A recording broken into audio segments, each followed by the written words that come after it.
Gonna get high, I'm on top. I know what I want. I've been scorned, purified and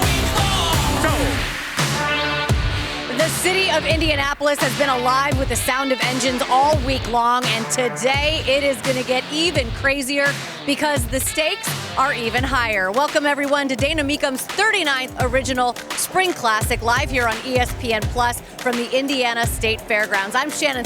Happy Friday, everyone. We've told you all week long that we have more than 30 collections represented here at the Spring Classic. Many of them are behind me right now in the staging area, getting ready for their turn to cross the block. Let's head over to Rutledge Wood, who has more on one of those collections, the Apex. Shannon, this Apex collection is absolutely insane. Feast your eyes on one of 78 Saleen S7s ever produced. This was Steve Saleen's love letter to the American supercar, trying to make the greatest of all time. And this is such a beautiful example with just less than 2,000 miles on the clock, 575 horsepower, V8 in the back, 6-speed manual.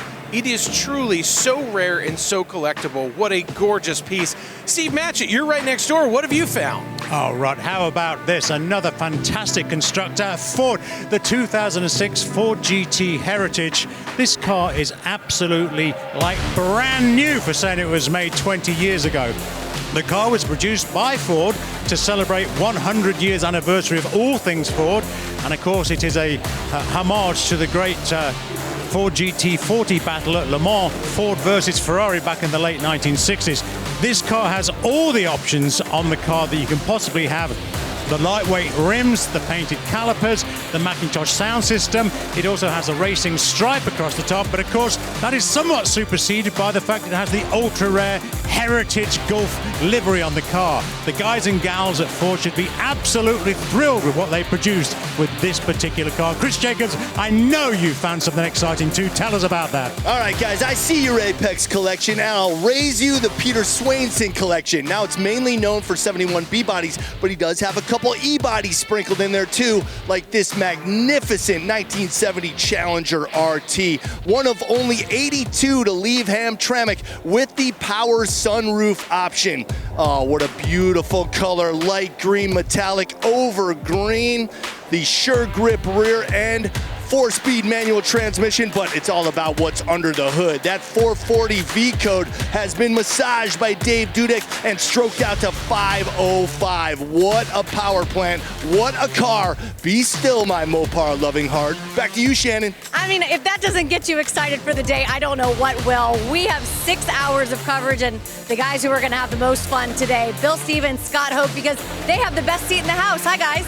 Yeah, we kind of do, I think, Bill. Right above, just above the red carpet here. Hi, everybody. Welcome to our live coverage on ESPN Plus. This is a car collector's dreamland here today. You've heard the other folks talk about the collections, more than 30 of them. We really get into the meat of the collections today, and just between Swainson and the Apex collection, it's going to occupy the better part of a couple hours of our telecast today. Oh, a real selection of collections today, and they run the full gamut: General Motors, Ford, Chrysler, and the European exotics. Plus, we're going to have some cars today that have never been offered for sale before. So if this doesn't light your fire, your wood is wet. Oh, no doubt about that. 3 Corvettes we've been eagerly anticipating. The exemplars are coming up today. That kind of highlights a really big day potentially for Corvette lovers, including one that we've been waiting on for a while. This car will take your breath away as soon as you see it, because that's what this car does to everyone. Take a look at this 2026 Chevrolet Corvette ZR1X and the Quail Silver Limited Edition convertible. Now, we can get into all the specifications on this car when it hits the block, but let me just throw this one at you. That engine right there, twin turbo, 5.5 liter engine, and that engine makes 1,064 horsepower. The front axle, the electric front axle, makes 186 horsepower. The very first Corvette ever built had 150 horsepower. That axle by itself makes more horsepower than the first Corvette. And another Corvette first, it's all-wheel drive. This car doesn't punish the driver, it coddles the driver. comfort, convenience, and breakneck speed. 0 to 60 in 2 seconds. Top speed, 233 miles an hour. I think I've told you enough for now. You got to be here when this car hits the block later.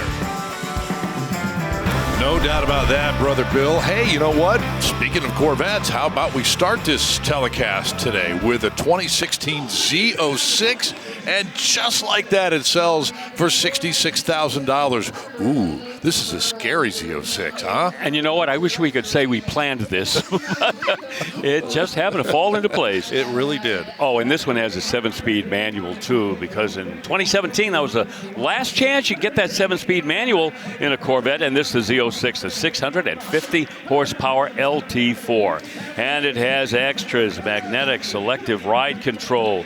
It's got the AC, of course, and the leather upholstery, but it's this black paint and black on the inside and the black wheels and that 650 horsepower that makes this an unforgettable 2016 Corvette. Wow. What a vision. Maybe that's a really good sign for the rest of the day that all worked out like this. Look at the money on this 57 E-Code Bird here, Bill. Again, another exceptional automobile. It's got the 312 cubic inch V8. This is an E-Code. That means it's got 2 4-barrel carburetors making 270 horsepower, the Ford-O-Matic transmission.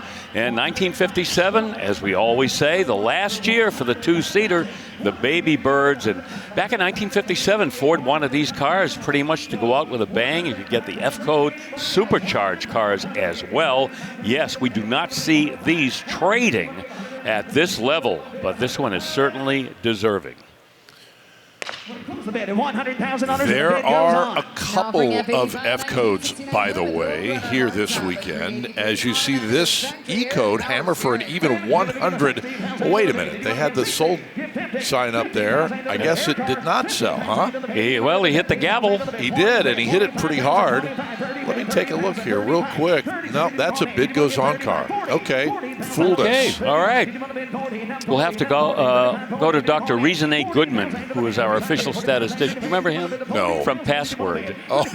He used to authenticate the answers, whether they were correct or not. The password is? Yeah, exactly. Roadrunner. Yeah, and look at this one. This one is beautifully presented, man. Look at this. You just saw the 383. That was the standard engine in the Roadrunner in 1969. The 440 came in, too, the 6-pack in 1969 as well. And, of course, the Hemi was available. Same owner since 2002, 24 years. This one with a torque flight automatic and factory air conditioning as well, which we do not always see in these early Roadrunners. And the red paint with the black stripes and the black interior, pretty classic color palette. $42,000 is the current bid. Frank Mecum in the upper left-hand corner trying to get the numbers to line up. And so didn't happen just yet. So $42,000 will be the high bid for the Roadrunner. Oh, let's take a look at a beauty of a Corvette. Wow. You got Corvettes on the head. Forget what I said earlier about a good sign for the day. Just kidding. Big block Camaro RS here from 1968. Yeah, that's not a factory installed big block. Look at that. That is a big time big block. Also, 5-speed manual transmission's been added to this as well with vintage air. They put a 9-inch rear end, and they are going to need a 9-inch rear end to handle the power coming from that big block. A lot of other upgrades, modifications, coilover suspension, Caltrac traction bars. They put subframe connectors in there as well to stiffen everything up. 18-inch and 20-inch staggered rocket racing wheels front and rear. Aluminum radiator, and you can see the fit and finish on the outside, the beautiful blue, and the white interior with the top down. That's a pretty picture. You know, that car, I tell you, that one looks good with the top up or down. Yeah, the white with the blue. Yes.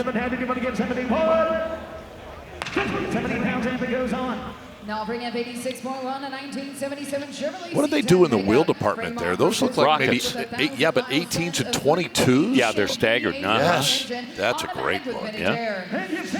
All right, let's move ahead to a 1977 Chevy pickup truck.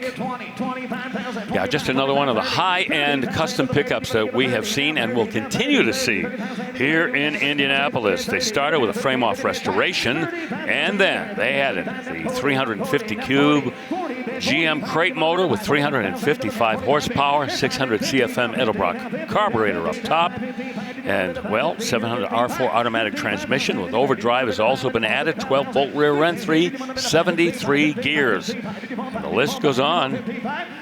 Four-wheel power disc brakes, aftermarket power steering.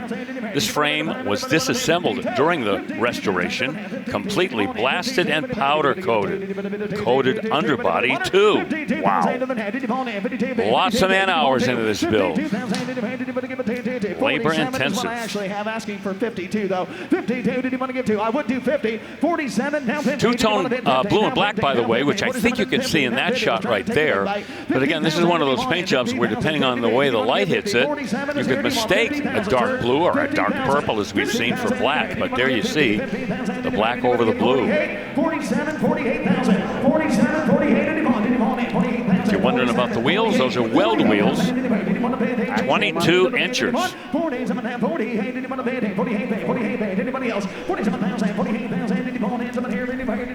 more. 47,000 if it goes on. Now bring up 87 to 19. Okay, the bid goes Corvette on L79 convertible. that It's a C10 comprehensively pickup restored truck. CCAS engine stamp and trim tag affirmations. And we'll take a look at a 65 Corvette, significant because of what's under the hood. Well, one of the reasons it's significant because of what's under the hood. Right, triple black car. Let's start with that.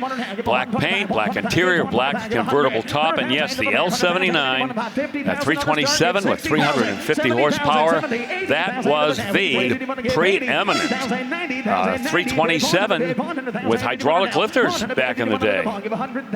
The Classic Car Club of America has awarded this as well as the CCAS, that is Al Drenning's company, the Classic Car Affirmation Service that just authenticates things like the originality of the engine and what have you, and this one has that CCAS certification. See the knockoff wheels, got a wide ratio 4-speed transmission as well, positive traction rear end, and some documentation including the factory window sticker, the protective plate, and owner's kit, and the dealer's invoice.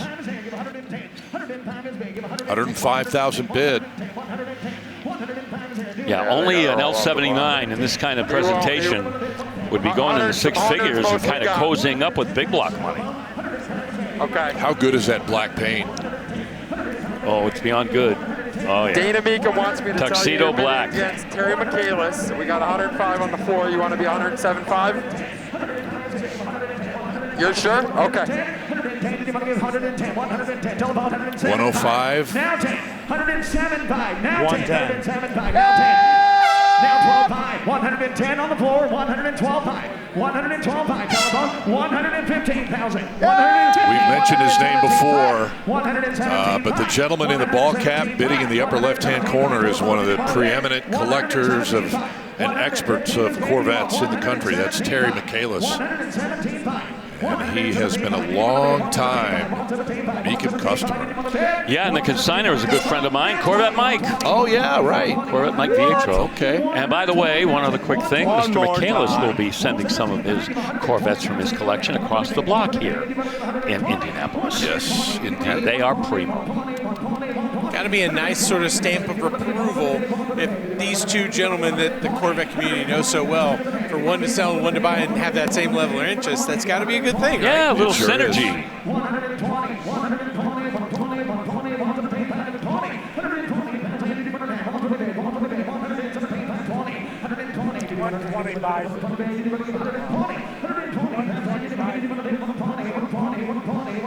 There's Dana Mecum in the yellow over there to chat with Terry.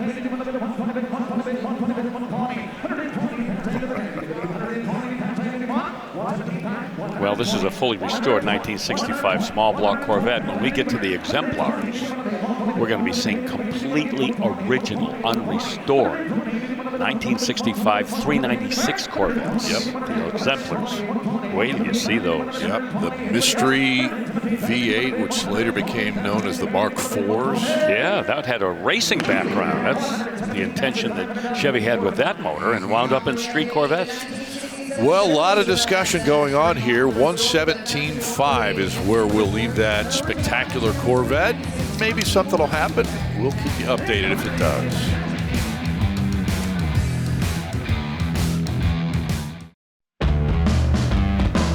Wow, it is absolutely jam-packed everywhere you look here at the Indiana State Fairgrounds. Folks checking out the M Group collection. That'll be on the way to the block tomorrow. Look at this big boy, 1967 Dodge Power Wagon Custom, Bill. Holy smokes. Have you ever seen a 67 Dodge Power Wagon which has been converted into a monster truck? Which is pretty much what we're looking at. I mean to tell you. Now, Rutledge is showing us the clearance Bill, there. if you want to talk about clearance, I've got my entire head here. The King suspension on this bad boy, probably worth the price of admission alone. That thing's amazing. Yeah, with the it is. Hellcat swap, come on. Yeah, 1,000 horsepower, 426 elephant. That's that crate engine from Chrysler. An automatic transmission. Wow. $75,000.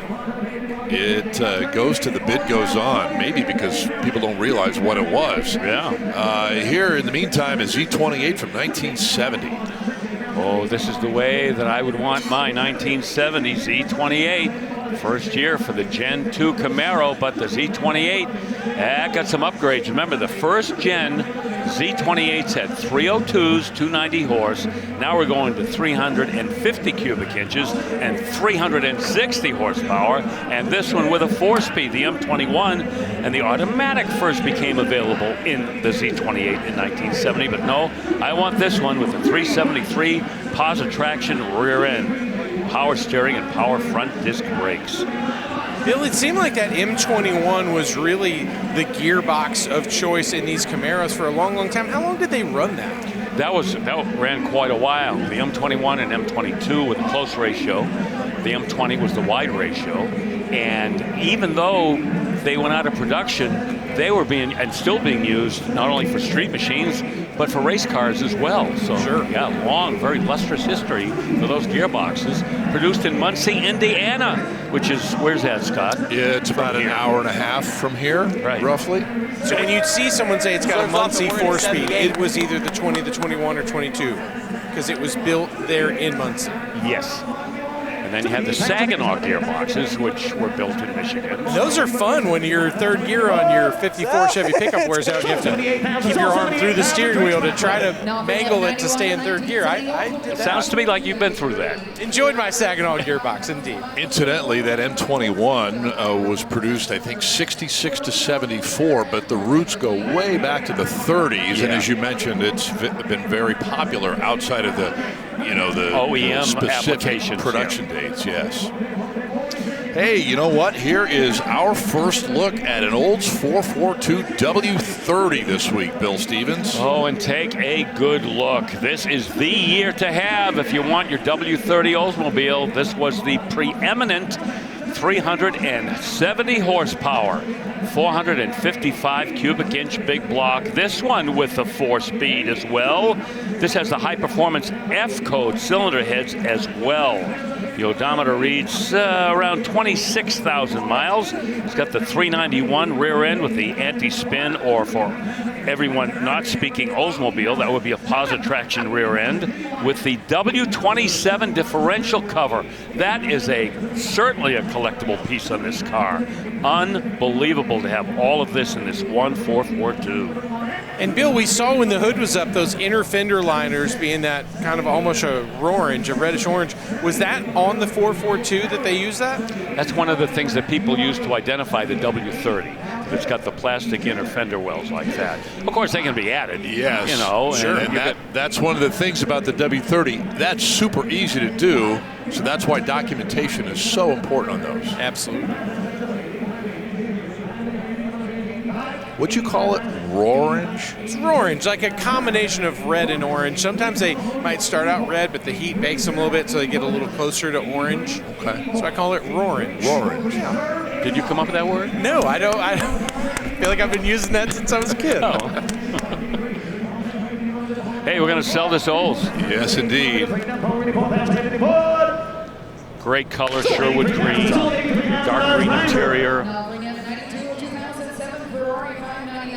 83 is the number. Okay, here we go. 2007 Ferrari. This is 599 GTB Fiorano. And Steve Matchett is eyeballing this beauty. Magnificent looking car. There is a little plaque on the inside of the chassis. I don't know if you can catch it down here.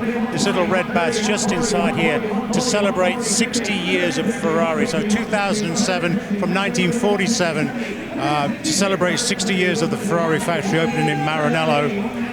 Fiorano name comes from the Fiorano racetrack, their test track right at the side of the factory, which gave Ferrari such a great advantage for many, many years in Formula One. They still use that track today, every day, for development of the car. And boy, oh boy, guys, when they talk about development of this car, it is absolutely fantastic. And you know, Stephen, you know, you often talk about how Ferrari uses what they learn on the racetrack to integrate into their street cars. Yeah. A lot of carbon fiber components on this as well, which of course is what they're doing over in Formula One to reduce the weight of the cars. Yeah, absolutely. And all of that lightweight stuff, Ferrari are so good at trying to save weight, and also they're so good at using the legend of the company in the design of their cars with the naming, etc. It's a beautiful piece of engineering, Bill.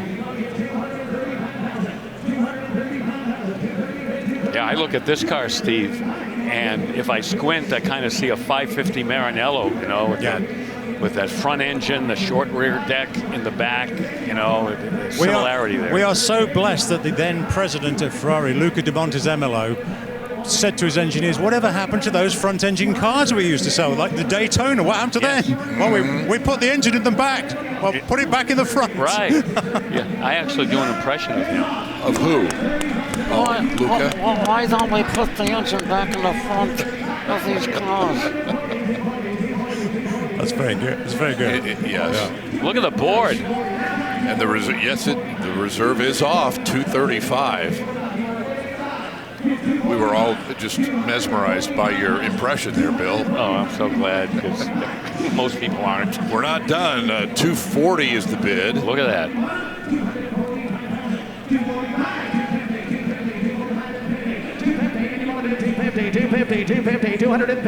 250,000 to the pay. Did you want to give 250? I think that'll be the knockout blow. 250. Did you want to do 250? 255, 255, 255, 255, 255, 255. Did you want 255? 255, 255. There's a lot of interest in the car, and there should be. Yeah, there should be. There absolutely should be. The car by itself, yes, on its own, fantastic car. But I have to think that a lot of the interest in Ferraris has been piqued by the Phil Bachmann cars that we saw in Kissimmee earlier this year. Yes. Yeah, there was so much media coverage of those cars. Absolutely. Everybody knew about it. We shouldn't underestimate as well the significance of the color of the car. That modern yellow has such a significant role to play in the lore and the history of Ferrari. Look at the Ferrari emblem with a prancing horse, and you'll see that color right behind it. It is the color of the region of Modena, where Maranello is based, and it is of great significance to Ferrari. The reserve came off at 230,000, and 35 grand later, we are still waiting for the final answer here. There it is. I like that. Yeah. $265,000. Top of the list so far today in Indy.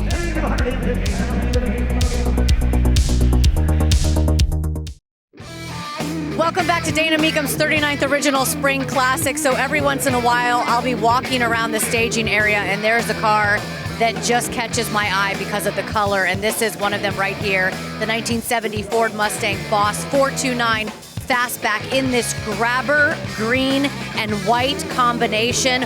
1 of 9 made in this combination, 1 of 4 that are still known to be in existence. Guys, this is highly original. When you look inside this car, everything is just perfect. I very rarely do this, you guys, but I think that this might be the one. Watch my glasses here. This might be the one that I have to get out there like Rutledge was yesterday and bid on this baby. It is beautiful. Green's my color. Oh, that I didn't know, but that's good to know. And a well-chosen Boss 429, Shannon. And her outfit matches that interior. Good thinking. About it. Good call. That's in the 303 staging lane, and it'll be here on the block before you know it. One of a number of Boss 429s we have here. Hey, about the next car on the block, it is a 1929 Lincoln Model L, and I don't know what the Model L stands for, but I'm going to call it luxury, luscious. Yes, and it's also a Lincoln that has had a custom body built by the folks at Dietrich back in 1929. One of 8 that were built. Of course, Dietrich, along with Mulliner and Murphy and so many other great coach builders, not only did Lincolns, but of course Duesenbergs and Auburns, what have you. This one has won more than its share of awards. It was shown at the Pebble Beach Concord 1999, Antique Automobile Club of America, Grand National First Prize winner, and there are so many more as well. It will not get a new owner, at least at this point. You mentioned Duesenberg, the green Duesenberg in the background. Don't forget that's going to Monterey. Yep. That's a J model a little bit later on this year. Let's focus here on a GSX Stage 1 from Buick in 1970, Bill Stevens, and it's selling at no reserve. Hang on. The magic number on this car is 510 pound-feet of torque from that 455, 360 factory-rated horsepower out of that Stage 1. But so much torque, and I've told this story, I've seen these cars drag race any number of occasions. And when they are on the starting line, the automatic cars, and they push that brake down and bring up the revs, you would think the car's going to twist into a pretzel. Yep. Because all of that torque is working against itself. And a couple of buff books back in the day, they did a road test on all of the muscle cars of the day, trying to determine which one was the best, fastest, most impressive muscle car. In that time period, the 1970 Stage 1 Buick was always in the top 3. I can't say enough about these cars. Just fabulous performance automobiles. You know, and back in those days, that 500 pound-feet of torque was kind of like the magic threshold. I mean, if you were 500 plus, you were golden, right? And that's what everybody was shooting for. Hey, the LS6 had 500. This had more. Yeah, right. $82,000 is what it brings here today. Oh, what a sweetheart. Oh, my goodness. That is Saturn yellow, in case you're scoring at home. On to a 1969 Z28 now. Yeah, we'll have a whole bunch of these here coming through today, and we never get tired of seeing them. Got the 290 horse 302, of course, and it's got the performance package as well. That's a matching numbers drivetrain that you are looking at, with, of course, the 4-speed, as they all had in 1969. Outer orange, houndstooth interior, rosewood steering wheel, factory console with the gauges, factory tack, and of course the special cowl induction ZL2 hood. Front and rear spoilers, 12-bolt rear end with posi. Reserve is off. 115 here. Give 120. You're all out on the all right, the reserve is off here. We cracked 6 figures. 120, 117, 5. Yeah, I have a feeling that the Z28s that we're going to see today, particularly the 69s, are all going to be at least at this level of presentation. I don't think there are going to be any pooches coming through today. All A-listers. 117 times paid with Logan. Do you want 120,000 telephone? You look down the entire list of cars today, and I promise you it will not be pooch o'clock. I think that today and tomorrow will fall into those categories. Now offering F98 and 19. Well, lots of handshakes going on there, and again, Big money for a terrific car, important car, 117.5 for that one.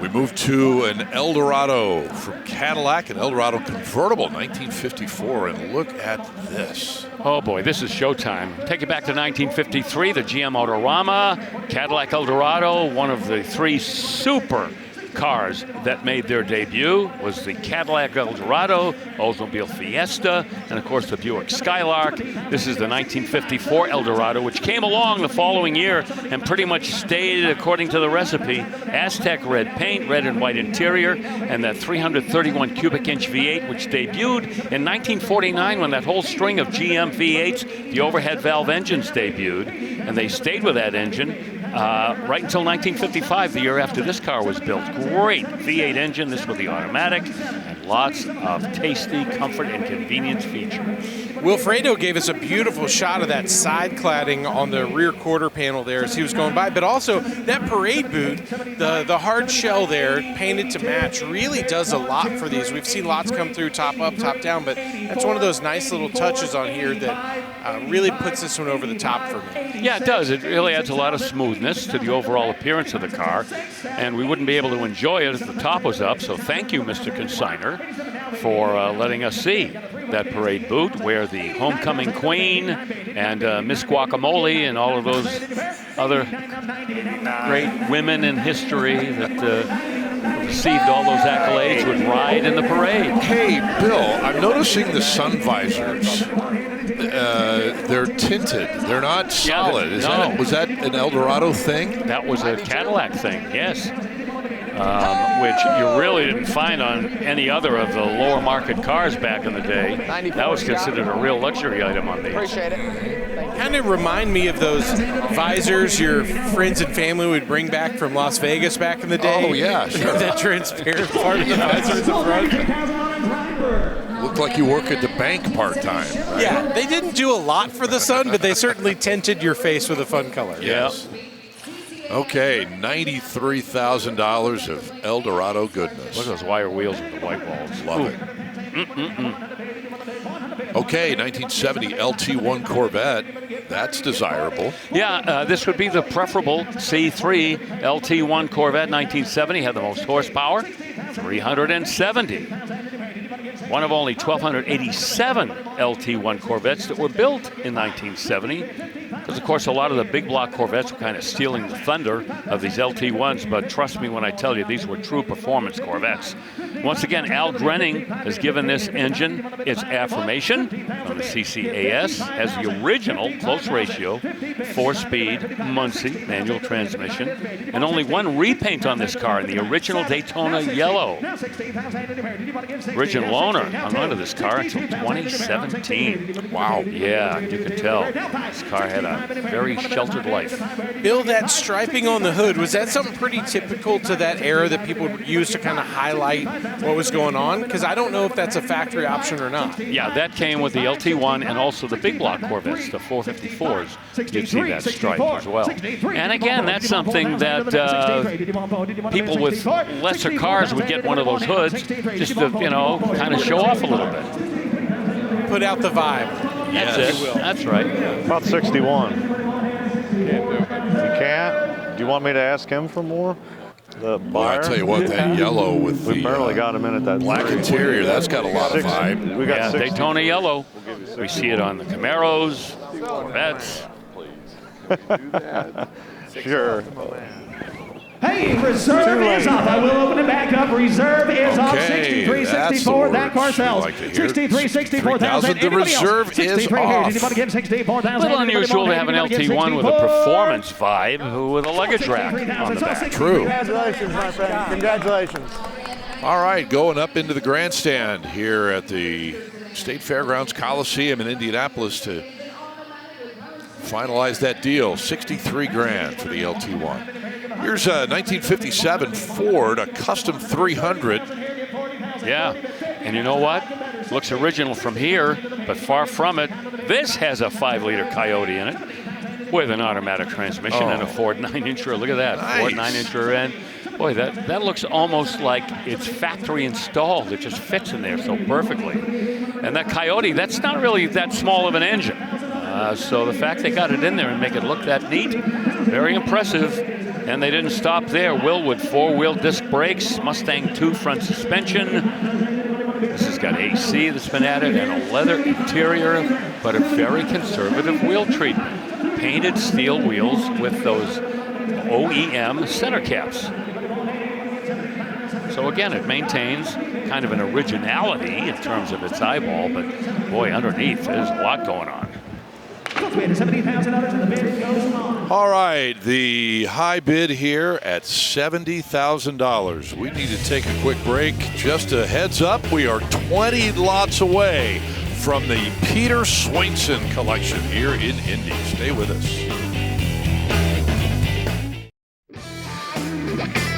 Welcome back to Indiana, everybody, for our continuing coverage of Mecum Auctions. I'm here in the staging lanes with a legend. This is the 1966 GT350H. That H, of course, is for Hertz.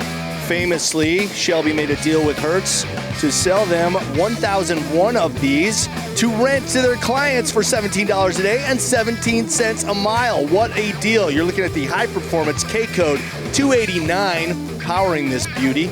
Now this one is an automatic transmission, and this is done beautifully in Raven Black, a color scheme that was designed specifically for Hertz. They also came in white, red, green, and blue, but of course, black is the classic color. I want to show you my favorite touch on the GT-H's.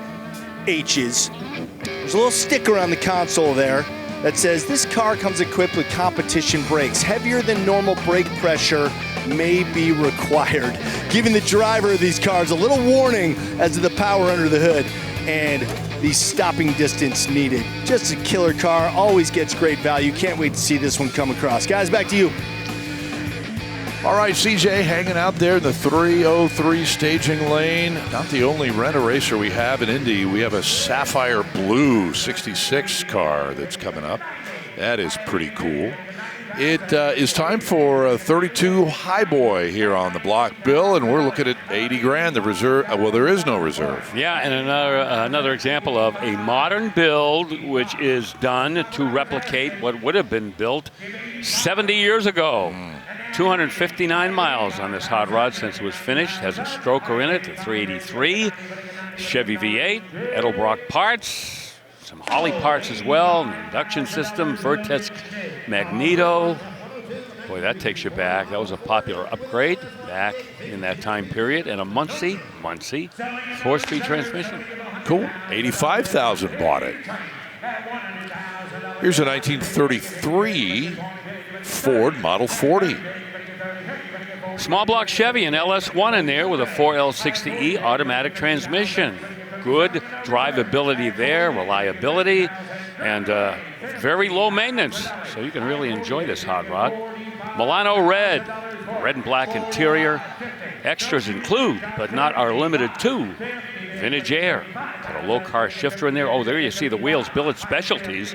17-inch front, 20-inch in the rear with BF Goodrich G-Force TAs. Providing the ride. Flaming River steering system as well inside with painless wiring. These are all top-of-the-line additions and some of the more popular manufacturers involved in creating this car. $70,000. Anybody else?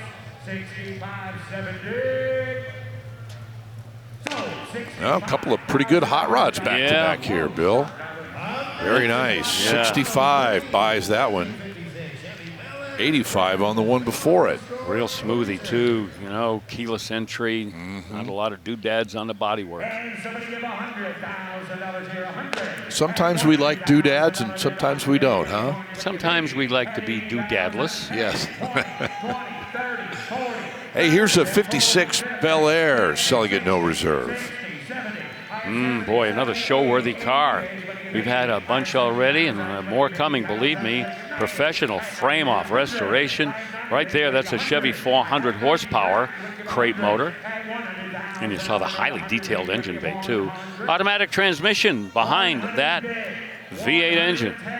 Black leather interior with leather buckets, leather center console. We see those are Packard taillights, if you don't recognize them. Very adaptable to the shoebox Chevys, and we see those taillights used on some of the better built customs. Look at how the black and the bright work team up on this 56 Bel Air. That is spectacular. That's an eyeful, you bet. And no question about it, and no surprise that it brings $115,000. Next car on the Mecum block here at Dana Mecum's 39th original Spring Classic 1958 Corvette, selling at no reserve. Yeah, this is a car that, as we've said any number of times, had to be patient and wait for the market to really accept it because of all of the extra styling things they did to it with the double headlights. Of course, in 1958, just about every car in General Motors' fleet had double headlights, but you know, you see the rippled hood and the trunk irons as well, all that stuff. But now, yeah, people are really gravitating toward these cars. This one, not a fuel-injected car, it does have the 283 V8 with an automatic transmission. The car is in Signet Red with a hardtop. And 72 buys that 58 vet. Okay. How about the next one? Oh, this is not your ordinary 62. No. I think this one's going to sell a little bit more than that 58 we just saw if we do indeed get the gavel. Ground up restoration, 2013. Custom fabricated power-coated chassis. That's the platform. The power is an LS3, another LS swap. 6.2 liter V8, the LS3. The OEM motor would have been 430 horse in a Corvette. Of course, with that performance exhaust, would have moved it up to 436. So we're in that neighborhood. And get this, we're going to talk about an extra touch. The convertible top mechanical system was poached from a Mercedes-Benz. Oh, wow. Yeah. That's pretty trick. I know. Hey, somebody go flag down whoever bought that 56 black Bel Air a few minutes ago and tell him he needs to get this one, too. Yeah. It'd be a lovely matching set, wouldn't it? No doubt. From mild to wild. 120 is the bid here. Now 22.5, no reserve. Yeah, they put C4 Corvette suspension underneath this 62 as well with a Dana 44 rear end. Love it. Yeah. So good. Red lines. Those look like those red line tires where the wheel actually has the red line and not the tire. But I believe you're right. From here, that's what it looked like. Okay. Looks like it's on the edge of the rim. Of the rim, yeah. Yes. Okay, Bill, here's your car. Yeah, it used to be. Used to be, true. Yeah, not this exact one, but I, of course, had a 96 GTS coupe. And I'll tell you right now, there is nothing to sneeze at when it comes to these cars. They have it all. 450 horse, 8 liter V10. They all had 6-speed manual transmissions. And this one, it's got the Viper GTS blue paint, the white stripes, black interior. And let me tell you about all the extra cost options that you could get on these cars. You ready? And that's about it. Yeah. Did yours have the BBS wheels or no? No, I had the OEM wheels, but yeah, they come fully equipped. Yep. Got air, Alpine stereo. It's got everything. They're fantastic. $85,000 bought it. Now, let me just quickly say, go that ahead. price justified by only 3,700 miles on the odometer. Yes, good call there. 98 Corvette is on the block, rolling right in front of where we are, Bill. It's kind of Corvette goulash here, and I'll tell you why. Any number of companies have built cars like this where they take the modern platform and they put a classic body on it. This is the commemorative edition, number 102, of a limited run built by Advanced Automotive Technologies out of Rochester, Michigan. Now, it's built on a C5 Corvette platform. You get the drivability, the reliability, okay. You see the body, that's taking us back to the early C1 Corvettes. And it's got an LS1 in it, which could have been sourced from a Corvette as well, the 5.7 liter, 350 horse LS1. So quite an interesting recipe was followed on this build. 65 is dead. $67,000. It's funny, I remember seeing these this formula a number of years ago, but we don't see them so much anymore. Not so much anymore. But CRC was building them, no longer. Carl's Custom out in Iowa was doing it. Yeah, there were a few.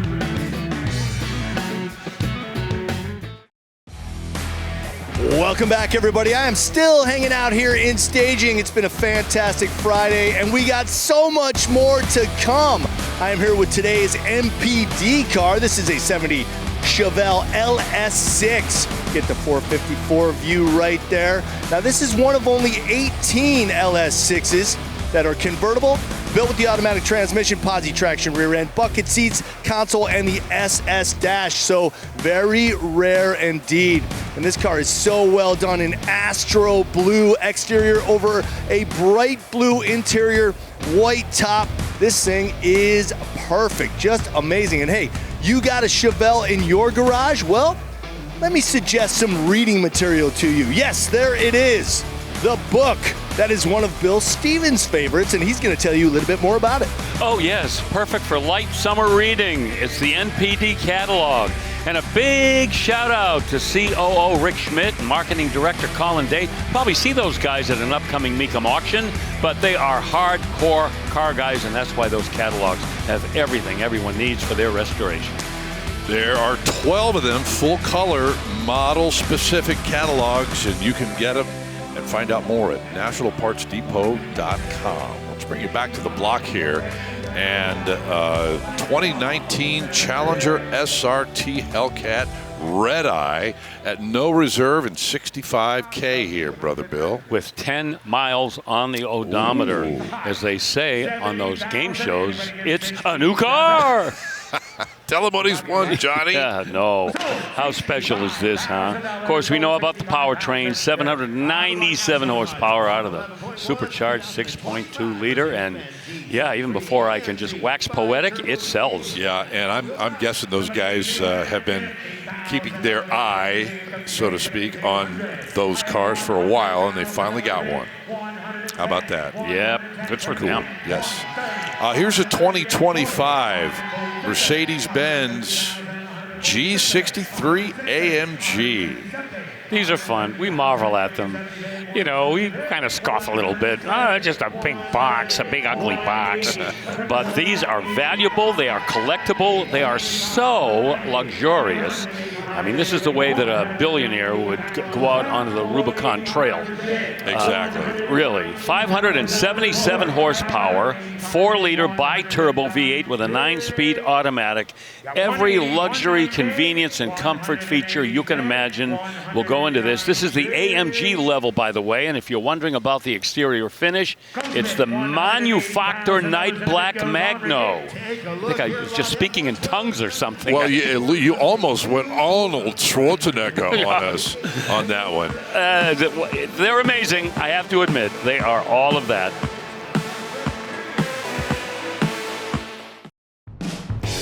We are back live in Indianapolis at Dana Mecum's 39th Original Spring Classic at the Indiana State Fairgrounds. Bill, you mentioned, we talked about it a few moments ago when Terry Michaelis was bidding on a Corvette, and we mentioned the Pro Team Private Reserve Collection coming up, and here is the first of those cars, a 1960 Big Break Fuelie. Oh, this is a car to behold.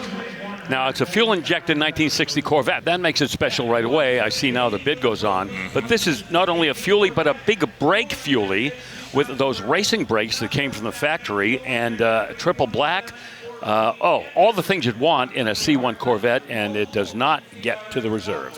Right, and the high number, I believe, is 140. Yes, it was. Yeah. Here's another one, 1962 Fuelie convertible 4-speed. Top flight winner here. Numbers matching, 360 horse, sateen silver. Yeah, that's really one of the most striking paint jobs you can get on a C1 Corvette. Roman red interior, black soft top, NCRS top flight. 2004 and 2022, a 2-time NCRS top flight car. It has been in magazines, and it has had NCRS certification throughout the life of its existence. Just an exceptional Corvette. Bill, what does that mean for a car to be a top flight winner like this?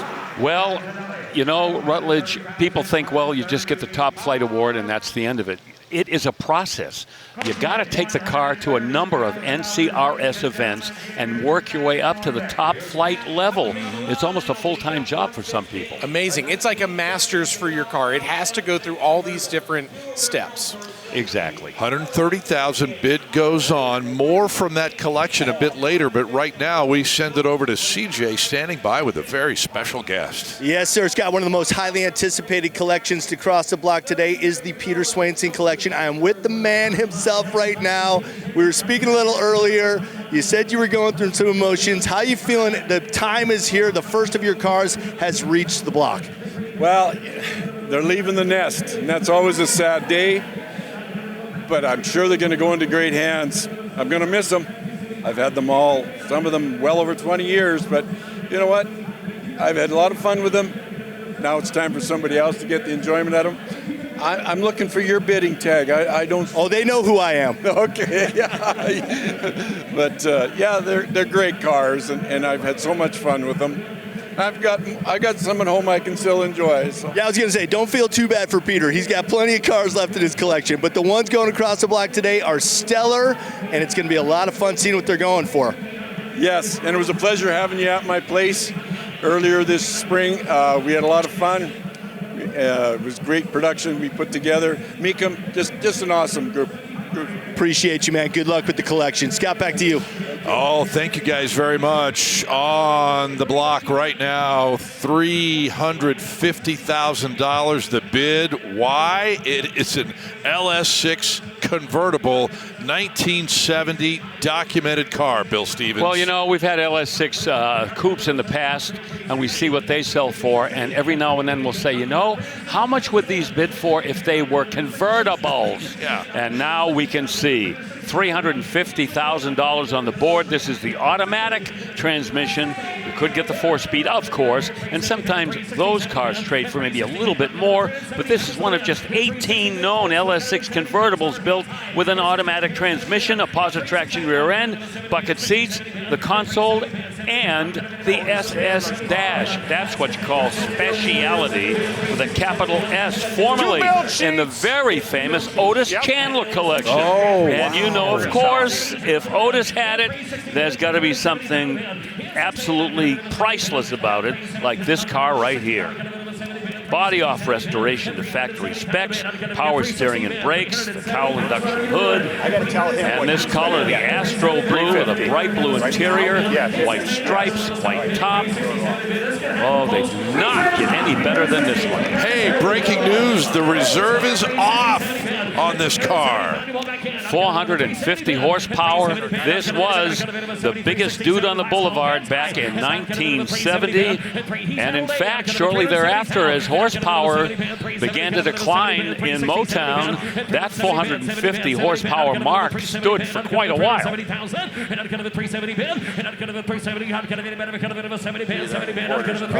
go $1 million if it is. I'll go 70. Oh! 370. Award winner, 1999, Antique Automobile Club of America, first place winner at the Hershey Fall Meet. Boy, back in 99, it was barely old enough to qualify for an antique, yeah? Exactly, yeah, about 4 years just over get that. 400 and knock him out. He's done. 400. What's it at right now? 380, 400. 90. Do 85 on it. 85. These automatic convertible LS6s just do not show up very often. 4 more and he's done. Got it. Who knows when we'll see another one?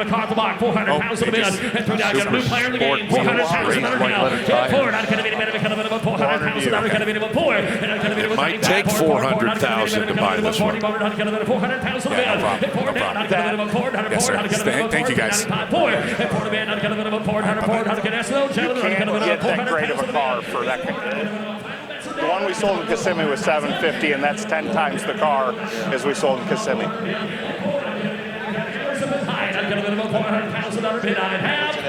Hold on. 390, 400. Hold on. And I'm kind of about 395, kind of about 400 pounds of down.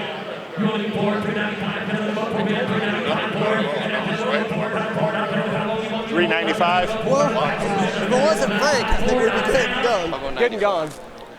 What do we got? Huh? You got to be 4. Sorry.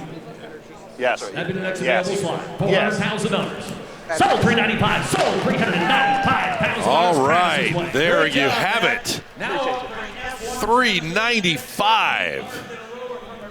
Love to see it. Big bucks for a big time car. Yep. You know, that's one of those moments that we love. And, you know, we do this all year long, all over the country. But when something like that happens, that's something that sticks in your head. It's like birdieing 18. Yeah. It makes you come back. Have you ever done that? No. Yeah, I figured. It is time now for one of our most anticipated collections of all here at the 39th Dana Mecum Original Spring Classic, the Peter Swainson collection. 15 Mopars, most of them from 69 to 71, and we begin with a 71 Charger RT with a sunroof. Yeah, optioned out. One of 30 with that sunroof on an RT. It's got the U-code 440. That gives you 370 horsepower. And that crew at Silver Sport worked on that 4-speed automatic transmission. Boy, those guys are good, specializing in those Mopar automatics. Got the conversion stage 2 kit. 550 pound-feet of torque through that powertrain. 8 3/4-inch rear end with 355 gears. And the limited slip short grip. Options: AC, power, disc brakes, power steering, and windows. It's got the correct rear window louvers, front and rear spoilers, 6-way driver power seat. And yeah, look at the condition. Yeah, it's appropriate we're starting out with a 71 B-body because that is the model nearest and dearest to Peter's heart. His dad had a Chrysler dealership when he was growing up. And 1971 is the year that it was established, or the year they took it over, and that's the year that Peter remembers most fondly. And he worked at the dealership cleaning the cars, and because he was able to clean them, he was able to drive them a short distance. And so he just fell in love with the 71 B-bodies, and that makes up the majority of the collection. And it sold for $85,000. Apparently, Peter also had a thing for sunroof cars. And we'll see several here. Yep, he had at least 11 or 12 in his collection up in Canada, and he's got several of them here. 85 for the first of 15 of these cars. And now to a 69 Sport Fury convertible. Oh, thank you, Mr. Swainson, for bringing this. We do not get to see many of these Plymouth Sport Fury convertibles, and this is one with the original matching numbers 383, 330 horse. Only about 1,500 of these were built. This is a rare car, and we're going to see some spirited bidding on this automobile. I'll certainly not be surprised by that. Power steering and brakes, air conditioning, well documented. Bill sheet, window sticker, the pre-delivery sheet, bill of sale, and about 12,000 miles showing on the odometer. Yeah, Bill, this is probably the sleeper of the collection. Original paint, original top, original boot. This car is so well preserved. You gave the low mileage on this car and the specs. This is the one that's probably flying under the radar of them all just because of what it is. You don't see these a lot, as you said. No. It's like he kept it in saran wrap for a long time.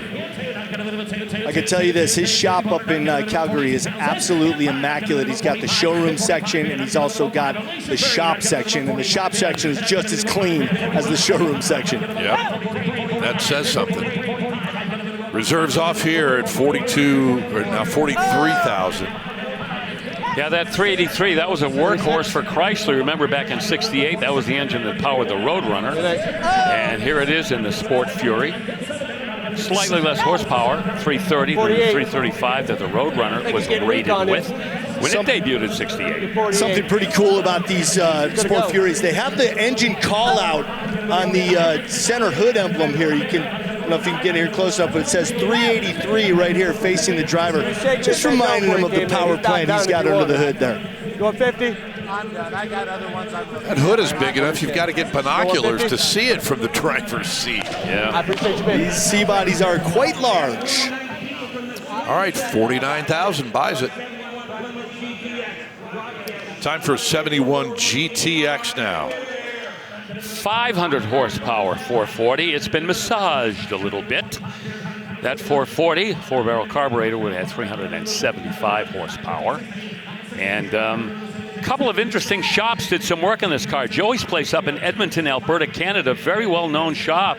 They do everything, paint. They also do full restorations. Been doing it for a while, and they painted the body on this car up there. Plus, Silver Sport, I mentioned it before. Those guys down in Rockford, Tennessee, transmission experts, and they've done some work on this as well. 8 3/4 inch rear end, 391 short grip rear end. It's got headers on it with full 3-inch exhaust with a stock slotted exhaust tips. Here you see the Magnum 500 wheels and those big Billboard Goodyear raised white letter tires. They've updated the air conditioning with R134A refrigerant, which just about everybody's doing these days. And 3,678 miles showing on the odometer. A word about the interior. He had this interior custom built. These interiors weren't available on the GTXs. They were only available in the Roadrunner, but he had Legendary completely custom built him this orange and black interior, not just on the seats, but on the door sills as well. So the Roadrunners didn't have the door sills like the GTX did. So this interior, the seats were available in the Roadrunner, but he had it completely done for the GTX. And I love the painted louvers on the back window. Usually they were left black, but when it's painted the body color to match, well, it looks totally different. Kind of cool. Yeah, really integrates into the rest of the car.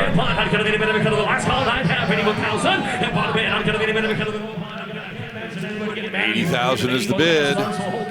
81,000 the bid. Not going to one here. Not have sold 80,000. Sold 80,000. And 80,000 is your hammer price. There you go. We'll take a break here and we'll pick up the action with more of the Swainson collection when we return.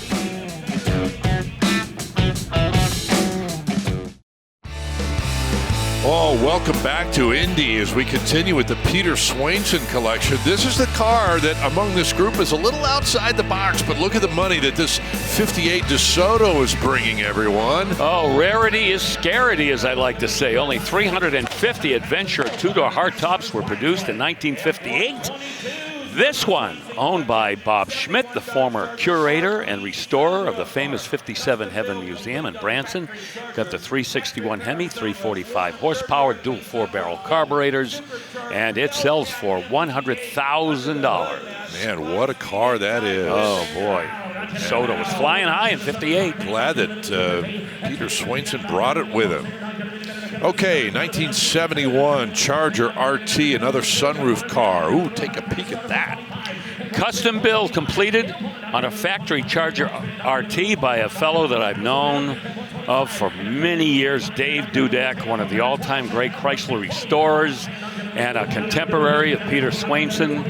Dave Dudek has a little shop up in Clinton Township, Michigan, doesn't even advertise. Word of mouth keeps him in business, and he does a lot of great restoration work on Chryslers. This has the supercharged Hellcat Hemi.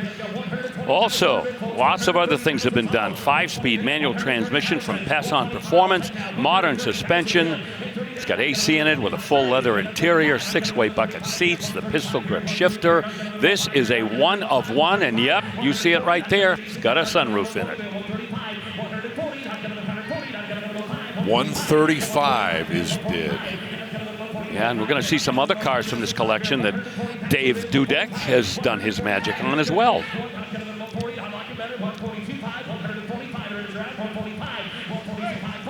You mentioned the color here, gunmetal gray. Kind of sort of looks like that Winchester gray that we're going to see on a car a few lots from now. Not too far off from that. Yeah. But that's a rare car, too. Boy, this is a fast car with a Hellcat in it. Yow. 142.5. All right. A handshake there. for the new owner of that car happens to be Don Davis. Mr. Don Davis, who we Longtime see collector. regularly. Yes, indeed. He very, very active in the collector car world.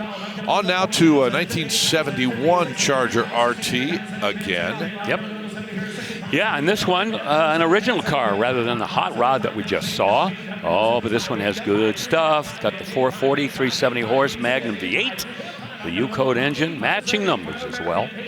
4-speed transmission, the A33 track pack, 354 gears, and that Dana rear end with short grip.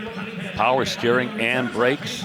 Got 2 broadcast sheets. Yeah, Peter, he's one of those high-end collectors that keeps the paperwork and can authenticate any car in his collection.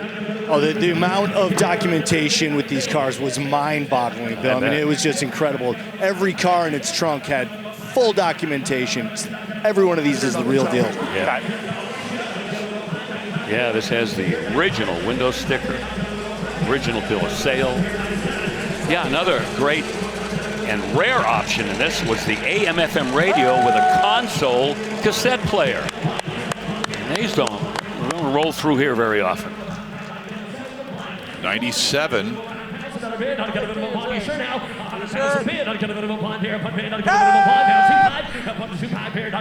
think Travis Delzell has 2 bidders. Oh!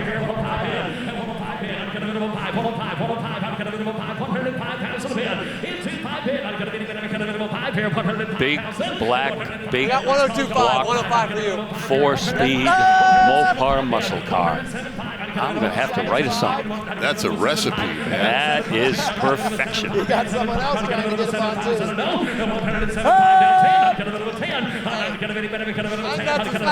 If you write it before next January, we could perform it at, on the Midway at Kissimmee.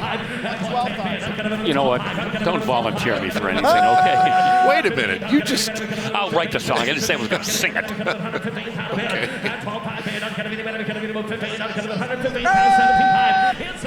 Wow. A couple of minutes ago, we were sitting at 97.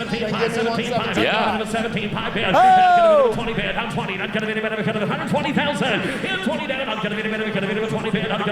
Yeah, you know, whenever we have a collection like this, bidders know what they're getting. Right. That's true. That's a real good point. I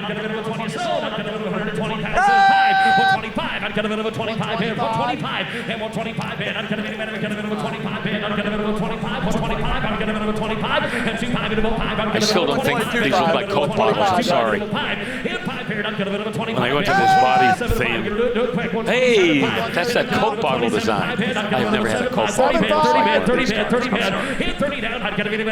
It's like a Harley. Potato, potato, potato. I don't hear potato. That exhaust doesn't sound like potato. I know. I'm venting now. I'm sorry. It's okay. It's okay. I just got to calm down a little. It's, you're allowed. This is one of a couple cars in the Swainson collection that's got that dictaphone option too. In addition to that cassette player, it's got a microphone attached to it. So if you're rolling down the road and you want to record some notes, you just grab the microphone. Or if you have an idea for a song. Yep. You know, and I can remember back in the muscle car era when I was driving around with my friends in their GTOs and Corvettes, they always used to say, you know, I wish I had a dictaphone here. Exactly. So I could make some notes while I'm out drag racing. Let's not lose sight of what's happening here. Well, as I was going to say, the battle continues, but more than $40,000 over kind of when we picked up this two-person battle, $140,000 just bought that 71 Charger RT. Wow. Auctioneer's dream. 2 guys that have to have it. Exactly right. Who's going to say uncle first? Here's another Challenger RT from 70 with the sunroof this time. Yep, and this not only has a sunroof, but this car has had a little massage from old Dave Dudek, who I already told you about. 505 cubic inch, 530 horsepower, 440 with a 4-speed manual transmission. Oh, this is an 11-second quarter-mile 1970 Dodge Challenger, no doubt about it. Yeah, I picked this one at the top of show just for what it is aesthetically. The green on green on green, unbelievable. What a gorgeous car. This thing's got everything in my book. I mean, let alone the sunroof option, which is extremely rare. One of only 82 with this configuration to have the sunroof option. And then that engine being bored out to 505. Okay, let's go. I mean, Chris, you told us each time you mention this collection, the quality, and you were not lying, man. Each car packs a different kind of punch, which I think is so cool. That interior color, I had that same green vinyl on my 70 Dodge Charger. There's just something about, like, I already know what this car smells like. I just wish I knew what it drove like because I wish it was mine. Yeah, and that driver's seat is a 6-way seat too, so another option that adds to the rarity of this particular car. And I was telling Peter when I was up in Calgary, I'm a little surprised you're letting this one go just because it's so unusual. 190. Yeah, still has the 440 callouts on the hood. Boy, if that doesn't lure you into the spider's web, I don't know what would. Got a lot more going on than that. Wild how a sunroof on this car that we just don't see a lot of these as sunroof cars, it really changes the whole vibe of it, doesn't it? Absolutely, yep, you're definitely right about that. 87,000 just bought that Challenger. They call it triple green. I'm going to call it quadruple green. You could. If you count the stripes along the side, a lighter shade of green. Yeah. Well, you know, in my effort to change sunroof to moonroof, that didn't get very far, did it? Not really. Not really. But that's okay. Thank you. We still love you. Here's a 1970 Challenger now. It's been customized a little bit, maybe. Oh, Dave Dudek. We got to put that guy in a straitjacket. He did the motor in this car, giving it 630 horsepower out of that Hemi. Oh my. Phytech dual throttle body fuel injection, that pass-on performance 5-speed manual transmission.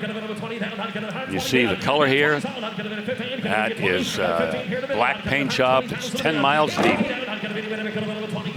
Black interior. And how would you like to have 630 horsepower and air conditioning? Well, you can with this car. Willwood power front disc brakes too, and those 17-inch custom road wheels. Oh, that is a Boulevard missile.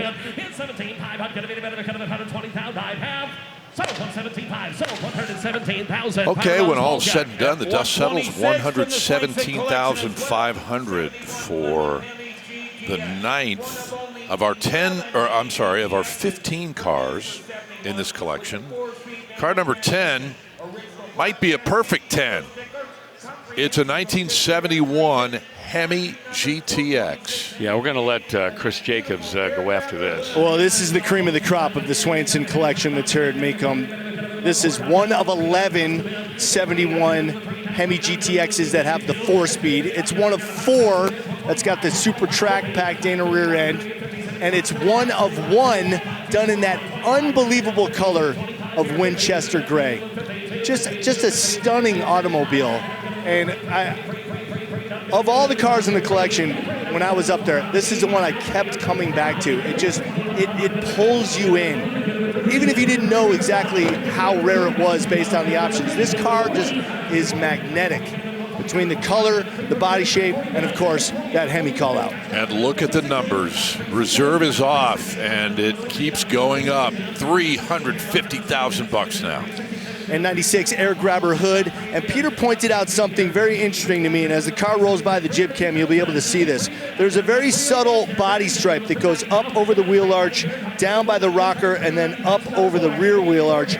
Those are hand painted at the factory. There was a guy who would actually stripe these cars one by one. I mean, that is artistry of it in itself. Wow. Well, if Peter Swainson is going to start getting choked up, I think now would be the time. Really, to have to give this car new ownership, that's got to be a struggle. Well, the reserve came off at $330,000, and we are $100,000 above that now, and still climbing. My, oh my. I mean, all across the collector car spectrum, but I think particularly in the Mopar world, the one-of-ones are just so special, and this is an opportunity to pick up a legit one-of-one. Ask another well-known and world-famous collector, Tim Wellborn, about that. He knows one-of-one cars. He may be out there with his finger on the bid button for this one, but he's definitely watching regardless. Yeah, matching numbers everywhere. Engine, transmission. You've been here before. 410 gears, by the way. And with that Hemi, there's a lot of whoopee in there. Chris, did you think, seeing this car up there in Canada, did you think when it came here to Mecum and Indy, we'd be seeing this sort of number? Yes. Honestly, yes, I did. I think that's a very appropriate price for this car. Very well sold. I'm very happy for Peter. Oh my goodness. Look at that. Not quite to $500,000, but our #1 car thus far today, $490,000. That's almost $150 over the pre-auction estimate. Well done, everyone.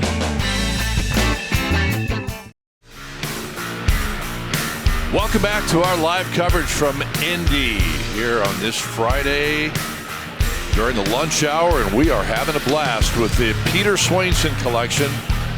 A few more to go. Here's a 71 GTX, everyone, $125,000. And the way things are going, hey, this one might hit $150 in a couple seconds. Oh, it's a good car. 440, 370 horse. Remember, 1971, that was the last year to get a Hemi in the Chrysler muscle cars, and people were already kind of switching over to the wedge motors like this one. This one has a 4-speed and matching numbers all the way through. Dana, A33 rear end, 354 gears with, again, that short grip, limited slip rear end. Well, we've blown past 150. Yeah.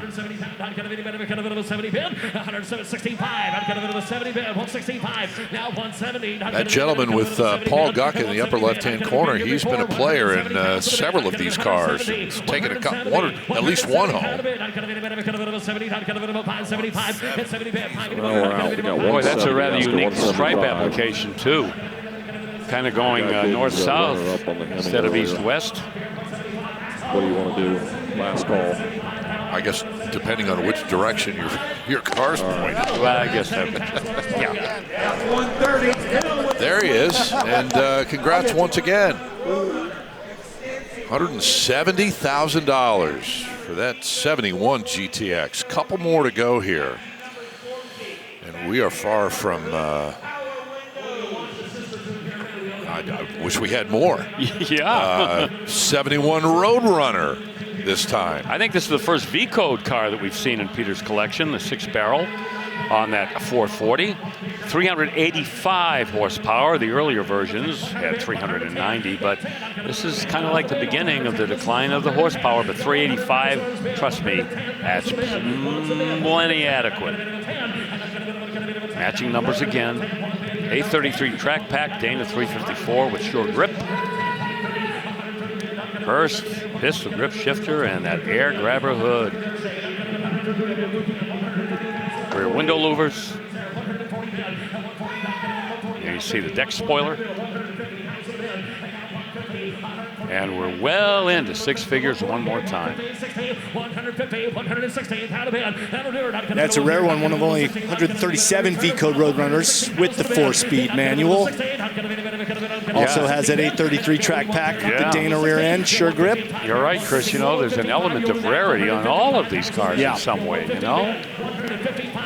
Yeah, and that's something that Peter was very interested in, having the originality and then preserving that originality, restoring it back to those factory specs. I mean, every single one of these cars is just flawless. It's amazing, the quality of his collection.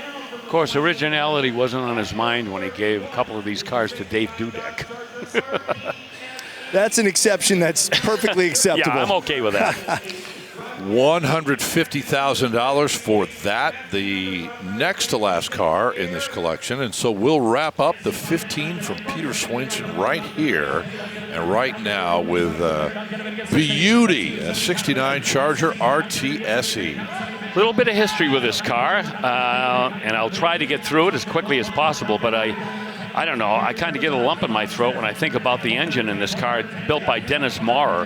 He was a mechanic for Judy Lilly, known as Miss Mighty Mopar, a great drag racer, passed away some years ago, but she was one of the all-time great superstock racers in drag racing history. She won the Winter Nationals and the U.S. Nationals the same year in 1965, something that no woman had ever done. And anyway, that's who built the engine, Dennis Maurer. This is a matching numbers, 375 horse, 440. Automatic transmission, the torque flight, power steering, power brakes, disc brakes up front. Ladies and gentlemen, here's Russ Conklin. Beautiful green color with a red bumblebee stripe. That gets your attention. Wow. Yeah. It sure does. Red line tires. Man, they all talk to each other. And that will wrap it up for $105,000. All 15 of those cars sold. And right now, let's send it over to CJ, who's standing by with, I'm sure, kind of a bittersweet, happy Peter Swainson. Well, he's got a smile on his face, so I think it went pretty well. How you feeling right now? I do. Fabulous. What a great day. See that little tear? It's genuine. He's emotionally connected to these cars, and that is proof right there. Did you expect the Winchester Gray to go to nearly $500,000? I thought it would go over 4. But, you know, the potential was there for it to hit $500,000, you know. Rare car, beautiful car, well done. It had all the documentation, so it's a real keeper. Well, the coffers are full again, and Peter does have his bidders badge, so we got a day and a half left in the auction. Maybe you can fill some of the empty spaces out. Peter, congratulations, man. Great to see you. Scott, back to you. Oh, man, what a great group of cars that he brought with us, brought with him to us, and all in all, they sold for $1.9 million collectively, with that GTX leading the way. And this 67 Mustang just sold for $1.25. Bill Stevens, and we moved to a 68 GT500 KR. Oh, well, let's watch the money on this car right here. It's the KR. It's got the Cobra Jet 428. It's got the top loader 4-speed. It is a convertible. It's a show winner. It is an award winner. It has AACA senior winner credentials. It's got a traction lock rear end with the gears, 3.00, power steering and brakes. And you just watch the board as I just finish up here. Oh, $300,000 already.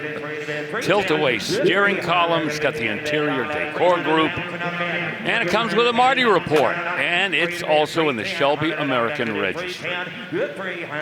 Acapulco Blue.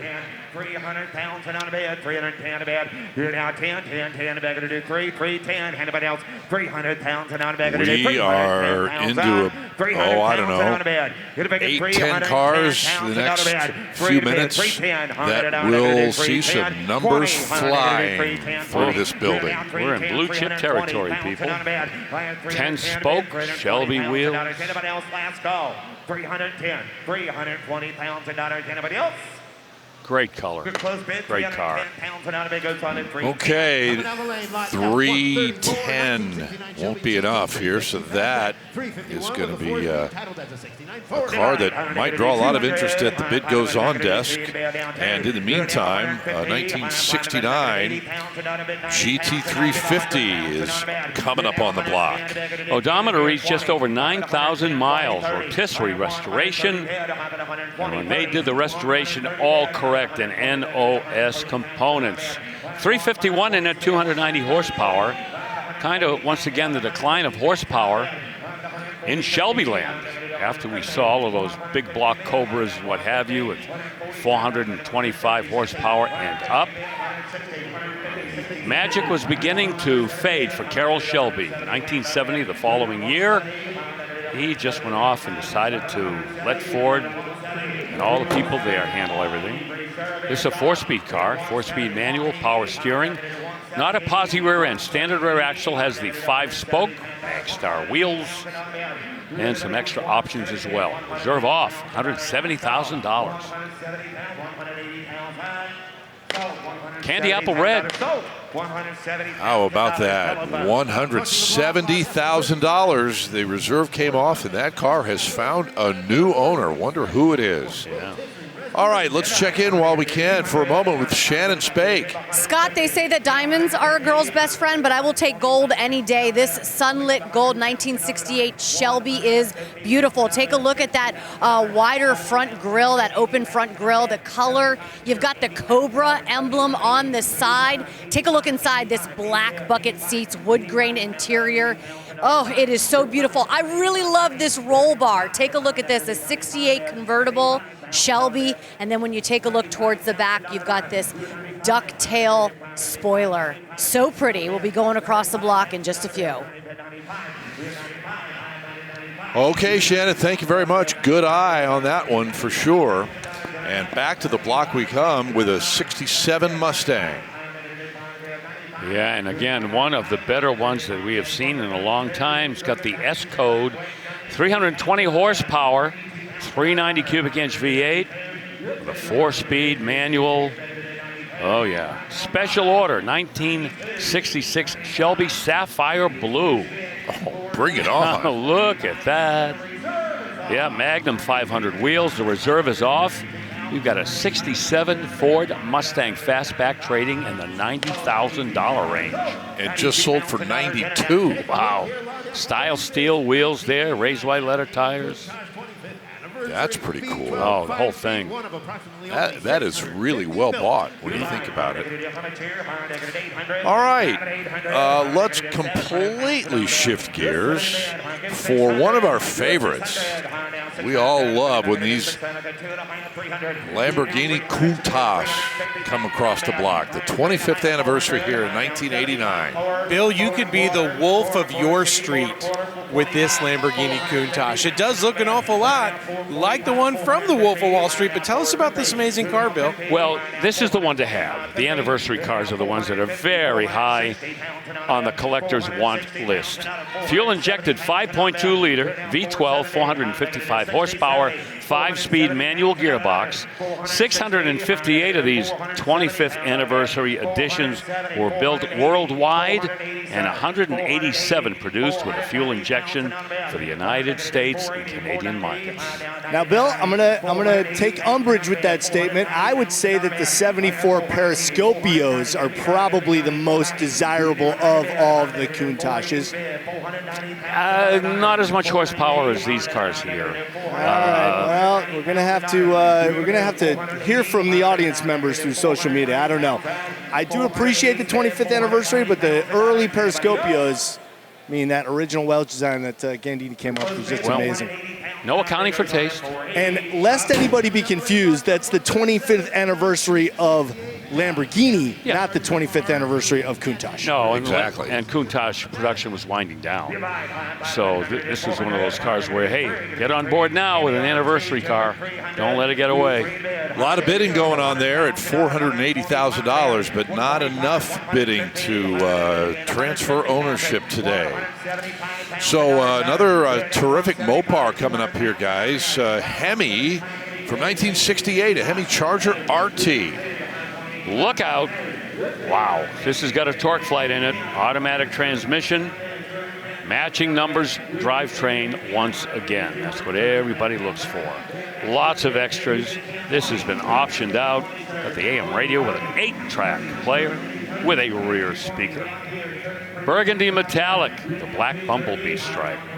Yeah, and rare in that color. I believe only 1 of 10 in the burgundy color with the Hemi under the hood. J-code, of course, it being a 68. Automatic transmission, 727 torque flight, rally dash, tic-tac-tock. And unfortunately, I do not see an 8-track inside the 8-track player. That's always a good little touch, but hey, I'm not going to refuse that one just based on that. Oh, no.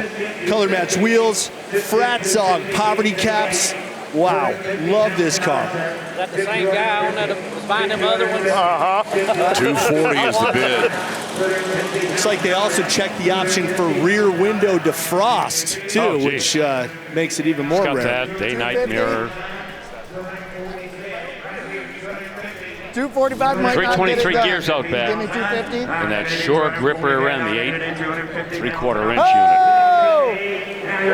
Dana Mecum, they're holding the potential sold sticker. He seems very confident that that reserve's going to come off, and we're going to see this one sell. Yes, he does. And he's usually fairly accurate. Oh, I would yeah. say. He's anticipating. He's looking back at the block with anticipation. Tell you, I wouldn't get too crazy with that car. It's got manual drum brakes. Mecum rule 275. Oh, you got strong legs. This is good money for a 68 Hemi with an automatic transmission. Well, if you're going to have an automatic, torque flight's probably Absolutely the best way to go. My point being, the 69s always bring the strong money. For a 68 Hemi in this burgundy color, this is really good price. Well, first year for that body style, and it was a I didn't want to hit him because he was weak when he came at the 250. So that's why I did it this way. Get 275. Well, they've laid out the Mecum rule here at 275 for anybody who wants to jump in. Nobody else can bid. Going to be your car. 275,000. 275. Do it. Hey, there we go. Is that it? 275. Dana knows what he's doing. And there is the gentleman that was in the mix on a number of those Peter Swainson cars. So a big Mopar guy in the house here today, and he's snapping up some good ones. That's, you know what? I think maybe the third or fourth car maybe that he's bought today. Yes, and was in the mix on another one or two. Yeah. Wow, that's cool. Okay, now time to check out the car that Shannon was just gagaing over. Is that a word? I just invented a word. Going gaga over. It applies. A grabber green, white interior, Boss 429. Would that make her Lady Gaga? Think about that. Okay. One of 9 in grabber green with a white interior. One of 4 known to still exist. Odometer reads less than 5,000 miles. And in case you wanted to go through some of the specs after all this time, I'll do it. 375 horsepower was the factory rating on these. Well underrated. That's semi-Hemi 429. They all had 4-speed manuals. This has the drag pack, competition suspension, and traction lock rear end, I'm sure, probably with 391 gears. Yeah, guys, I was just talking to the owners of this grabber green, Jim and Patty. They are standing nearby. You know, green is good luck. So Patty is wearing green shoes. Take a look at that right there. I noticed it. She was very happy that I noticed it. And they are very nervous, but very excited to see how this goes. You guys thought I was the only one that liked to match my shoes to my car. But Patty is a visionary, clearly. Well, there's 2. There's 2 now. Guys, we're Look seeing at this. This huge is big number money. for a Boss 9 from 1970. This is beyond what we normally see here, Bill. Yeah, the rarity obviously contributing to that. That grabber green and white. Oh, the reserve is off at $600,000. 610. 610. Are you bidding upstairs? 610. I wonder if the shoes go with the car. I'm sure the shoes in. She would probably be willing to throw those in at this price. Yeah. Maybe Shannon can ask her about that, huh? Last call. 610,000. Sold. $610,000. Sold. How cool. Yeah. If the shoes go with the car. Do the shoes go with the car? $600,000.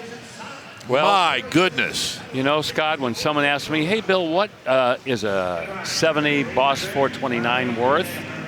What do you say? We see him go for $200,000. Saw one go for over $6. Yep. You know, with commission. So you really can't come up with an accurate number. 2 words. It depends. It depends. Wow. Take a good look at that one. And take a good look at the car right behind it.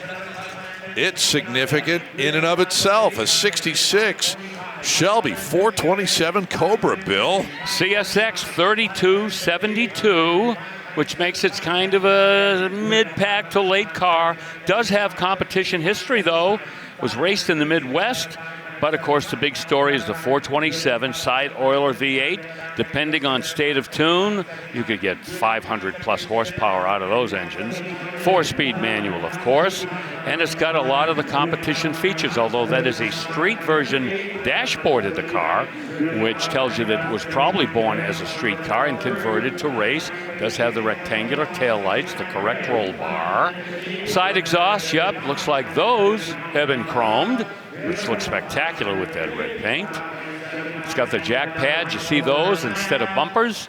Those little jack pads you see there were used to jack the car up in a pit stop. The jack would have a bar on it, horizontal bar that go underneath the notches and lift it right up. And it's not going to sell, at least at this point. Not at this point. It gets to $550,000.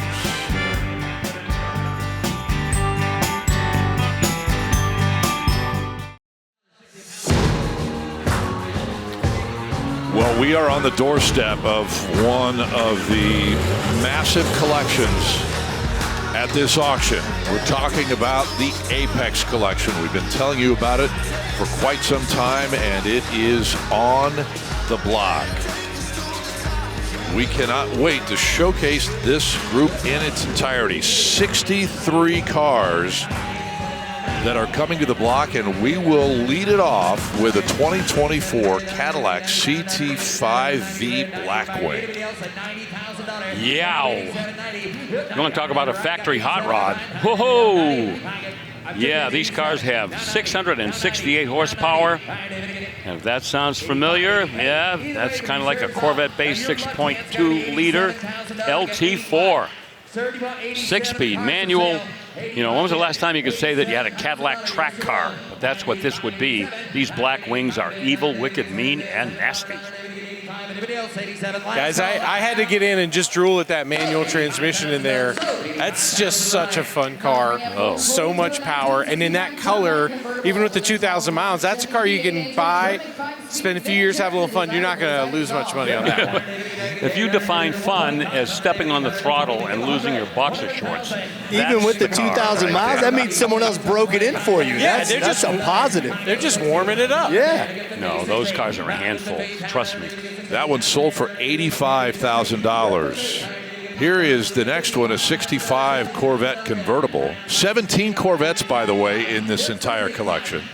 Yeah, and as you probably already know, Steve Matchin and I were up at the Apex Collection to preview these cars, and I'll just get this out of the way up front.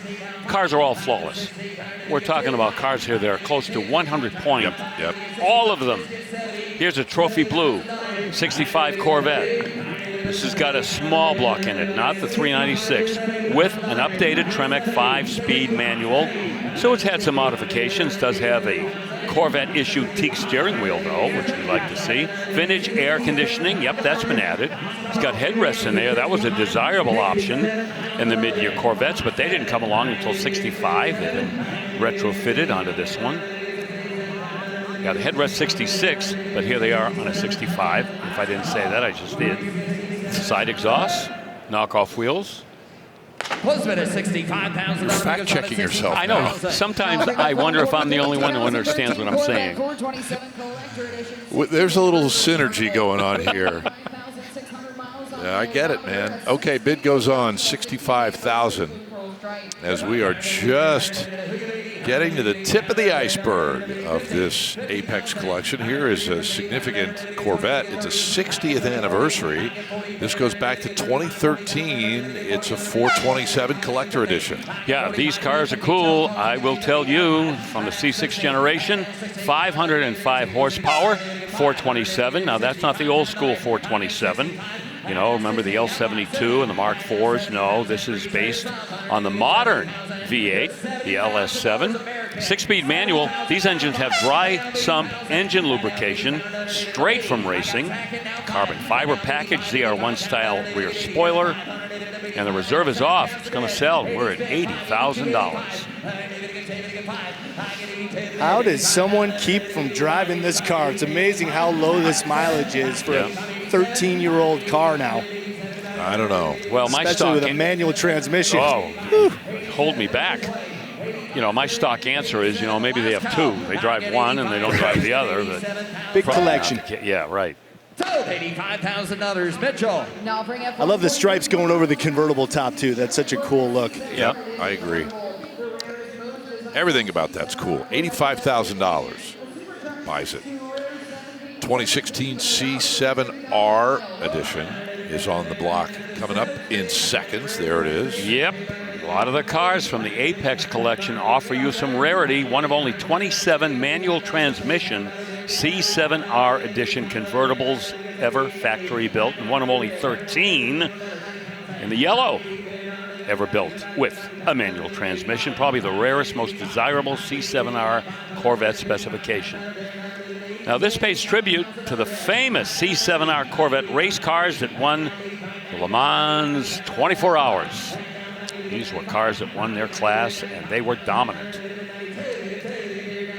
We're talking about mileage. This one, a little over 3,300 miles on the odometer. But here we are in the C6 generation, when finally we're getting a passel of Corvettes that are giving you a lot of horsepower. And we had to go without a lot of horsepower in Corvettes through the late C3 and early C4 generation, but those days were over when these cars landed. All right, this one cracks into the 90s and will sell at $92,000. And time for CSX 4000 Cobra here, Bill Stevens. Boy, when I saw this at the Apex collection, oh, my knees went from solid to liquid. Wow. This is one of 29 of the 50th anniversary examples that were built. It's got the right motor, 427, but it's putting out probably 250 horsepower more than an original 427 Cobra would have had. This is, of course, one of those CSX 4000 continuation cars. Anniversary blue paint, got the Motec 8-stack fuel injection system, Tremec 5-speed manual transmission, and of course that special 50th anniversary badging on the hood, the trunk, and the steering wheel hub. You see the big billboard Goodyear tires, pin drive wheels, side exhaust. Very much the way that an original Cobra, SC semi-competition Cobra would have looked like. I had a continuation car, as I've mentioned any number of times. Get them in fiberglass bodies, this one the aluminum body. Mine was an aluminum body as well. I just, couldn't have an original car, way out of my price range. But these definitely are the next best thing. Now keep in mind, this is not a replica. No. This is a real car. Factory built at Las Vegas Shelby facility and finished usually by a Shelby dealer somewhere in the country. All right, this one hits a high bid of $300,000, but we'll pay a visit to Bid Goes On. With only 132 miles since completion. The next one is a replica, and a well-done replica at that. Superformance, your buddies. Yeah, one of those replica companies. Now, this is a replica. However, it did have Carroll Shelby's endorsement, which was not very easy to get when all of those replica companies were out there building the Cobra replicas. And by the way, Scott, remember in Kissimmee, I want to say 3 years ago, we sold Carroll Shelby's personal Cobra. Yeah. This is replicated to that car. CSX 3178 was Carroll Shelby's personal 427 Cobra, and it looked a lot like this replica. 427, it's got one. This one also upgraded with a 5-speed manual. And this one finished out as a street Cobra, not a competition Cobra. It's got the sunburst wheels as the street cars had. Doesn't have side exhaust, does not have the hood scoop, the riveted hood scoop. We saw the backdraft bring a big number yesterday, and now it's Superformance's turn to get up there. Right, Chris, and again, the Superformance cars did have Carol Shelby seal of approval. And that matters to a Now lot bring of folks. F-146 and 1968 Shelby GT 350 convertible. All right, so $140,000 for that replica. A little bit short of the mark. So a 68 GT 350 convertible is our next car to take a look at, part of this Apex collection. Yes, is this the one that Shannon kind of gave us the once over on? Oh, yes, it is, actually. Yes, it is. No, it's not. Now we're being told that it's not. Okay, so get out your pencil erasers. This is similar to the one that she showed us. It's a replica of the one she showed us. No. Perfect. Yeah.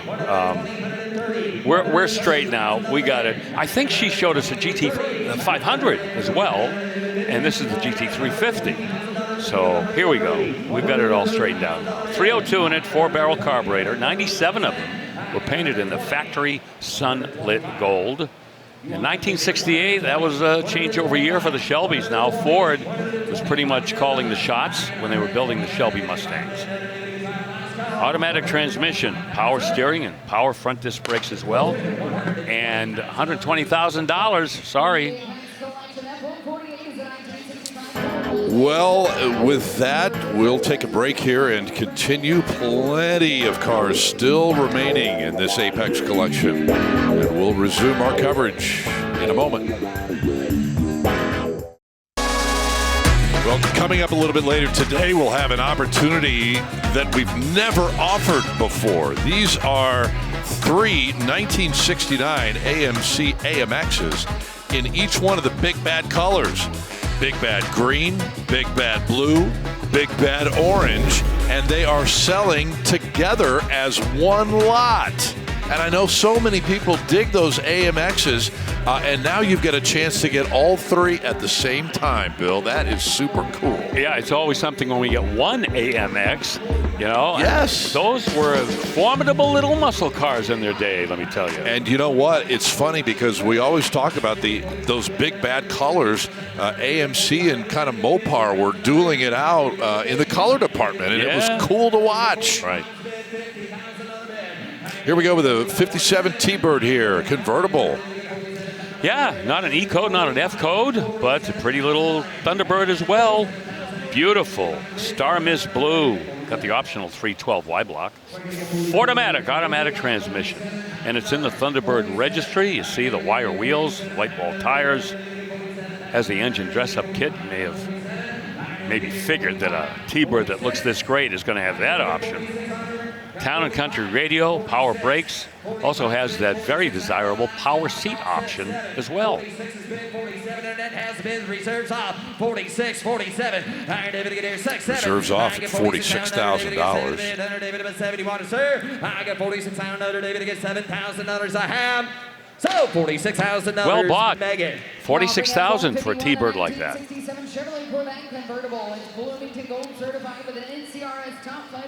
Bill, make sure your seatbelt's fastened. They are. For the next, both of them? I have 3 of them. Oh. Wow. I have to be prepared. Bill is one of one. Racing belts. Okay. And I say that because of the car that you're looking at right here from 1967. Oh, I knew this car was going to get a lot of attention when we were up at the Apex Collection. Bloomington Gold Certified. NCRS Top Flight. 2 of the premium awards in the Corvette world. Tri-Power L68, that's the 400 horsepower, 427 with a 4-speed. Has the just fabulous finish and detail on this car. Will just knock you right out. Side exhaust. It's also got air conditioning, factory air, and a Corvette convertible mid-year. That's the thing that knocked me out. Oh, yeah. Yep. No doubt about it. So special. Got the hard top that goes along with this car. You see the bolt-on wheels and the red line tires. Unbelievable. But hey, reserves off. Yep, there's a reserve. Not surprised. That's terrific. 175. Positive traction 370 rear end. Rally red. Popular Corvette color, black stinger, black interior. 175,000. Let's do a little bit of Corvette spotting from the mid-years. Every single year from 63 to 67 had a different gas door right here. The 67's instantly recognizable because they were the exact body color. So if you see the body color gas door, you know you're looking at a 67. Well, 170,000 buys that 67. Bill, you mentioned a popular color, but not the most popular color, 1967. This one is Goodwood Green. Yeah, right. This one with a white and black interior. This has got the 390 horse 427 NCRS National Top Flight Award winner. 2 NCRS Chapter Top Flight Awards. This refers back to what I was talking to Rudd about, how that whole top flight process is not one and done. You've got to go to several events and just work your way up through several different groups of judges to get to top flight level, especially on the national level. L36 394.27 with a 4-speed, NCRS certified tank sticker, and protector plate. That tank sticker, you hear Corvette people talk about it. 67, the first year you could get it, and that is the birth certificate for the car. Tells you what it should have had when it was going down the assembly line. That's like the golden ticket, man. Yeah, right. Posi rear end, 355 gears. And that green with the white stinger. Southern yeah, congratulations. Thank you so much. Congratulations. $160,000. Bill, you mentioned being judged. McCacken is one of those places where you can get your Corvette judged, is it not? Muscle Car and Corvette Nationals? Yeah, they have their own system of awards to give to people. Golden Spinner, whatever, yes. Yeah, that show happens every November in Chicago, and our good friend Bob Ashton, who runs that show, is here in Indiana with us. Oh, cool. Yeah, he's manning the McCacken booth out in the staging lanes. Oh, I need to go say hi. And you know the name of the arena that it's in, right?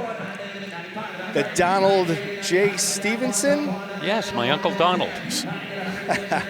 He Or laughed. is it Stevens? He knows. It's Stevens. It's Stevens. I put the son on there. Yeah, Sorry thanks. about that. I'm surprised I got the Donald right. Well, you were pretty good up until there. Hey, you want another Bloomington Gold certified Corvette? You're looking at it. Oh, you got it. 327, 365 horse small block. Oh, man, what a little demon that thing is. And it's, once again, matching numbers.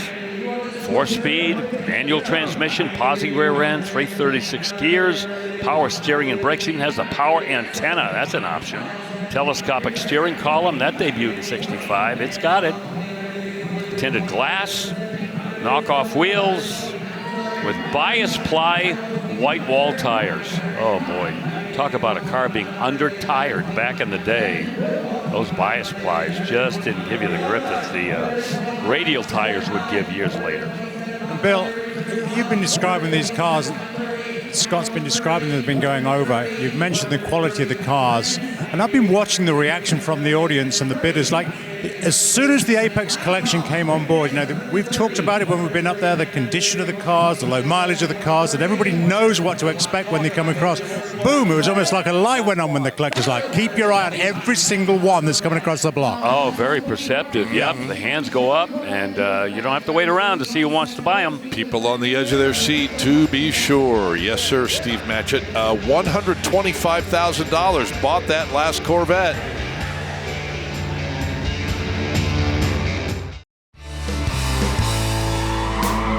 We are back at Indy at the Indiana State Fairgrounds. And let's just watch and listen for a second.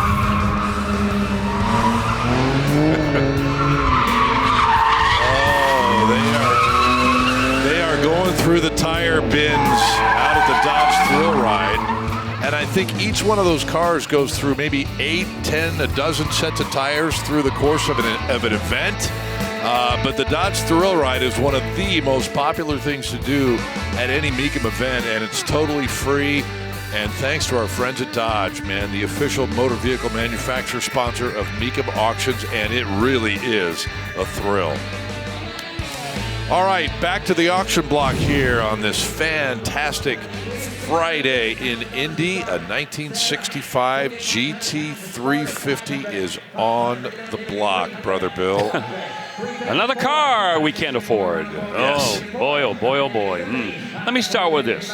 Every nut and bolt has been restored to the highest standards with extreme originality in mind on this GT350. It's a 2-digit car. What is that? Well, the VIN number is SFM5S039039, refers to the production sequence. So 39, 2 digits, early car. This one has the 306 horsepower 289, like those 65 GT350s all had. Concours restoration through and through, matching numbers 289, by the way. The aluminum case T10, 4-speed transmission, the original 389 Detroit locker rear end, factory delivered with the trunk-mounted battery. And we were talking about McCacken, Chris. Concours Gold at McCacken, this car. All the ownership history that you need to authenticate the car. It's in the Shelby registry. And oh dear, $850,000 showing on the bidder board. And the way it's going, I'm going to go out on a limb and say that $1 million might not be out of the question here. It's inside. 900,000 is bid. We've got enough people that want to own it. You're right, Scott. Whoa. 950, ask $1 million. Bill, is that the evidence what we were just talking about? A, the car, B, the collection, B, the quality of the cars. There it is, right? Solid evidence. There it is. There it is. That's so cool. And the reserve is off at the same time. Well, you know, it wasn't that long ago that you could build one of those, buy one of those R model 350 GTs for $1 million. You have to go back a little ways. Now the street cars in this condition are getting 7 figures. Bill, I just had to walk over. When you were talking about the quality of the restoration of this car, you said every nut, bolt, and washer. Literally every washer is perfect on the car. Every washer. Wow, that is something else, isn't it? $1 million on the button for the GT350, 1965. A fabulous car. Unbelievable. Well, don't touch that dial. Well said, brother. There is more to come. And this next one is a 1966 GT350. And a little bit of a story behind this car. We have seen these cars before. These are carryover cars. And just to kind of explain it briefly, 1965, coming to an end. Shelby's now getting ready to produce 1966 GT350s. Doesn't have the required components yet to do the complete car for 1966. Didn't want his guys all sitting around with nothing to do. So they took 1965s, took the components that were available, and made 1966 GT350s. And this is what's called the carryover car. But it's got what you would expect to have in a 66 GT350. The 289, 306 horse, aluminum T10 4-speed manual transmission. Of course, the Wimbledon white, Guardsman blue stripes. And this one listed in the Shelby registry. And the reserve is off at $500,000. I did expect this to trade as much as the previous car because the carryover car, you know, doesn't have the same provenance, but still, it's a real one. And the condition of it, you know, doesn't have to make any excuses for that. Look at that. Unbelievable carryover car. Wow. $550,000. Amazing. $550,000. An old friend of mine, Chuck Cantwell, he was the lead engineer on the GT350 program, awarded that car the Chuck Cantwell Award. And those things just aren't given out to any GT350. Well, the next one is also a significant Shelby GT350. It is the H, part of that Hertz Rent-A-Racer story that we love to tell. Yeah, Chris gave us a preview on this a little bit earlier and hit all the high points. But yeah, Hertz and Shelby got together. They built about 1,000 of these. Chris said 1,001. That's the figure that is most often repeated. But, you know, when it comes to Shelby automobiles, the paperwork has never really been spot on. Unreliable at best. Yeah. But it's got the 306 horsepower, 289. Automatic transmission in these. They did have 4 speeds, but the automatic transmission led to fewer repairs, if you know what I mean. Magnum 500 wheels, of course. Blue Streak bias ply tires. Boy, that takes me back. You get those on Cobras as well, the old Blue Streaks. Well, obviously the restoration is at a very high level. We're at $250,000 in the ask, $240 on the bid. These things regularly trade in the high 6 figures. Even for an automatic, I mean, you can imagine what the 4 speeds would bring. Yes. And we talked about the colors too. I believe you said that we have a blue one coming as well. This is obviously a classic color. Wimbledon white. They were offered in red. They were offered in green as well. But the black is the classic. Yep, and this one hammers just a bit short of that $250,000, Chris, as you mentioned. $240. Strong money, though, for this GT350H. Oh, hold on to your lunch. Well, we've already had one Boss 429 bring $600,000. And let's see about this black Boss. This one will sell somewhere around $1 dollars. Yeah, that green one was a 70. This is a 69. I think what elevated the price on that grabber green was the rarity of the color combination. We'll see this 69 black one, Bill, as you pointed out, just stellar restoration here. Yeah, you're right, Chris. Now, the black, that sells the car, but we had this conversation, I believe, earlier, Chris, about that NASCAR Boss 429, which some people call the S code, and not all of them had that motor. This one does. Reserves already off at $550. Yep, that's going to drive the price up. Of course, it's got the 4-speed, power steering, power brakes, traction lock rear end. It's got it all. Only one of 21 in Raven Black with the S code. Right. So that's certainly going to push the price up, and we're at $575 right now.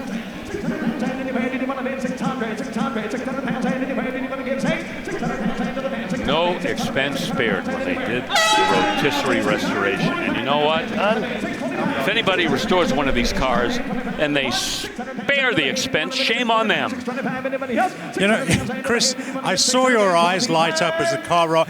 It doesn't matter how many times you see these cars, right? When they roll past you, they just grab your attention. My all-time favorite Mustang is the Boss 9. This one is number 13 and 69, so that is right there in the range of the S codes. And I tell you what, the exact hammer price as the grabber green with the white interior. So 2 Boss 9s. We're kind of getting the idea of the market on the Boss 429s, Bill. $600,000 at least today. Well, they have to be at this level, and these are the best of the very best that we have seen in a very long time. There we see the next one. It's a black one, and that is the 375 horse 429. That big semi-Hemi engine. And of course, we talk about how Carcraft had to revamp the engine room just to get those motors in there. This has got a white Clarion knit interior. Got the build sheet, Marty report, and that 391 traction lock with the drag pack. Yeah, so much space taken up by that massive engine. They had to relocate the battery to the trunk. Probably had to do with a little bit of weight distribution as well. Now as the car rolls over to the mat, main difference you can tell between a 70 and a 69 in the Boss 9s. If you take a look at the hood scoop on the 69, we saw that it was gloss black to match the exterior of the car. All of the 70 hood scoops are matte black, regardless of exterior color. Original body, original interior, build sheet, Marty report. This is a numbers car too, obviously, and this one will not reach the intended mark at 225. So the bid goes on that Boss 429. How about we take a look at this 1947 Chrysler Town & Country, also from the Apex collection, but a completely different road we're going down here. Steve Matchett, you're down there. Yeah, I was absolutely staggered by the quality of the restoration of this car when we were at the Apex collection, Bill, and we were looking around the quality of the woodwork on it. The quality of the woodwork on the doors, all around the top, is just absolutely stunning. I mean, I quite like doing a little bit of carpentry and woodwork, as you guys know, but this is just unbelievable. The steam bending on everything, the joints that's been put into the wood, front and rear, is just staggering stuff. Steve, have you ever seen a roof rack quite like this before, with these individual slats, the way they all stack in there, and then the wood rack itself? No. It's exquisite. It truly is. Well, we saw the 251 cubic inch inline six, and that, of course, is not the headline on this car. The Concours winning restoration took 12 years. Oh, my. And when Stephen and I were at the Apex collection, we both agreed that probably most of those 12 years was spent doing the wood restoration. The sheet metal, we can get that done in no time. It's ours. But it's the wood. That's how you bid, Frank. And you notice the uniformity of the seams, the uniformity of how the wood finish, and the grain in the wood. Not to mention the hinges. A lot of car designers try to hide the hinges. These are featured. They've been chromed, and they just add to the aesthetic of the car. That is worthy of, I mean, that looks like it. Some of those pieces came off of some high-end living room furniture, man. First place winner. Oh, wow. Classic Car Club of America, as you can imagine. Greenwich, Connecticut, the famous Greenwich Concours, first in class.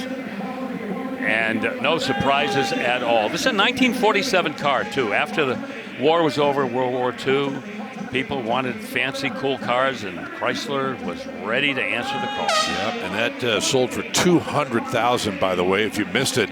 Here's a 57 Bel Air convertible, and look at this. When's the last time we've seen a 57 Bel Air staring $200,000 in the face? Well, good reason. This is the dual quad 283. Also get fuel injection. And this one has the two 4-barrel carburetors on the 283 for 245 horsepower. Frame off nut and bolt restoration. Awards: Antique Automobile Club of America, a senior Grand National winner twice back to back. 2019 and 2020, it won 999 points from the judges out of 1,000. Matador red and silver interior. All the correct factory markings, undercarriage finishes, and it sells. Got it. Wow, I was kind of hoping for 200, but that's okay. The reserve came off at 185,000, and that's where it sells. Still a fabulous car. Wow. You okay? Bill? I was okay until I looked at the next car. It's a 1970 LS6. It's LS6 o'clock. It is. Second one today, we had the convertible. We remember what the numbers on that car look like. This is the fixed roof. This one, documented, frame off restored. Fathom blue, the favorite color of so many people. It's a bench seat car, black bench seat interior. Matching numbers on the drivetrain. 4-speed, the M22 Rock Crusher. Yeah, just to refresh your memory, you mentioned the convertible earlier. That sold for $395. Right. Just a frame of reference. Positive traction, 410 gears. Super sport wheels. Those polyglass tires. Oh, I chuckle when I see those on these muscle cars. How did we ever get out of this 1970s with our lives? I'm telling you. Now, of course, they make radial replicas of these bias ply tires, but when you do a restoration like this, you're going to put those bias plies on there. I think this is the first time, Bill, that I noticed just how large on the radiator the hose actually is on one of these. It felt like I was looking at like 4-inch diameter. It's not that big, but it's so massive compared to a lot of the other things because they were trying to keep that power plant cool. But sometimes it's just those little glimpses you see of what they were going for. So wild. Yeah, no, these engines were notorious for running a little hot, driving them in the hot weather in the city, and that's why they did it. Not going to be enough here at $200,000 on that Fathom blue LS6. Now to a forest green version from also 1970, of course. Yeah, and just remember what I just said about the other one, because this one is the twin to it. Of course, it's got the 450 horse 454. It's also an M22 4-speed car, matching numbers, frame-off restoration to an incredible standard. It's got the cowl induction hood, power steering, power disc brakes, posi rear end, and let's see where this goes. Already at 265, we've surpassed the previous one.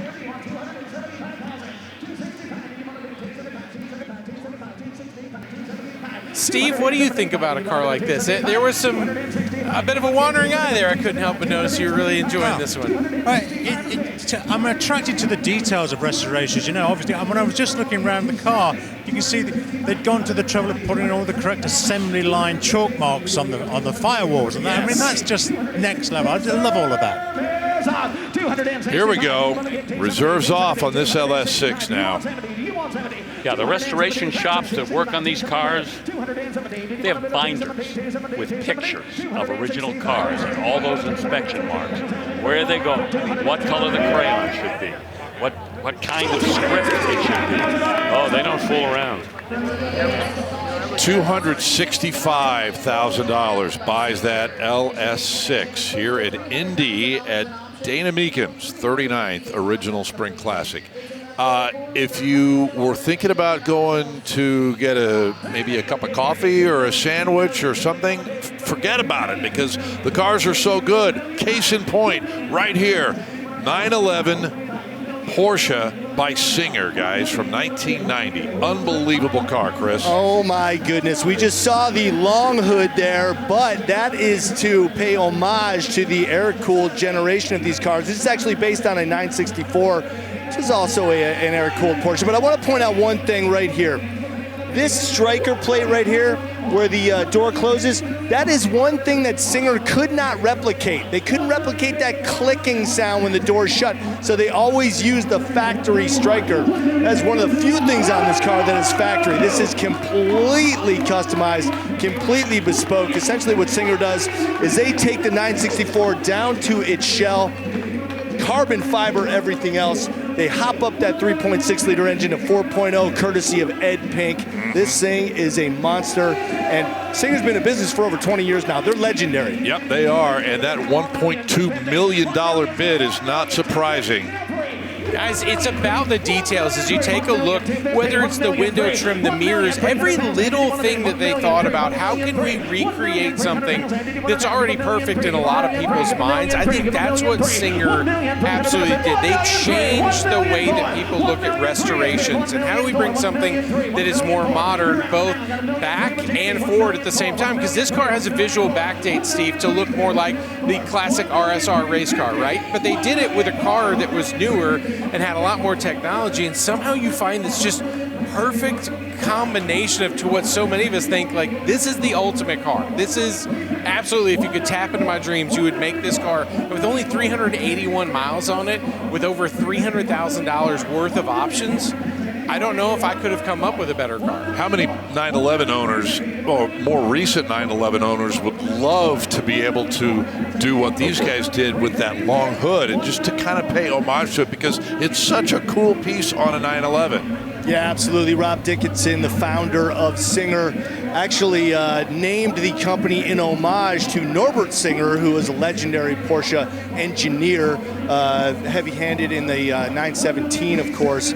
But yeah, he made a lot of those Porsche dreams come true. And once they kind of got off and running and they realized that what they were doing people wanted and it was successful, well, they've just taken it to the next level. Only 450 of what they call the classic studies were produced. They're now on to the turbo studies, and they're just crushing it. Singer's at the top of their game. $1.4 million, and I think I just heard him say the reserve is off. Yes! Yeah, Look at that. This car, they call it the Michigan Commission.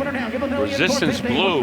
Beautiful blue paint. Ghosted stripes and orange lettering along the rocker panel. Knock him out. And Ed Pink, as Chris mentioned, one of the all-time great engine builders whose engines powered so many champions in the National Hot Rod Association for years. Ed Pink built Hemi. That was a ticket to drag racing success. Guys, kind of makes you wonder who's on the phone. Could be our old buddy Rick Hendrick, who picked up a Singer in Kissimmee.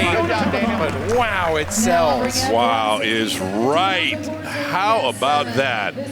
You know, we're just taken aback, but not surprising given the condition of this car, the build quality of this car, and the fact, obviously, that it's by Singer. That says a lot. $1.5 million. How do you follow that act? Well, let's try this. Yes, how about this? 2004 Celine S7. Guys, truly an exquisite car. This is one of 78 ever built, a naturally aspirated one. 575 horsepower, I believe that's a 7-liter all-aluminum V8 in the back, manual transmission. I've been lucky enough to drive one of Steve Saline's personal S7s. It was set up just like this.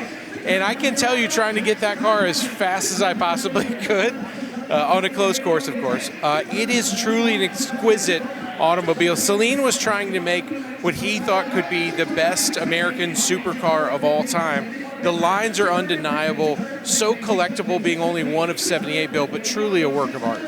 Yeah, and you know, this is really the baby. They had a turbo Celine S7 that give you over 700 horsepower. But that might be too much for a lot of people because this 575, oh, that'll get you there real quick. This is a 200-mile-an-hour American-built exotic all the way. 650. This has racing provenance, securing over 100 wins, world's top circuits. Daytona, Nürburgring, Mons. 640. The odometer reads 1,985 miles from New York.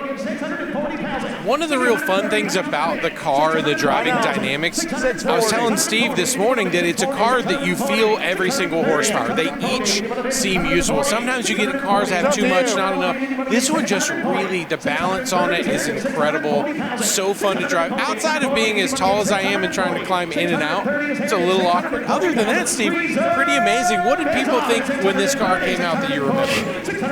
It was an instant success. People loved it. They could see what Celine was doing with the car. Particularly when I was looking around the car at the Apex collection, I was just so impressed with the positioning of the power plant in the back, trying to get it as close as possible to the driving position to improve that center of balance. It's fantastic.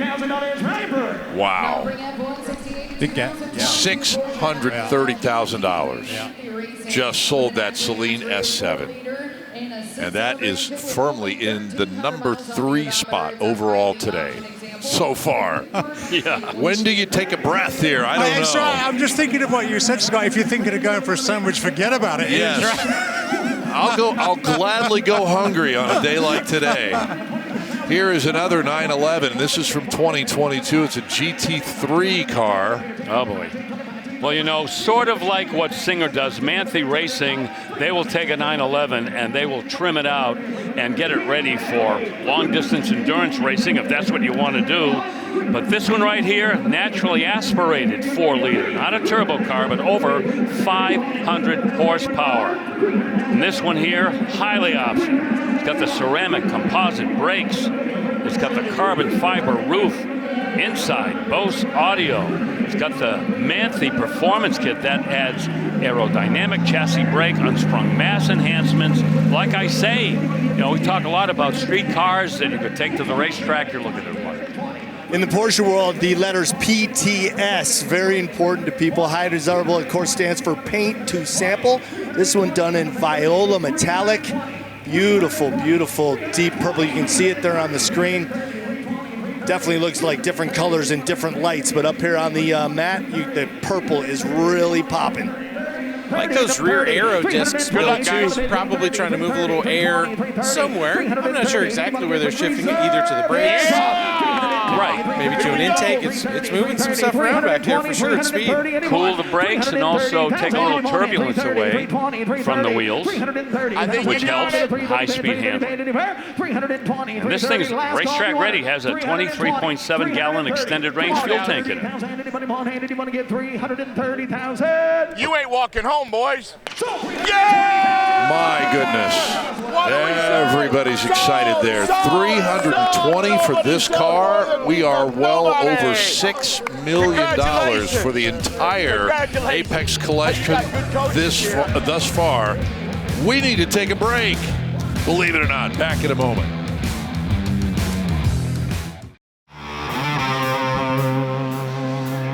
We welcome you back to Indianapolis here on ESPN Plus. I'm Scott Hoke. Bill Stevens here in the booth. Man, the last 45 minutes has been a blast. Steve Matchett, Chris Jacobs, Rutledge Wood, Shannon Spake with us, and our entire crew, our camera guys giving you great shots, audio, the greats, everybody on the crew. It's been a fantastic day, and it's continuing. The reserve is off here, Bill, on this 66 Mustang GT. A six-figure non-Shelby Ford Mustang GT Fastback. How about that? Insanity. Yep. 289. This is the A code, 225 horsepower automatic transmission. Awards from the AACA, the Mustang Club of America. It's got factory air conditioning, automatic transmission, power steering. It's a loaded car.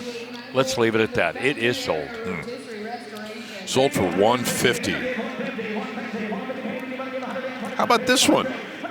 A 65 Mustang GT Fastback, Caspian Blue. Yep. 289. Yeah. Very similar to the one we just had. Yeah. A-code car, 225 horse, 289. But this one with a 4-speed.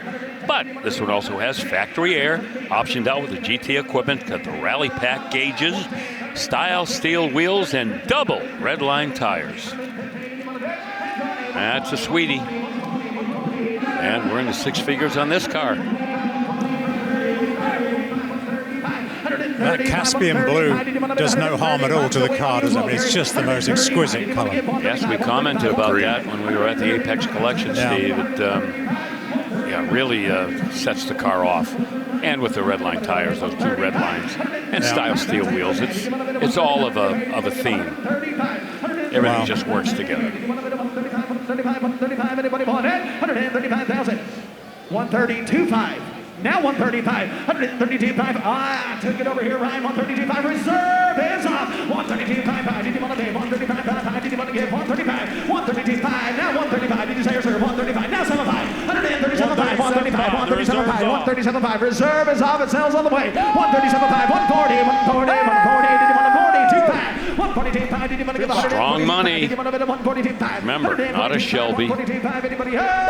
And yet, wow, it's still very desirable. All of the bidders are pushing it up over $140,000. Same story with the previous car that sold for $150. That's it. Well, we've said it before, but it's worth saying again. It's the condition. The condition is so good. What these guys and gals are doing is just stunning. Yeah, the Apex reputation needs no defense. 142.5 buys that one. Well, here's a 67 GT350, Bill. Yeah, and it has a paint job, which is more, say, common on the 65 and 66 GT350s. But, hey, no harm, no foul. 67 looks good with it as well. Wins in white and the blue stripes. 289 car, but with a Paxton supercharger. Push that horsepower up close to 400 horsepower. Matching numbers, 4-speed manual. And an early production car, by the way. This is another double-digit car as the VIN ends in 0017. Number 17 in the production sequence. Got the roll bar, short tab steering wheel, and the Magstar wheels. You'll find it in the Shelby registry and with a little extra measure of documentation, the Kevin Marty report.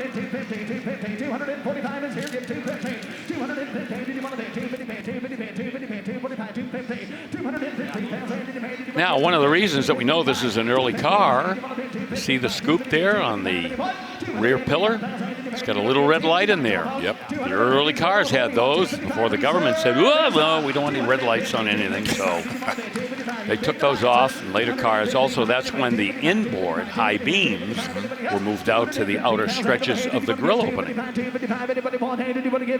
We are also told that this car was kind of a show car, public relations car for Shelby. And you've heard the saying, if you've got it, flaunt it. Well, they did with this car. Yeah, and at this time period, a lot of the cars were used for public relations because they really needed to promote these automobiles. They didn't have an unlimited promotional budget, and Ford was moving in now to take over construction of these cars. So it was kind of a loosey-goosey time period for Shelby. All right, that one sold for $250,000. Significant, yes. GT 500 time now, also from 1967. Yeah, there you see the close-mounted high beams there in the center of the grille, which once again tells you this could be, one of the early cars. Moss green, dark moss green, good color. Matching numbers, dual quad 428. 355 horsepower with a 4-speed manual transmission, the Kelsey Hayes Magstar wheels, and documentation aplenty on this Shelby. Bill, when we talk about the details that people go to in the links in a restoration, we saw on the radiator there, shroud, there was that pink X that was marked on there. How much of those details end up changing the value to a person who's looking at one of these cars that's been restored? I don't think it changes it that much because anybody could do that. Those could be added at any time. Sure. You'd love to think that, hey, those are the original markings, the crayon and everything, but usually it's been added. But that is something that you can do. It doesn't cost you any money either. So you see that done. Well, the high bid here, $320,000. And rolling into position next is a GT 500 KR. That's, of course, from 1968. Not even a full-year model. But, boy, one of the most desirable of the Shelbys from this era. Yeah, the king of the road, KR. That means it's got the 428 Cobra jet engine, not the Police Interceptor engine. Rated at 335 horsepower. You know what? With that Wimbledon white and saddle interior, it's one of only 24 that are built in that color combination. Well, only 518 of these GT 500 KR convertibles were built in the first place. Fully documented. And some of the hardware, got a power-operated convertible top, power steering, power disc brakes, the tilt-away steering column, and the interior decor group. Steve, did cars like this make their way across the pond when you were a young man? And if so, what did you think of them? What was your perception of cars like these? They did. In limited numbers, they did. And I was always very impressed and enamored with them because, the idea of V8 powered cars, it was such a cool thing to me, looking what you guys and gals were up to on the opposite side of the Atlantic. And then we were dealing with little 4-cylinder engines, minis and MGs and things like that. I fell in love with the first-gen Camaro for that very reason. When I saw them over in England, I thought, wow, this is just beautiful. All right, we will leave that be and get set to head to a break. And when we return, we will take a look at this. About 3 hours ago, the top of our show, Steve Matchett previewed this Heritage Edition for GT.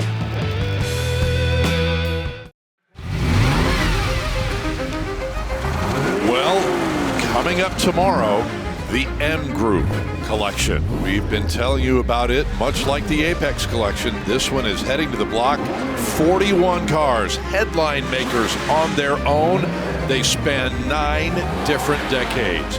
European performance, exotic, luxury, American muscle, absolutely.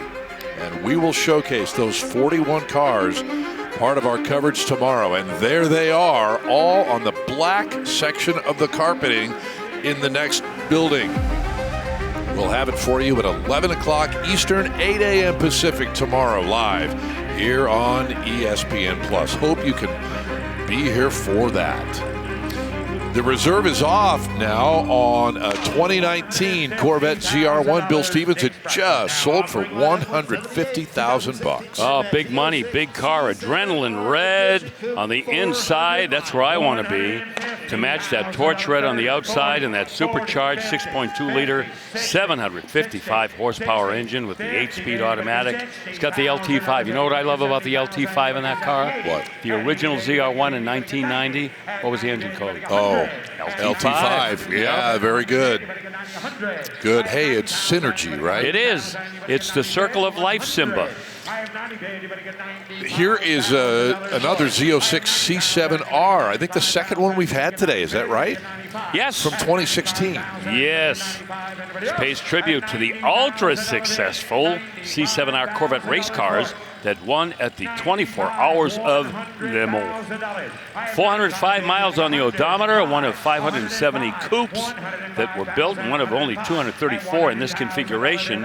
And this, with 405 miles on the odometer, could be the lowest mileage example. 650 horsepower, LT4, 8-speed automatic paddle-shifted transmission, racing yellow, tint coat exterior, jet black leather interior. It's got the 3LZ equipment group, the Z07 performance package, carbon ceramic brakes with yellow calipers. Ooh, looks great, goes fast. That'll give you a ride. Reserve is off at 95. And the reserve comes off at 95. Get a manual transmission in these as well. But these, I'll tell you, these paddle-shifted automatic transmissions can probably give you a quicker gear change. Thank you very much. Than the do-it-yourself manual transmissions. So 95 buys it. That we know. Heading to a new owner today. Well, Corvette o'clock? Yes, absolutely. And the 1963 split-window coupe up next. Yeah, a full custom example. No expense spared. Wait to hear this. This has got 6.2-liter LSA crate engine with a Tremec T56 6-speed manual transmission. Has a Camaro-style independent rear axle. 18, 19-inch Corvette special alloy wheels. Other modifications underneath. The QA1 coilovers. Inside, vintage air, autometer gauges. Steering wheel is from Billet Specialties. Big paper to build this Corvette custom. Boy, this is a real ripper, Bill, with that LSA under the hood. You can leave many other vehicles in the dust with this one and look great doing it with that 63 split window. Yeah. Yeah, the split window coupe in the early days did not get a lot of modifications. That was considered sacrilege to do anything to a split window coupe. But now, much more accepted, and usually the cars they start with are not pristine 100-point cars. You know, they could be partially demolished or, you know, a lot of different ways that you can start one of these builds, but they're not frowned upon anymore, especially when they come out like this. How often do you see them in the wild? Not very, but I'll tell you, there's somebody here in Indy, at least one, has a silver original, not a custom like this, but a silver split window coupe, and he had it out one day last summer at one of in the parking lot up north, and it was just like, wow, everybody stopped and looked, man. Yeah, that might have been a Jeff Hayes build. No, it wasn't a custom. It was just a straight, normal unmodified split window coupe. Yeah. Oh. So did you always have to think about what you paid for it? Well, what was it? 210 is the number right now. Jimmy Landis is asking for 212.5. 212,500. Got 210. 212.5. You can beat 10. Yes. You can beat 10. 212.5. There's 7 there. I can't do that. 212,500. Over 100,000. I got to be $2,500. I really want you to have it. I really want you to have it. Give 212,500. 10. Right. I got 210. Is that right? Oh, lower left-hand corner, that's Jordan Hunter talking with our friend Gary Runyon. You got 207.5. 210 to you. That's what Paul's got. They're going to wish they'd have claimed the 210. Give 210. Give 210. Yes. 212.5. How you like me now? 212,500. 210,000. You're Oh, going to he get may get it. 212,500. 212. Now 215 to you. Oh. 212,500. 215. I think that's John Pitts right next to him from the Silo Auto Club here in Indy. Good friend. Up. And they missed it just by a whisker. Got his pocket picked. There will be more, Gary Runyon. Sure, there will be. All right, 212.5 for that. Z06 time now from 2008. Yeah, the C6 Z06 brought us into 500 horsepower territory in the Z06 Corvette, the LS7, 6-speed manual transmission, and extras aplenty. Navigation, head-up display, Bose big time 7-speaker sound system. With the 6-way power adjustable seats with the heated memory package. So you can drive the heck out of this car and not break a sweat. All the comforts of home in there.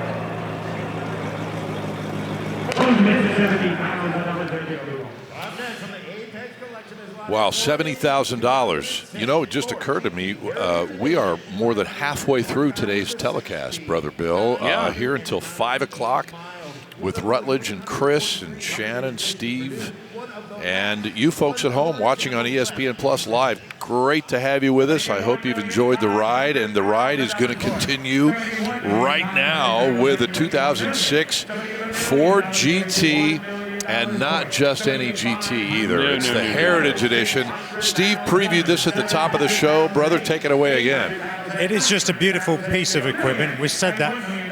We talked earlier on about the 100 years of Ford, and it's highlighted right here. It's a little homage that the designers put in with the light design. 100 for 100-year Ford anniversary, and then also to celebrate, of course, the great battle of Ford versus Ferrari with the GT40. They produced the Ford GT. I absolutely love the shape of the cars, and I genuinely do feel that Ford did a phenomenal job with this. It's got all the options on it that it should have, and of course, it does it no harm whatsoever to have that Heritage Golf livery on it, Bill. I think we were talking about that earlier on. It's just magnificent. Yeah, you know, I had a chance to interview Camillo Pardo, the gentleman most responsible for designing the 05 and 06 Ford GTs, and I asked him, I said, you know, what was the biggest challenge here? To be able to take such a classic automobile and to modernize it without really compromising its historical profile. Yeah. And he said it was a challenge because you didn't want to besmirch, you know, the shape of this car and what it accomplished, but you didn't want to do a replica of what was built back in the 1960s, and I think he succeeded, you know, by and large in every aspect of the exterior style. That was a home run in every sense of the word. Yep. Both 2005 and 06. And of that entire 2-year run, this Heritage livery that you guys were talking about, by far the most desirable. Yeah. No question. Yes. Again, we talked about the low mileage on this car, less than 1,000 miles in 20 years, and also has the window sticker is still there. Yeah. And the ultimate irony, as we talked about, Steve, is that this livery was used in 68 and 69 when John Wyer took over the GT40 program. Ford had moved out and he moved in, so it's interesting that they pay homage to those cars that were not Ford campaigned. The bid goes on at just shy of $1 million, and here is another Ford GT from 2005 in Mark IV red. Interesting, however, it doesn't have the stripes over the top of the body. No, it doesn't. But it's got the 550 horsepower, 5.4 liter supercharged V8, and the Ricardo 6-speed transaxle. That's enough for me. And one of only 14 Mark IV red cars. Mark IV red, that pays tribute to the 1967 24 Hours of Le Mans winner, driven by A.J. Foyt and Dan Gurney. Guys, we see a lot of red walking back through the staging area. This color in particular is so beautiful. It almost looks like a tomato cherry red. Just great under the lights. Yeah, and the historical connection with that color as well adds certainly a special aspect. And we're seeing the same gorgeous car that we just saw, but is this the effects of the Gulf livery paint job on the previous car versus today on this one? Because we're seeing, the value is very different. We see that sometimes on these GTs, right? Yes. Well, it was an option, right? So the Gulf livery is an option. Yes. Yes, you could take another car and put that onto it, but it didn't leave the factory with that on. That's what makes the difference. I don't think that Heritage car is affecting this at all, because it's an 05 and it just sold for over $500,000. It wasn't that long ago that these 05 cars, especially with fairly high mileage, were in the 2s or 300,000s. Oh, it had to have double-digit mileage to pull that kind of money. This one has over 7,700 miles on it. Exactly. Yes, indeed. But that's kind of what happens at Mecum Indy, Have we had enough Boss 429s today? I think not. Let's talk about another one. Yes. Yeah, this one also with that NASCAR branded S-code 429 engine. Of course, the 1969 and 1970 Boss 429 Mustangs cover the entire production run. This one, rotisserie restoration in the royal maroon and black interior. I was just highlighting that, Bill, as you were describing the car so beautifully. There really is no room in that engine bay. It's just a remarkable feat of engineering to be able to get that in there. Yeah, and simple tune-up, undo spark plugs, or you want to get up underneath there. Not easy to do. No. Plenty of documentation, bill sheet, window sticker, fully documented, and that is a genuine NASCAR branded 429 semi-Hemi engine rated at a ridiculous 375 horsepower. Ridiculously low, right? Well, don't get me going. Or inaccurate. Yes. My rant on factory rated horsepower is well known by now. I like all those cars, those projects where someone's going to say, I don't think we can do this. Oh, and then let me have a go. Do it. That's right. Yeah. By the way, as we are at 480 here, 490. we're closing in on $9 million total for the collection, the Apex collection thus far. $480,000, Katie Reed. Get a little bit closer with that number, $480,000 for another Boss 429. And the beat goes on, not the bid, the beat. Is this a day or what? It is.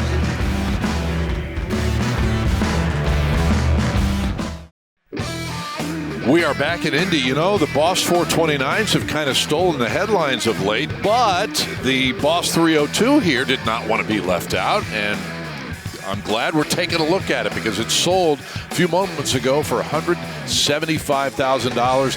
Factory grabber orange, numbers matching Boss 302, 290 horse V8 shaker hood from the factory. It's got all the stuff, and it brought the money at $175,000.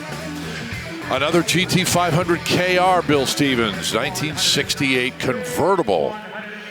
We don't get tired of these either. Nope.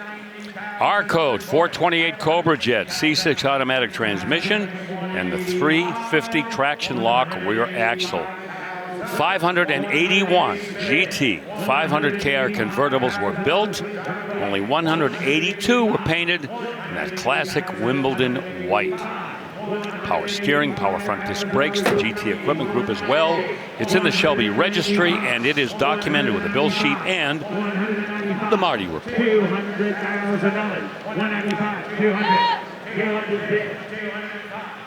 King of the Road, KR. Carroll Shelby found out that Chevy was going to name that to their Corvette, which they eventually did in 1990 with the ZR1, but old Shelby decided to ambush him and get King of the Road before they did, and that's what happened. All righty. That one reaches a high bid of $200,000. And we move to Z28, RS Z28 from 1969 that has one of the most desirable features in the entire Camaro world. Yeah, this is one of the most highly optioned Z28. I remember seeing this at the Apex collection, but what you're referring to, Scott, is the JLA Cross-Ram induction system, the two 4-barrel carburetors diagonally mounted. On the top of that 302, still factory rated though, 290 horsepower, and they got away with it. 4-speed, yep. And this has the 4-wheel disc brake setup as well. That's the JL8 Yes, package. that is exactly right. Yeah. But rare is it to have both of those options on a 69 Z28. Yep. And so the JL8 kind of falls on this car, you know, times 2. Mm-hmm. Amazing. It is amazing. Yeah. Cortez silver, black interior.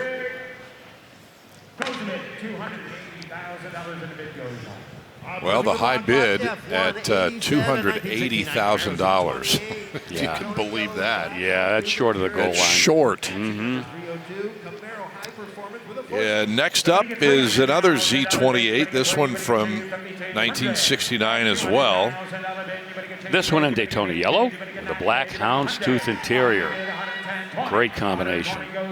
Matching numbers, engine, 302, 290 horse, 4-speed, of course.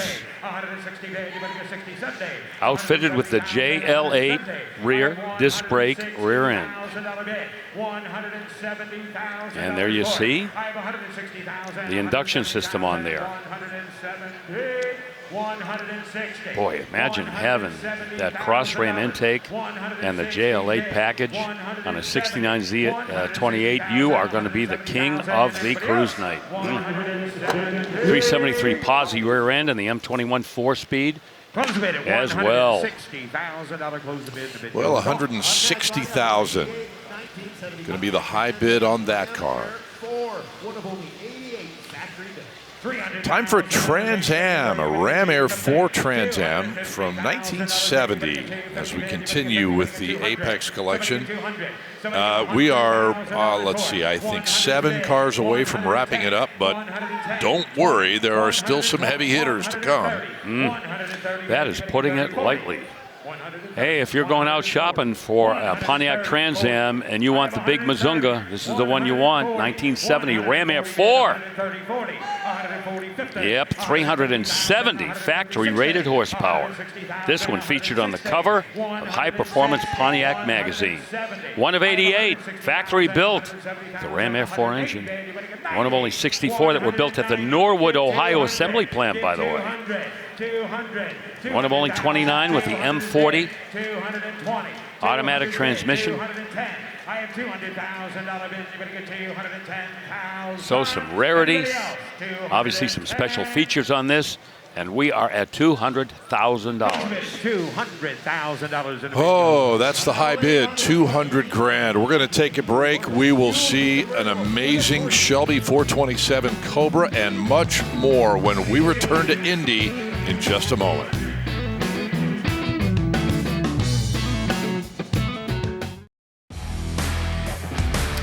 Well, if you're looking for something to keep your collector car looking its absolute best, look no further than 303 and their fabulous line of products, including 303 Protected. Yes, indeed, it will take care of your interior surfaces without leaving any kind of a residue. You can find out more at 303mecum.com. It'll even take care of the interior on that 68 Dodge Hemi Corvette, by the way, that's coming up a bit later on. 303mecum.com is the website. 303 is proven to protect. Let's pick up the action live with what's happening here with the 1960 Corvette for $100,000 at the moment. Fuel injection, 290 horse, 283 with the Borg Warner T10 4-speed. But how about that color? Horizon blue with the ermine white coves. Just having a great conversation with that white top and the white wall tires. Okay, bit goes on in that car. Bill Stevens. Yo. One of the most historically important and accurate and desirable 427 Cobras on the planet right here. You used all my adjectives, but you know what? I'm glad you did, because those adjectives easily describe how important of a car this is. It's a real 1966 Shelby 427 Cobra Roadster. It has the correct original dual quad 427 center oiler engine. They didn't all have side oilers. Center oilers were also used by Shelby, but it's black, the most desirable color for any original Cobra, one of approximately 16 black 427 Cobras ever produced. Of course, the top loader 4-speed manual. It's a wide-hipped car. We talk about this. You can see right there how wide those rear fenders are, those exaggerated wheel wells. Originally designed for the racing Cobras to get the racing rubber underneath there, but those are street tires, Blue Dot Goodyear tires. And those, try find an original set of those. Also with the sunburst wheels, which are correct for the street Cobras back then. One of only approximately 155 true 427 powered street Cobras. Remember, we've told the story before. Due to cost considerations, they switched to 428s during production and then went back to 427s. Only 100 examples delivered from the factory with dual 4-barrel carburetors. However, a lot of owners, after they bought these, would mount 4-barrel carburetors on their dual 4-barrels and also Weber carburetors. We're at $2,200,000. It's in the Shelby registry, as you might think. $2,200,000. Yeah, we got a good shot of those dual quads early on. Yep.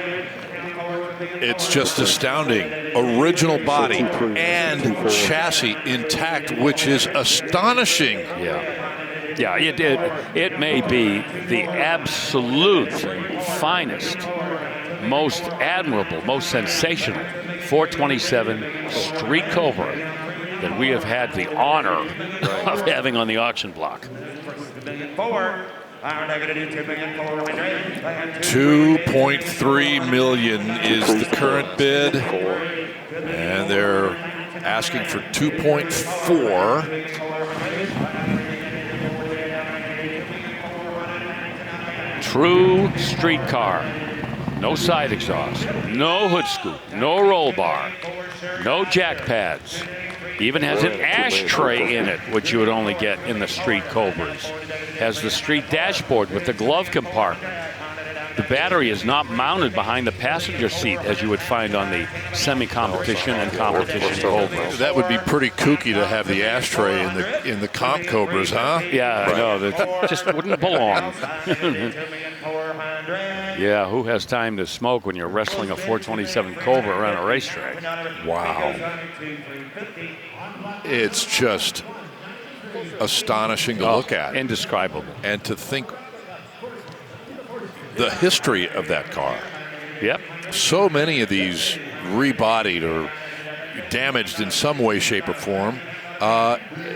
This one is so original. And it's aluminum body. And they get damaged very easily. Right. And this one has its original skin. Wow. Okay. The bid goes on that car. And if something changes, we will absolutely let you know. $95,000 is the bid on a 1966 replica.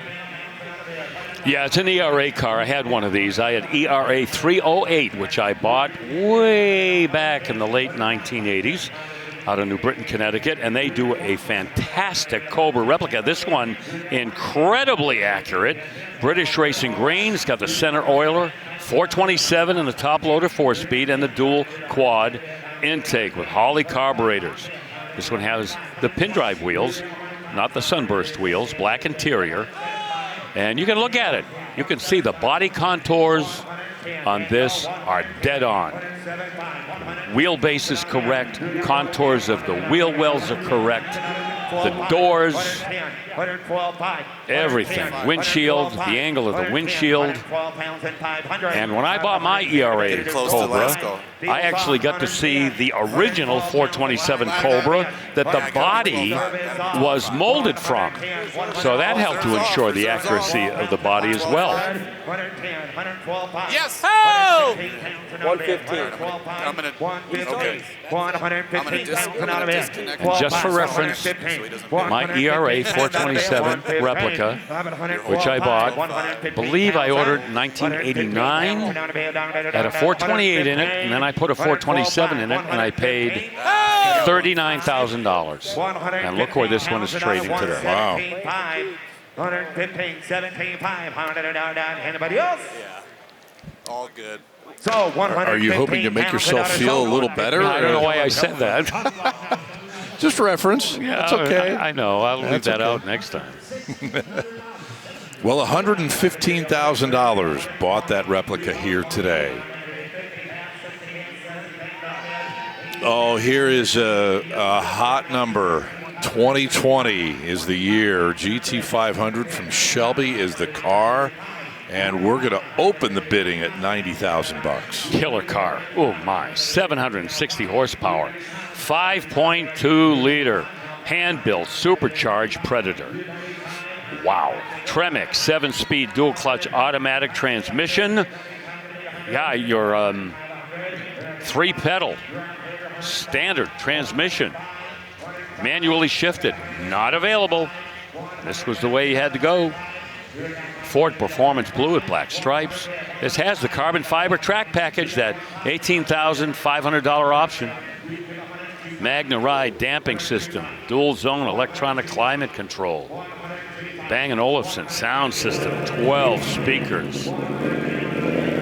Oh man, that is a car that only a very well mentally stable individual should drive. That's why there's a sticker on the window that says, "Keep out of the reach of Bill Stevens." I was going to say. Yeah. I wasn't sure where you were going with that, but I like where you ended. That's where it was. 100,000 even is the bid. $100 out of bid, 125, 125, 100 bid, 125. I'm kind of digging that, it's blue, but there's some gray in there. That performance blue is what they call it. Yeah. That color works. Oh, all the way. 125, 105, cars for sale. 102. Okay, the reserve off says Russ Conklin, $102,500. Sure. 105,000. Unless you'll take 103. He won't. So $102,500 sold. 102,500. 102.5 it is. And you know, that's not too far off from what the MSRP would have been on one of those cars if you could get one. They were very difficult to get at first. Everybody wanted them. Everybody wanted them. Okay, for today, this will be our final car from the Apex collection. There are a handful more tomorrow. But for now, the 67 GT500 will wrap things up from this group. Well, if this one doesn't make $200,000 on the bidding board, I'll be surprised. What a car. Lime gold, black interior, but that 428 Police Interceptor big block has the dual 4-barrel carburetors, the only Shelby Mustang to come from the factory with 2 4-barrel carburetors, 355 horsepower. This one with air conditioning. Automatic transmission, not the 4-speed. Power steering and front disc brakes. Shelby registry. And even a little bit more documentation provided by Kevin Marty. Yeah, you and I were kind of having a discussion about that the other day, the difference in the documentation from Shelby and Kevin Marty. And we refer to Kevin all the time in terms of the stats that he has. Yep. But when you line those two up side by side, what happens? Right. Kevin specializes in telling you what happened at the Ford factory and what the car was built with and what it should have. And then you go to the Shelby registry and they pick it up from there, tell you what happened when the car got all of those Shelby upgrades and modifications. All right, $170,000, the high bid on that GT500. Back with more in just a moment.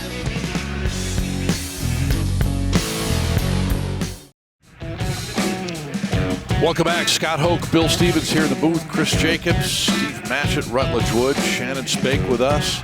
And we're taking a look live here on ESPN Plus at a 63 split window Corvette now, $160,000 bid.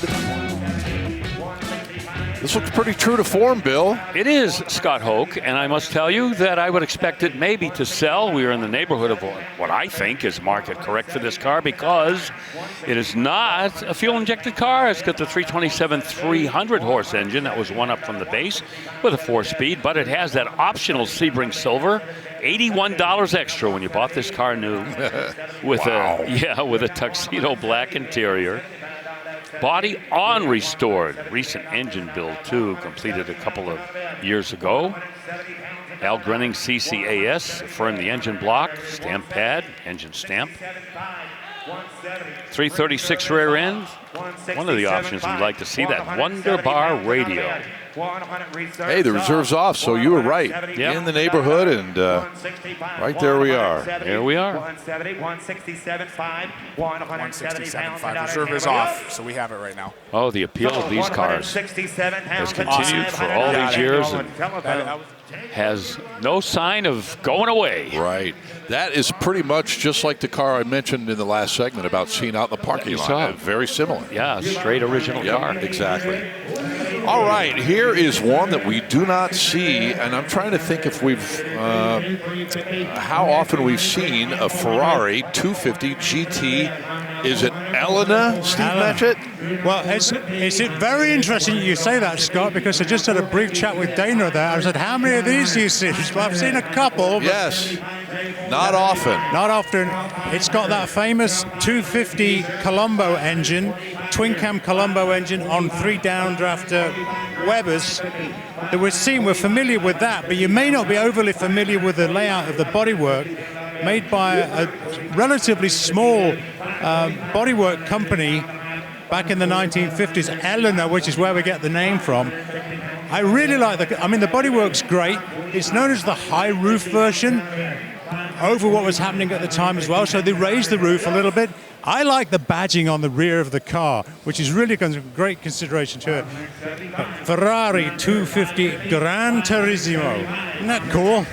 Oh, yeah. Yeah. What's not cool about that Ferrari? If there's 50 of them, that's probably about all there is. That copper-colored roof, guys, as well, almost has like an ombre look. And when you look directly at the car, the headlights also have a little bit of a copper look inside them. It really blends in with the roof of that car. It's exquisite. Yeah, even with the interior, there seems to be kind of like a matching hue between the roof and the inside of the car. Look at that. $575,000 won't be enough to buy that little 57 Ferrari. So rare. 1970 Cuda here on the block next, everyone. Yes, sir. And this has got the 440 6-barrel setup, 390 horsepower. One owner for the first 53 years, and it's an unrestored, original condition car. Oh, that hood is shaking there. Must be a shaker hood. Yep, matching numbers, 4-speed manual transmission 2. Factory pistol grip shifter, super track pack, 410 Dana rear end with limited slip, sure grip. Power steering, power disc brakes. Optioned out all the way, the rally instrument cluster. AM radio, not an AM FM, AM radio with an 8-track, rear speakers. Remote left mirror, rear window defroster. This may be one of the most heavily optioned 70 Cudas we've had in a while. Starting with that 6-barrel engine.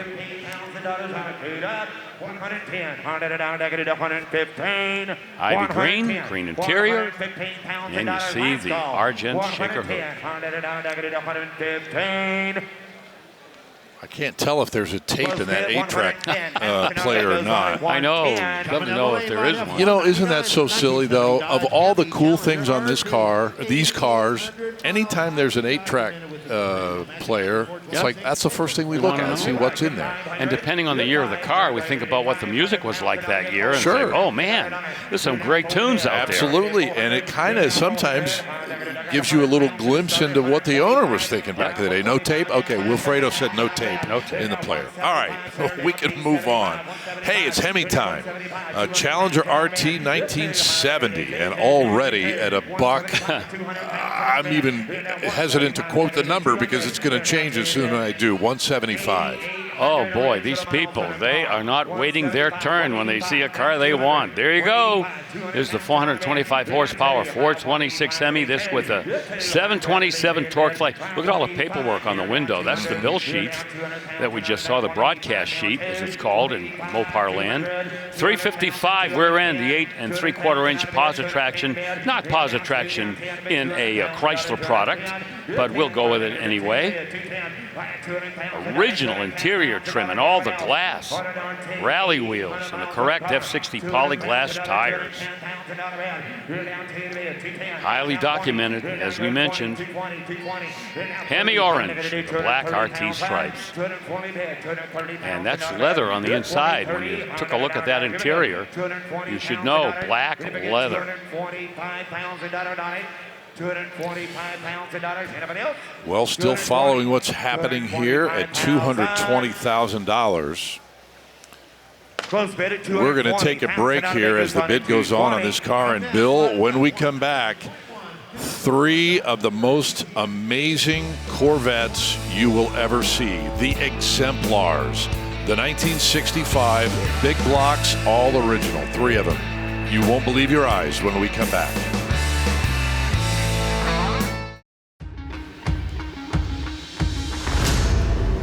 These 3 Corvettes are coming to the auction block here at Dana Mecum's 39th Original Spring Classic in a matter of moments. You will not believe the originality, the provenance, the story, the condition, all things considered on these cars. They all have that Mark IV Big Block 396 from 1965.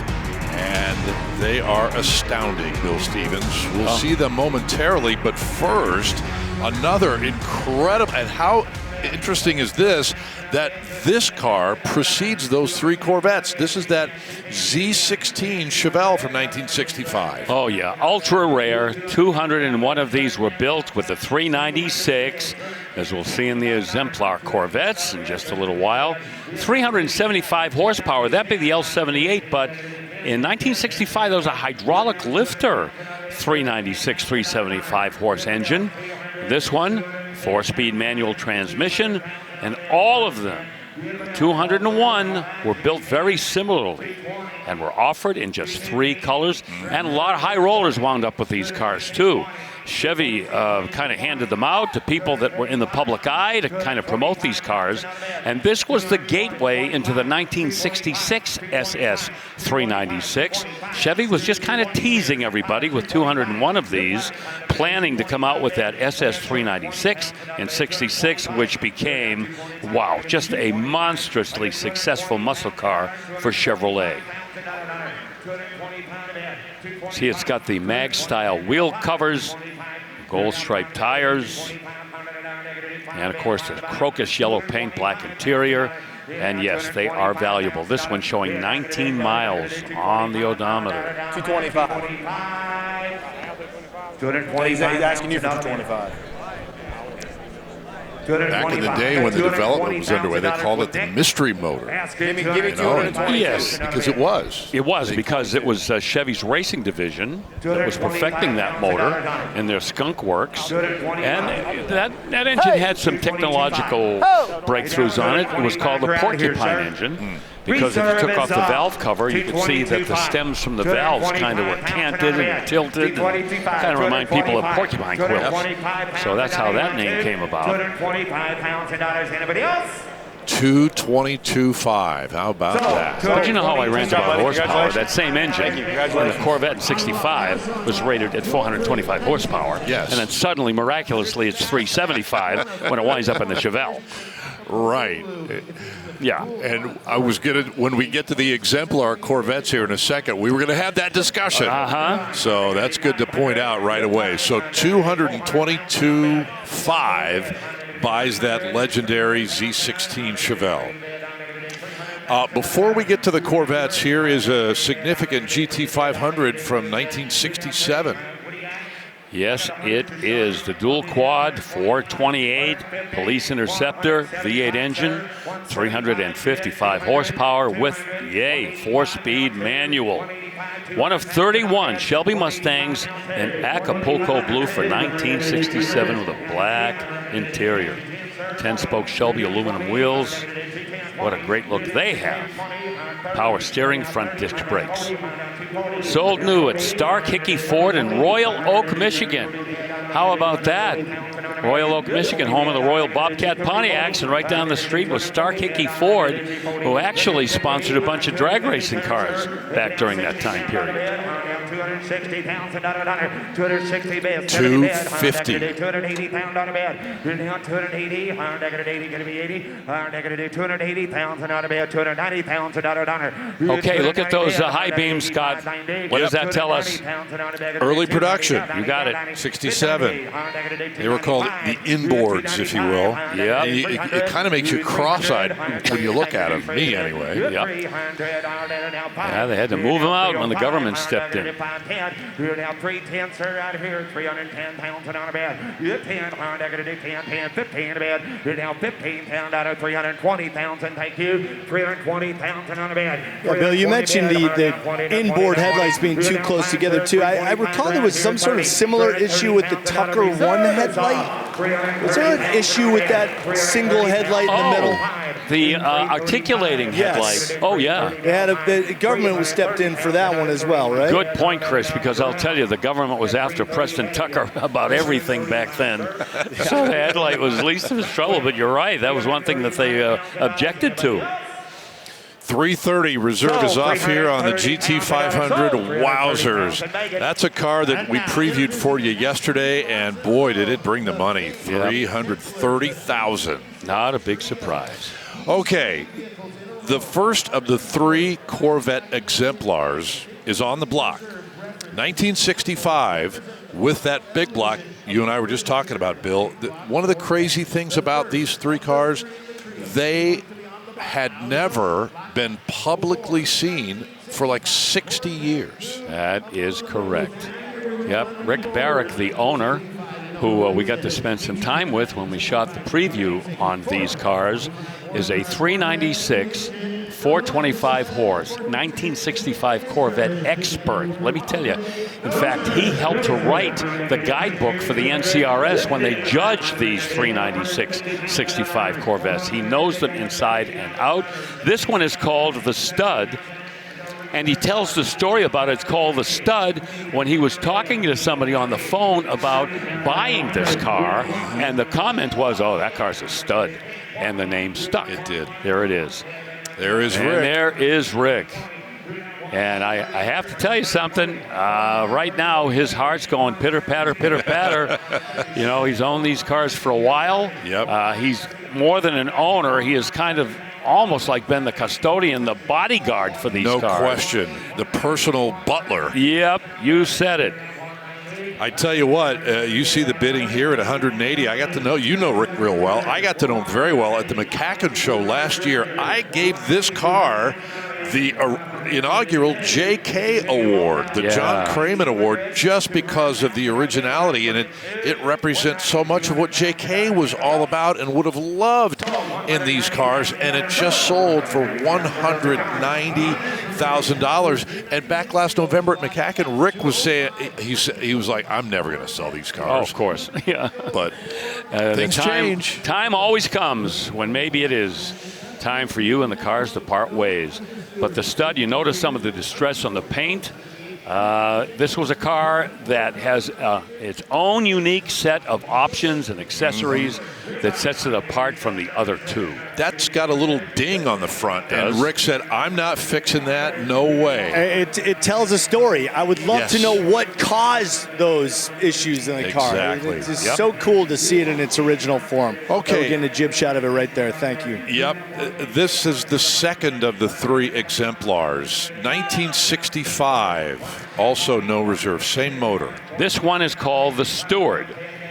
And let me just mention that when you talk about originality, these are not ultra-low mileage cars. They're all over 50,000 miles on the odometer, and yet look at them, how they come across as unrestored cars. You see the patina on the 396 425 horse big block there, and the service items, the maintenance items, the belts, the hoses, the clamps, a lot of the gaskets, they're all original. And this is the car you're looking at right now, 51,000 miles on the odometer. That just defies explanation, if you ask me. And yet all documented.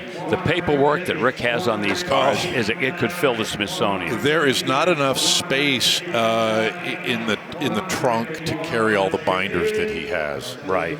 150 is the bid on this car.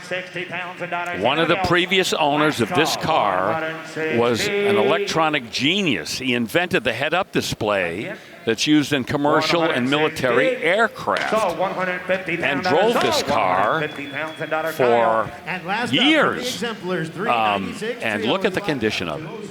Those are the original tires. That's what I mean. I think that came on this car, right? Maintenance items, maybe the batteries have been replaced, who knows, but you know what? Other than that, they are dead on original. All right, to the next one. That was $150,000, by the way. This is the third of the run of 3. And this one is called the Engineer. This is the earliest of the 3 cars. And there are certain touches and certain little peccadillos about this car that were pre-production that did not wind up on the 65 396 Corvettes when they went into production. They were just things that Chevy tried out to see if maybe they would work out, if they decided to include them on the production cars. Some did, and some did not. But this is the Nassau Blue. You see the blue interior. And you see, some of the fading on the paint, some scratches here and there. Originally sold, Nicky Chevrolet, back in 1965. We talked about that dealership. So cool. Yes. And the thing is here too, Bill, at $130,000, these are not, uber ultra high dollar cars, but that's not the point. All right. The point is the originality. The point is the story. Yes. And just the presentation and a chance to get a legitimate, serious PhD in Corvette history. Well, another thing is how important these cars were for the future of all big block Corvettes. Remember, in the C2 generation, 1965, the first year, the 396, 66, the 427 came in, and that went out through the rest of the C2 generation, moved into the C3 generation, and everything that was learned from these cars in terms of the engineering, the construction, trickle down to every big block Corvette that followed. Boy, oh boy. So what a group. I tell you, we've got to say a big thank you to Rick Barrett for bringing these cars to Mecum and letting the public see what they are all about. That's Rick right there, $150,000 for the third of the 3. And let's go to Chris, who's standing by with Rick right there. Indeed, thank you, Scott. Rick, emotional moment. It's got to be. How you feeling right now? Heartbroken. Yeah, it's been a hell of a ride. It's been a lifetime of work on those and a lifetime of studying and documenting, and I just hope they go to a good home. Thank you very much for trusting Mecum to shepherd those across the block for you. Hopefully they're living on Oriental rugs from here on out. Are you struggling keeping up with your T-shirt right now? Yes, very much so. I'm going to go find a corner. Congrats, Rick. Thanks for joining us. Scott, back to you. All right. Thank you, Chris, and thank you, Rick. And the reference he made to the Oriental rugs at the McCacken show, all 3 of them were sitting on Oriental rugs on the floor of the convention center. I saw that. Yeah, that's Rick.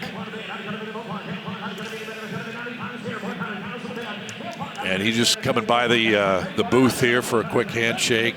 And a Yenko Deuce is rolling past our position here. from 1970 at $97,000, Bill. Yeah, don't be mistaken. Don Yanko, of course, he was responsible for those big monster motor 427 powered muscle cars, but the Yanko Deuce came along with the 350 cubic inch, 360 horsepower LT1 engine, and 175 Vs were built. Muncie M21 4-speed and the F41 Sport suspension. And these cars don't trade as much as when we see an original Yanko's, you know, Camaro 67, 68, or 69, but they're valuable, they're collectible, and they are rare. We mentioned McCacken several times. At this past November's McCacken, there was the biggest gathering of Corvair Stingers that I've ever seen. So shout out to the original cars that Don Yanko worked on, the Stingers. Yanko Stinger, yeah. We'll get one of those at some point, too.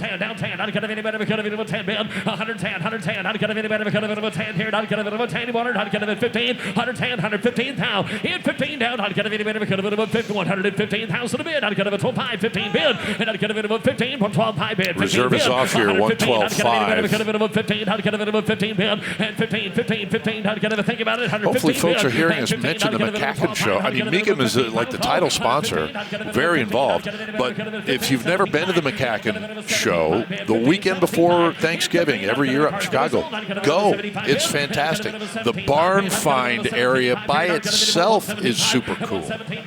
Muscle Car and Corvette Nationals, by the way. It sounds like some chicken show, McCacken. Muscle Car and Corvette Nationals. And once again, what is the name of the auditorium that it's held in? The Donald E. Stevens Convention Center. Just want to make that clear. Oh, man. With a PH, too, by the way.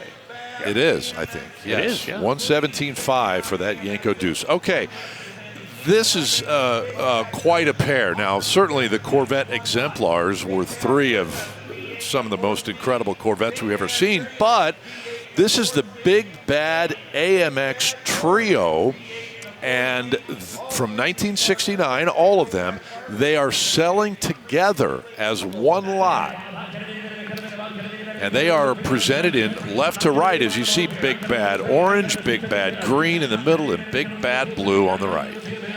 Yep, and you know, back in 1968 when the AMX debuted, it, I mean, almost immediately became a darling for people that really weren't into the Fords or the Chevys or the Mopars. This was something that was a little different, coming from American Motors. And not only did they have the big bad colors, but they had the Go packages as well that gave you a little extra suspension and brakes as well. And this is what American Motors was trying to do to compete with the big three by doing some things that they could actually make some noise with without spending a lot of money. Paint is not expensive for an independent car builder if they want to set themselves apart from the crowd. So yes, the big bad colors helped American Motors to put these cars on the map. Not particularly powerful cars. Their 390 made 315 horsepower, but you know what? When you were on the street with these cars and you had a 390, 315 horsepower with a 4-speed, yeah, you could strut a little bit. Sure. You know? And these are a little on the rare side as well. The blue car, one of 11 in the AMX registry, and the green one of 29 in that registry too. Yes.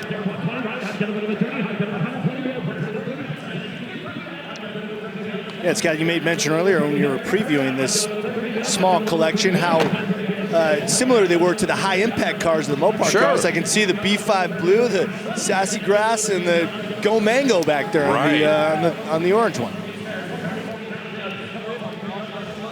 Yeah, all three of these cars, by the way, are Go Pack cars, as I had mentioned. $140,000 for all three of them. I'd get a bit of a 70 bid. You ride all three. 70 bid. I'd get a bit of a 70 bid. I'd get a bit of a 70 here. 180 bid. Hit 180 down. I'd get a bit of a 170. Get a bit of 170. Get a bit of 180 bid. Down 170 bid. 180. 180,000 a bid. I'd get a bit of a 70 bid. 180 bid. 180 bid. Down 80 bid. Down 80. I'd get a bit of a 70 bid. 180 bid. 180 bid. Down 80. I'd get a bit of a 70 bid. Down 180 bid. I'd get a 180,000. 180 bid. Hand side last call here. 180 bid. 170 bid. I'd get a bit of a 70 bid. I'd get a bit of a 70 bid. We're click go. I'd get a 180 bid. 170 zero. I'd get Boy, there's a whole underground network of people who love these AMC muscle cars. We don't get a lot of them. Yes. But let me tell you something, the enthusiast community out there for these, it's pretty impressive. Of course, the Javelin is also the sister car and another beloved car from AMC. Right. I think I've told this story before. I remember as a kid, my grandparents came to visit, and you know, when you're 9 years old, you wait outside, you hoping your grandparents are going to roll down the street. They drove up in a Javelin, and I thought, wait a minute, they are way too old to be driving a cool Javelin like this. I can understand that. It was cool. Yeah.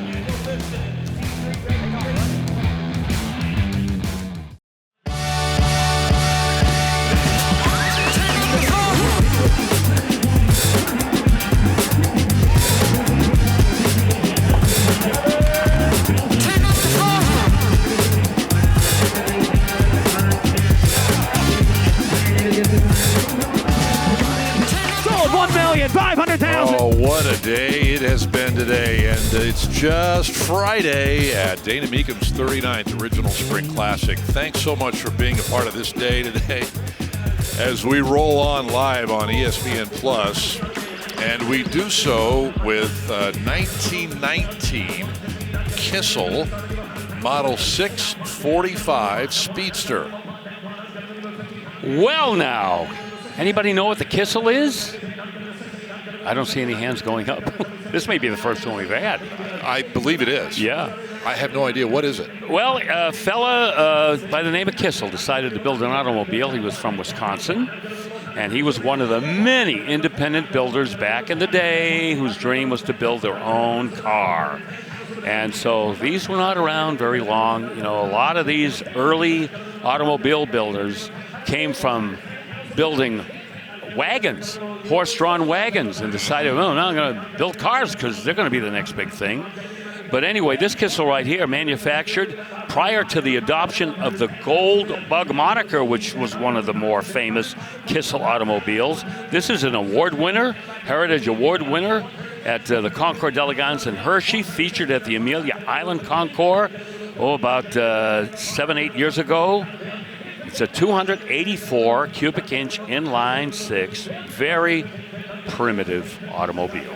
Guys, we've heard of a rumble seat, but I think this might be the first time I've ever seen a side saddler here. This appears to be a seat that would fold up and slide into the car. So I guess it goes from being a pretty solid two-seater to a three-seater when you add this foldable seat. Or maybe not even that, maybe 2.5, yeah, right? I mean, I don't know if I could fit there, but have you seen something like that before? Never. Only on a motorcycle. I mean, it's almost like a cross between a rumble seat and a sidecar. How unique is that? Very. That is crazy. And Bill, you're right. I mean, how many manufacturers were there in the United States back in these days? Yes. And again, sometimes we've never heard of the Kissel Motor Car Company or whatever it was called. Yes. Crazy. But $115,000 will come up a little bit short of the mark. Yeah, you know, that car. Just don't hit the brakes too hard if you got a kid in that seat. No, where'd he go? No, a lot of manufacturers back then, they came in quickly and went out even faster. Right. Well, Chrysler, of course, was around for forever. Walter P., yes. Yep. And this one, 1965 Imperial convertible. Yeah, these were the cars. They're going head-to-head with the Lincoln Continental and all the Cadillacs. This is one of only 663 that were built in 1965. Has the 413 wedge head, big block in it. Highly original condition. They only repainted this car once since it was new. 3-speed automatic. Power steering and power brakes. Yep, a lot of extra features in these. Factory air, power windows and seats. A tilt steering column as well. Back in 1965, I'll tell you, the Chrysler Imperial could give you just as much power and just as much comfort and just as much luxury, but not as much prestige. You know, they just didn't sort of have the curb presence of the Cadillacs and the Lincoln Continentals, but they were excellent cars. $37,000 for that Chrysler. And another GT500 convertible from 1968 is coming up right behind it. Ooh, I love how they titled this color, Sunlit Gold.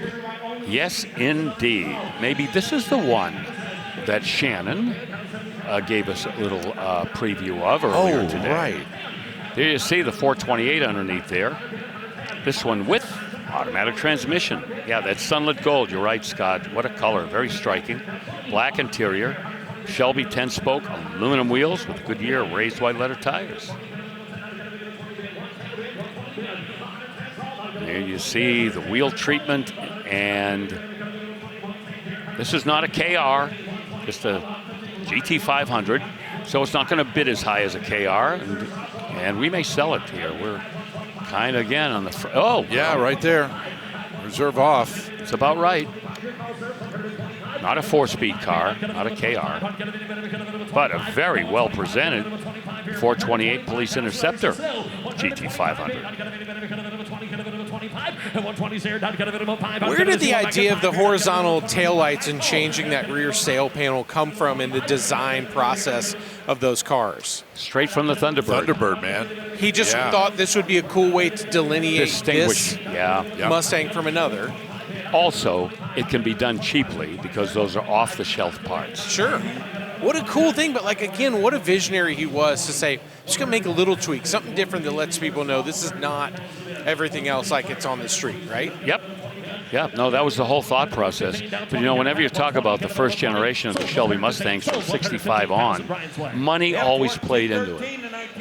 Because he didn't have an unlimited budget to do this. A lot of his money he devoted to the racing. $115,000 for that car. You know, it's a funny thing about those taillights. I mean, you know they're from a Thunderbird, but you almost forget that because the rest of the car is so different, you know? Yeah.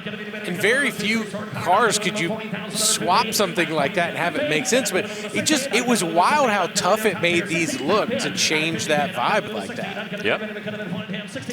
Hey, let's move to 1970 GTX from Plymouth. You know, it's the body style they could have run with three more years, I think. This was the last year for this design language, and then they went to the, quote, Coke bottle configuration. You're going on that tangent again. Well, I just don't think it looks like a Coke bottle. I'm sorry. Wait, it's tangent o'clock. No, I don't know. Hey, but this is a V code. 440, 6-barrel, 390 horsepower. Next to the Hemi, this was the big dog, 4-speed, Hurst pistol grip. It's got the broadcast sheet. You can read all about it. See just how genuine this car is. Style steel road wheels with a Goodyear polyglass tires and a tick-tock-tack combination clock and tachometer in there. Wow, look at that. We're into six figures. Great color. Oh, very much so. Is that B5 blue? I think so, yeah. 110, 105 bid, hammer slipping high, 110 pound bid, and then get a hammer slipping high, 110, 105 pound, get a bit of a 10, 110,000 bid, GTX, born in 1967, considered to be kind of like a more plushy road runner, but it could still get up. All right, and they put the deal together for 105 there. 1964 Corvette is up next. Now, if this brings the big money, I'm telling you right now, it's because of the condition and the color. Tuxedo black outside, black interior. The engine, once again, is for 300 horsepower, 327, one step up from the base engine with a Muncie 4-speed. Some originality here, also some replacement parts during the restoration.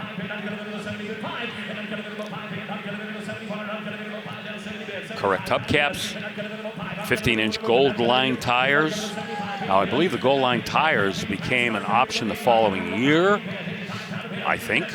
Can you fact check me on that? Yeah, I'll look real quick. Yep. I think 65 was the first year for the gold lines. But they look good on a 64. A lot of these times on the 64s, we'll see the white ball tires. You're 92. You got $90,000 bid, sir. You're back at $92,000 bid. You got 90 bid, $92,000 car to box, 90 bid, 92.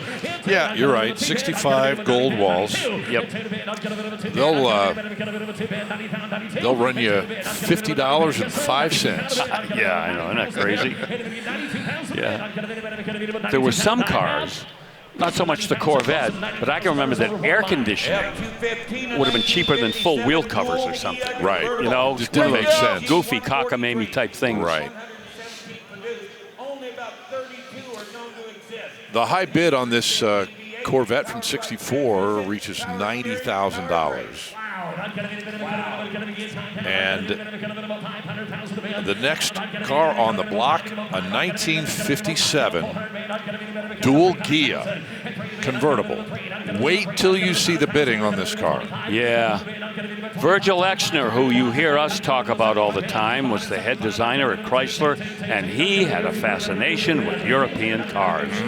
So he put the deal together to get Chrysler platforms, Chrysler power plants, with the design house, Carrozzeria Ghia in Turin, Italy, to come up with a unique body design, all handcrafted, and this is what they came up with. They only got 117 of these out of the factory and only 32 known to exist. And whenever we talk about these cars, we talk about some of the A-list owners. Frank Sinatra had one of these, and Peter Lawford had one of these cars, and other well-known celebrities, just to have something that was totally different and maybe a little more elegant than what their contemporaries were driving.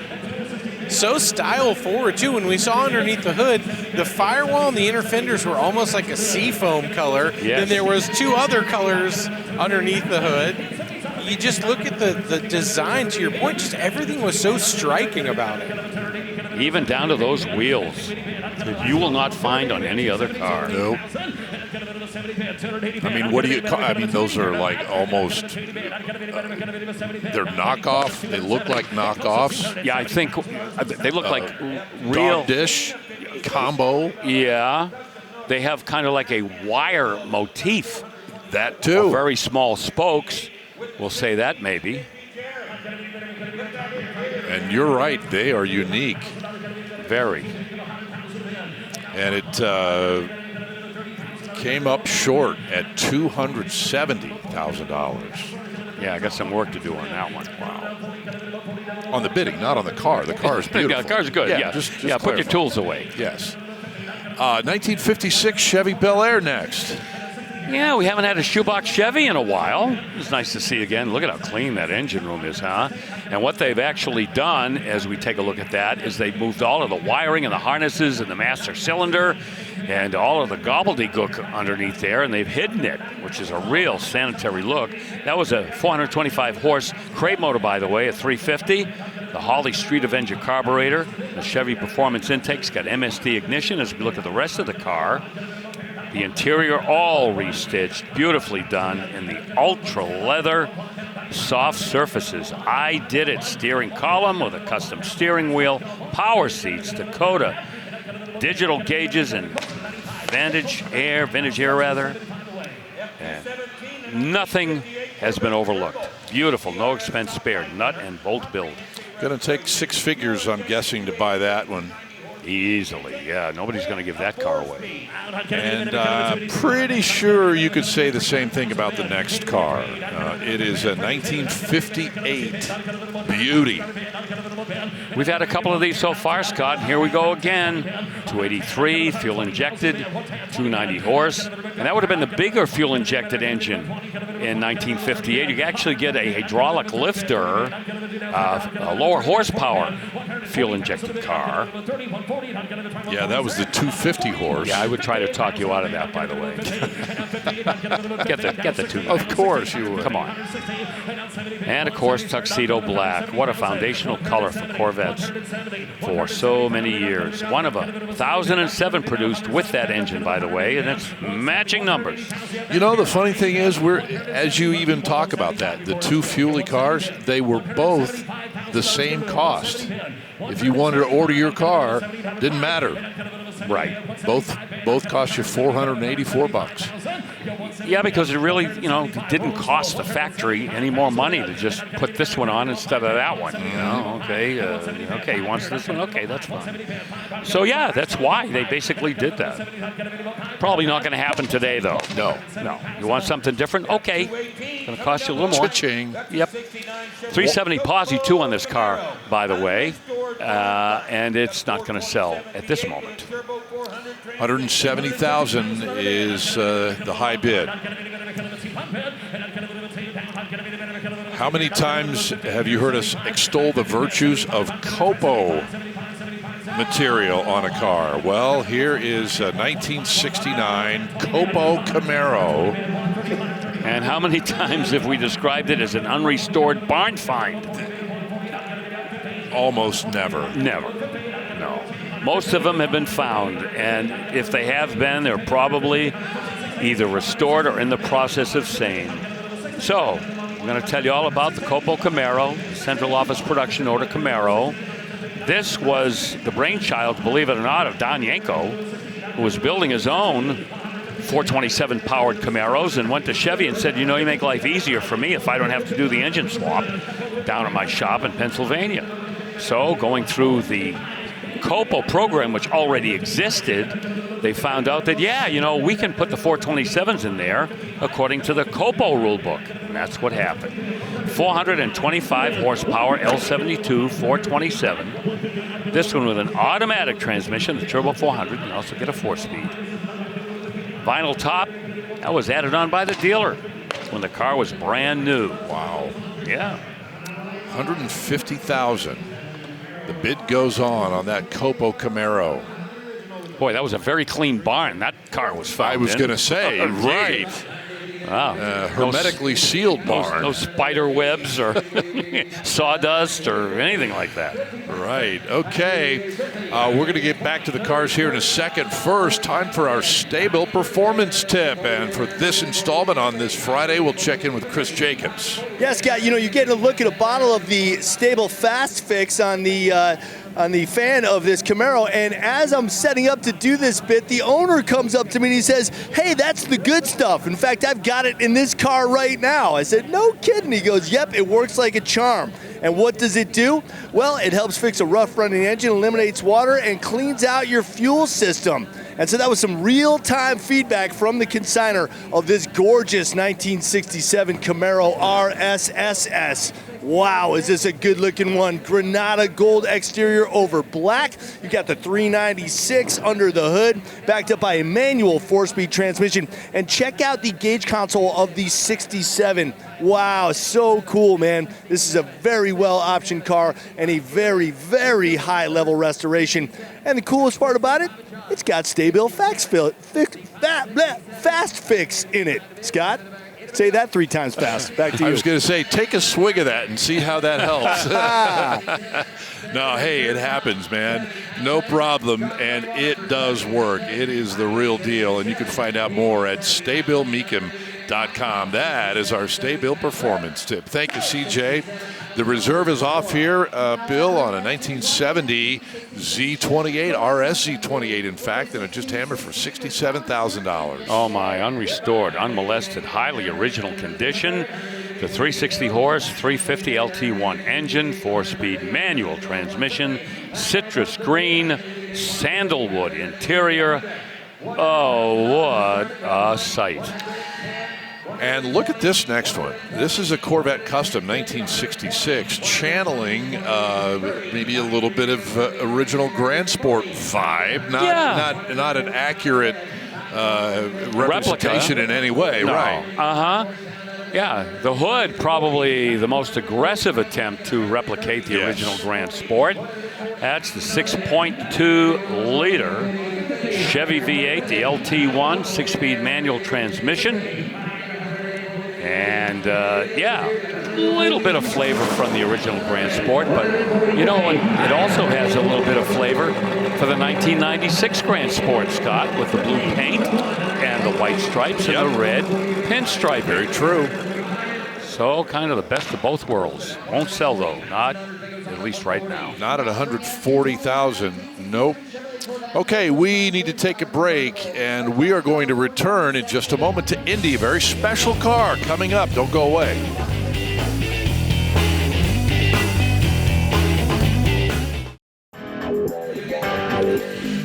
Oh, what a Friday this has been, and it's going to continue.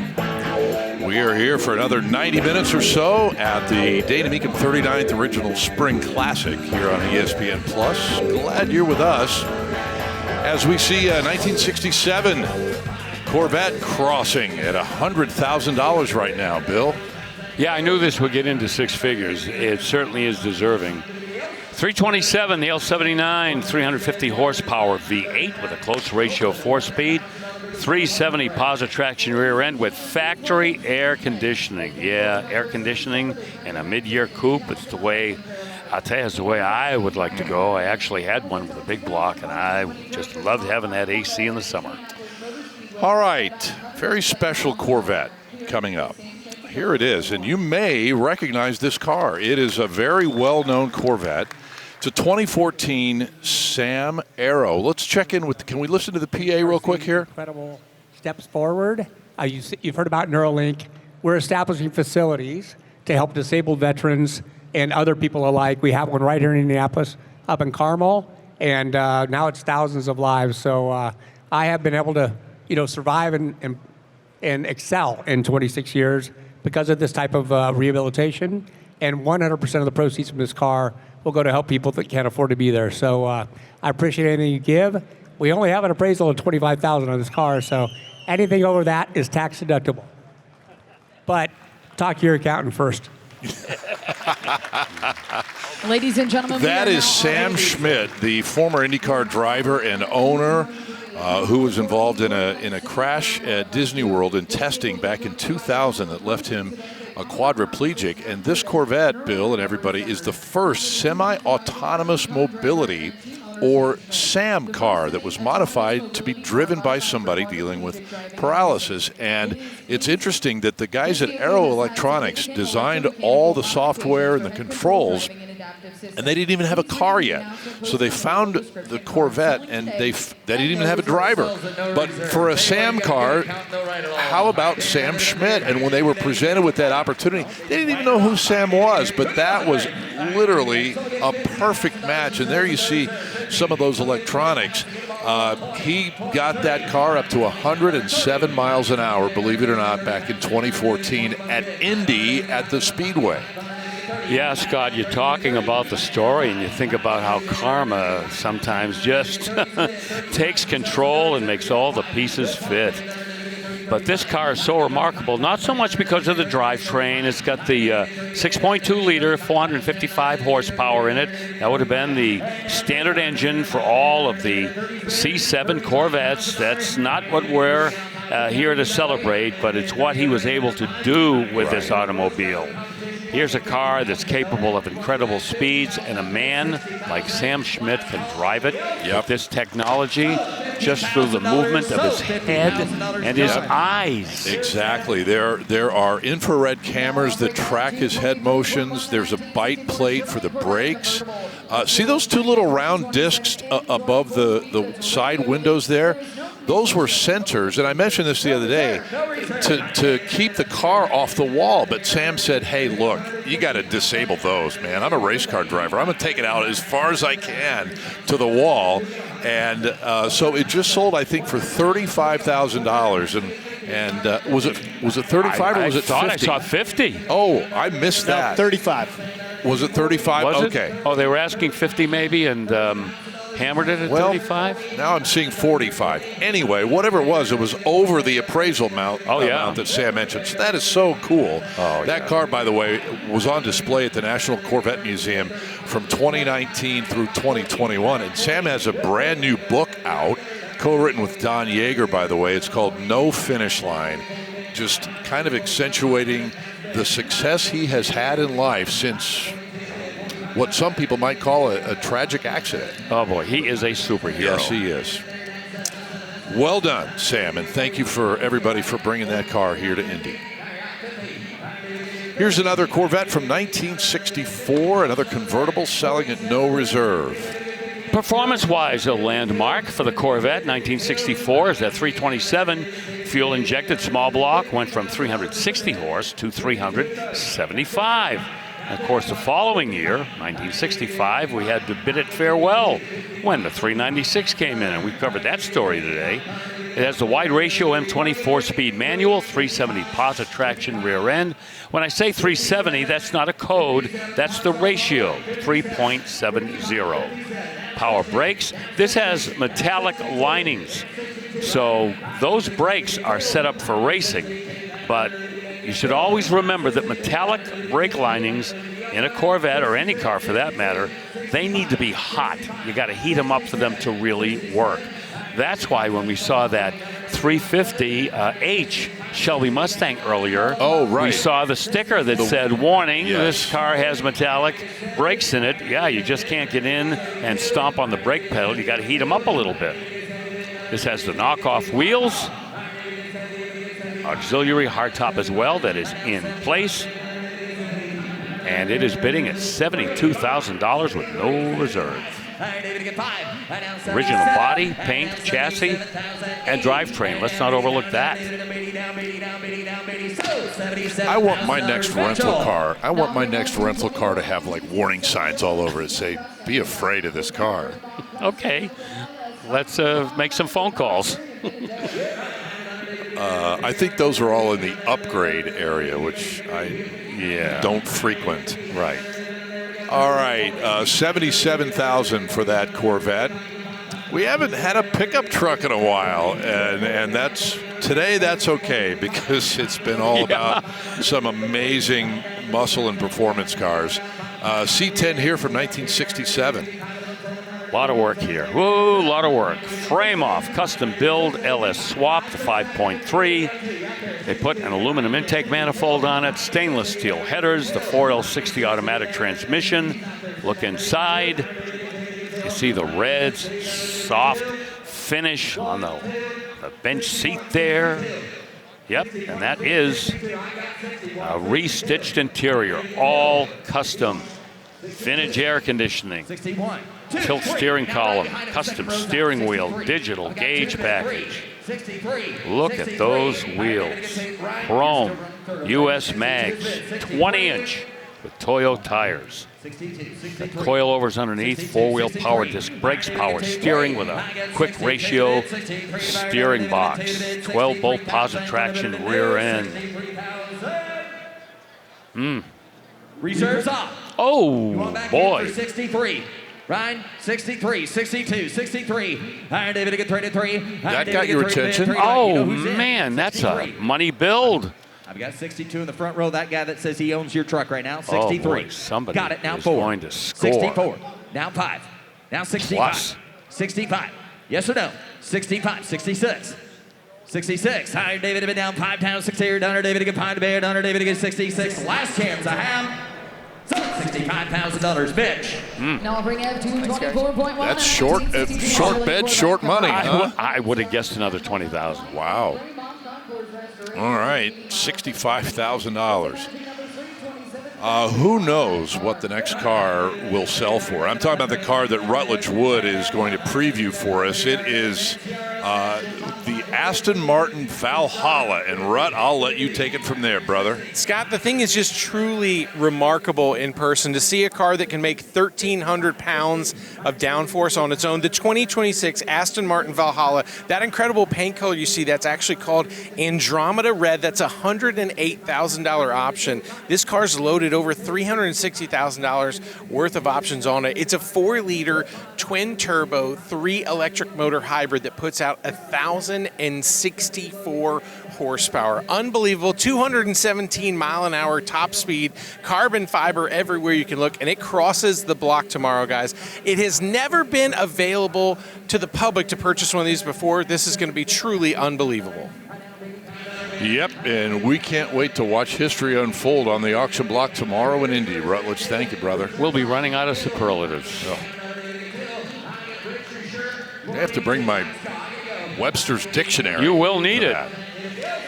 $80,000. The reserve is off, and the hammer has fallen for a beautiful 62 Corvette. Yeah, you know, base engine car, 250 horse, 327. Not a fuelie car with an automatic transmission, and that's heavy bread. And look at that. We don't see that color of gray with red interior, and that looks like a gray top from here, doesn't it? Yeah, that's called sateen silver, but it does kind of have a grayish look to it. Yes. Anyway, yeah, very, very cool car. Oh. I need my dictionary right now for this Hemi Coronet RT from 1968. Yes, you do. We all do. Yeah, we're just sort of speechless. And by the way, we keep mentioning McCacken. We're going to have to start charging them. This car was at McCacken as part of the theme of last year, which was B-body convertibles, and this was a showstopper. The consignor of this car actually brought about 10 B-body convertibles to the show, and Bill, this one is special. One of only 11 Hemi Coronet RT convertibles that were produced for 1968, 9 for the United States, 2 for Canada, one of only 5 known to exist, according to the Chrysler registry. I mean, you want rarity? Wow. Dave Wise looked this car over. He authenticated it. 426, 4.25 horse Hemi engine, torque flight, automatic transmission, 323 gears. Got the Kelsey Hayes 4-piston power front disc brakes. Oh, boy. Yeah, Bill, you mentioned one of only 5 known to exist of those 11 that were originally made. I was speaking with the consignor as it was rolling in. He said this is the only one that has its broadcast sheet, and in fact, it has 2 broadcast sheets. Wow. Yes, it does. That's I believe that's B7. That's the really super dark blue metallic, It's dark right? blue metallic, yes. That is spectacular. 250,000. It's going to need to be a lot more than that for that car. Gotta tell you. Break coming up. More from Indy in a moment.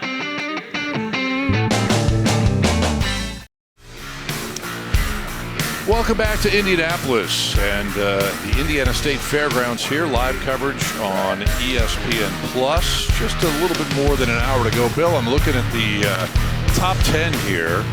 If you want to be in the top 10 today, you've got to be 395,000 or more. If you want to make the top 5, 600,000 or more. If you want to be number 1, you got to beat 1.5 million.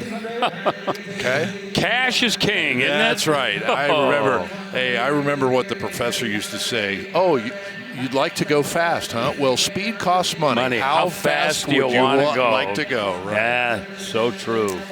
Here we go with a 1969 Trans Am, and you see the shifter there. That tells you a lot. $100,000 bid right now. Yeah, this is the first year for the Trans Am, and what a history this car had until Pontiac decided to slam the door. Ram Air 3, 400 cubic inch V8 engine. Rated in this around 345 horsepower. One of 520 4-speed Trans Ams built in 1969. I believe 647 of these were built altogether. Rotisserie restoration, as you might expect.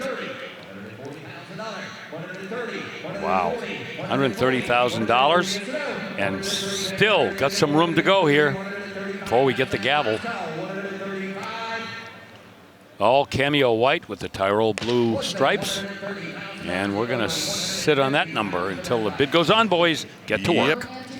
Indeed. And speaking of bid goes on, they usually account for about 10% of the sales on any given day or any given auction.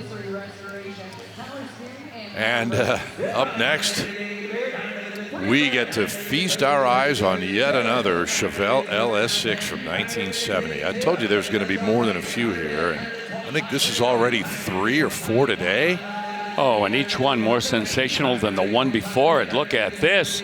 There's the LS6, 450 horse, 454. It's a 4-speed behind it, M22 rock crusher. And the original 12-bolt positive traction rear end is wearing 331 gears. Recent comprehensive rotisserie restoration. We use that term all the time. Basically, the car is disassembled. The chassis, the superstructure is put on, big rotisserie, like those chickens in the supermarket. And precisely. Yeah, exactly. And they have access to all of the parts on the frame and the platform, and they begin from there. Complete the restoration from that point on. Power steering, power front disc brakes, and the cowl induction hood with the cranberry red. Ooh, that's a looker. 175 is the bid. Now red, yes, great color, black rally stripes.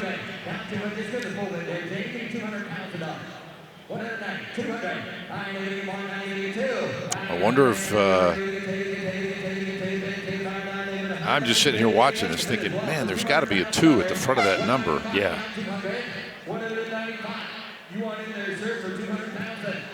Yeah, the color's a selling point, 4-speed's a selling point, quality of the restoration, yes, unassailable.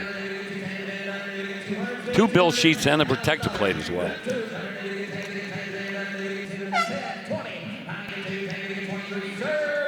Oh, hey, look at that. Reserve off at 210. Original sheet metal, too. I don't know if you mentioned that or not. Oh, yeah. Once again, that's going to drive the price into the 2s. Okay, 210 grand. We'll end up taking care of the deal on that LS6.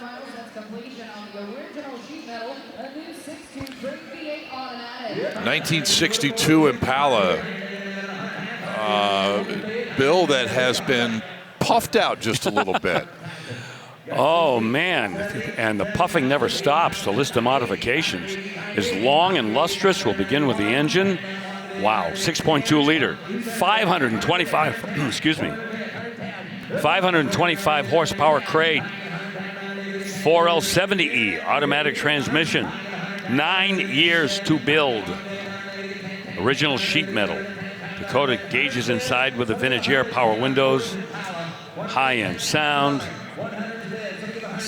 Look at that interior. All restitched, reworked bucket seats based on the original 62 SS buckets, but of course all rebuilt and restored. I don't know if you noticed the headliner, one-piece leather headliner, Ride Tech adjustable suspension, Ride Pro E5 controller, Mosia 9-inch rear end, Detroit locker, positive traction with 389 gears. All right, the reserve lifted at 110. Boy, that's going to be well bought too, if we stick to the number we're at right now. Did you talk about the red? Do we know what red that is? The consignor is not telling us. It could be Guards red, Torch red, Viper red, Candy Apple red. Yeah. Mecum red is certainly an option as well, but it's bright, man, and it works. 112.5. That is going to be the hammer price for the 62 Impala. Okay, big collection coming up tomorrow. The headline collection of all of them, and that is the M Group collection of 41 cars covering 9 different decades. You know, this is our 3rd day here, and we haven't touched on all the cars just yet, but Shannon and Steve have found one to tell us about right now, guys. Yeah, you were commenting on the red. This is Rosa Corsa. This is the F40, Steve, which signifies the 40th anniversary of Ferrari. Yes. But this car is so much more than that, isn't it? Well, it has become a lot more than that. Over the years of its life, it has now become an absolute icon of achievement in terms of Ferrari lore and legend, primarily, Shannon, because this is the last car, the very last project that Il Commendatore Enzo Ferrari signed off himself on the paperwork saying, that is the car I want to become my legacy, if you like, to my customer base. I want to give the customers a real opportunity to see what it is like to drive a race car on the road. And we know that Ferrari are very much race orientated. So this is all about speed, all about raw energy. A fantastic piece of engineering. I love this right here where you can see the F40 that's right there in the side panel. Again, 41 of these cars from the M Group collection. They've been sitting here for the last couple days. 40 of them have no reserve. So most likely 40 will find a new home. We just guaranteed 40 out of 41. Back to you guys. All right, Shannon and Steve, thank you both very much. I'm kind of jealous, man. They've been over there all weekend and giving us some great previews of these amazing cars. Okay, I guess it's a red theme of the last couple of minutes. Here is a 1959 El Camino, Bill, that's at $100,000. Yeah, we thought that last car might be Guards red. Well, this one is Guards red. Okay. 348. Wow, they stayed pretty traditional with the power plant. 348, 5-speed manual, but this is a full custom El Camino. The engine, that's been pumped up with Edelbrock aluminum heads, Performer RPM intake, Holley electronic fuel injection. Elsewhere, well, let's see, we've got a stained exotic hardwood bed, Roadster shop chassis, by the way, with custom independent front suspension and a 4-link rear end, coilovers, and Penske shocks, 9-inch Ford rear end, 355 gears, Willwood 6-piston disc brakes. That's a pretty impressive list of hardware. Yeah, you mentioned the Roadster shop chassis. You can't see it with the car down on the map, but you can get an idea of it right there. Those guys at Roadster shop just kill it. Unbelievable work by them as usual. That's a good idea to carry a picture of the undercarriage along in the back of your car truck. $105,000 buys that El Camino. Oh, this one, it's a beauty. Oh, maybe one of the best years ever in the Chevy 2 Nova. And when you take something like this as your starting point and customize it from there, as we move to the next car, it is a 66 Chevy 2 Nova Custom. Oh, my goodness. Custom is right. Candy apple red and black. That's the paint motif outside. Custom black and red interior, Gulf Coast trim and interior. Did that work? Power, 416 cubic inch V8. That's an LS3 based engine. They started with a 350 and they waved their magic wand and came up with 416 cubes. 4L75E automatic transmission. Underneath, Heights supplied it. The independent front suspension, 4-link rear suspension with mini tubs, and a Curry 9-inch rock chalk polished aluminum rear end. All good stuff. Yeah, we see a lot of LS swaps, but none done to this level. They actually custom fabbed a cover for that LS that color matches the exterior of the car, as well as the firewall and the inner fenders are all painted, finished. That is attention to detail right there. And some of the chrome and billet in that engine room is just remarkable. And look at the bidding at $155,000. Yeah. That's a best of show car wherever it goes, trust me. Got the Dakota digital instruments inside. Did you see the mirrored dash panel too? Yes. That was pretty trick. Yeah, the whole car. The more you look at it, the more things you find. 140 is bid.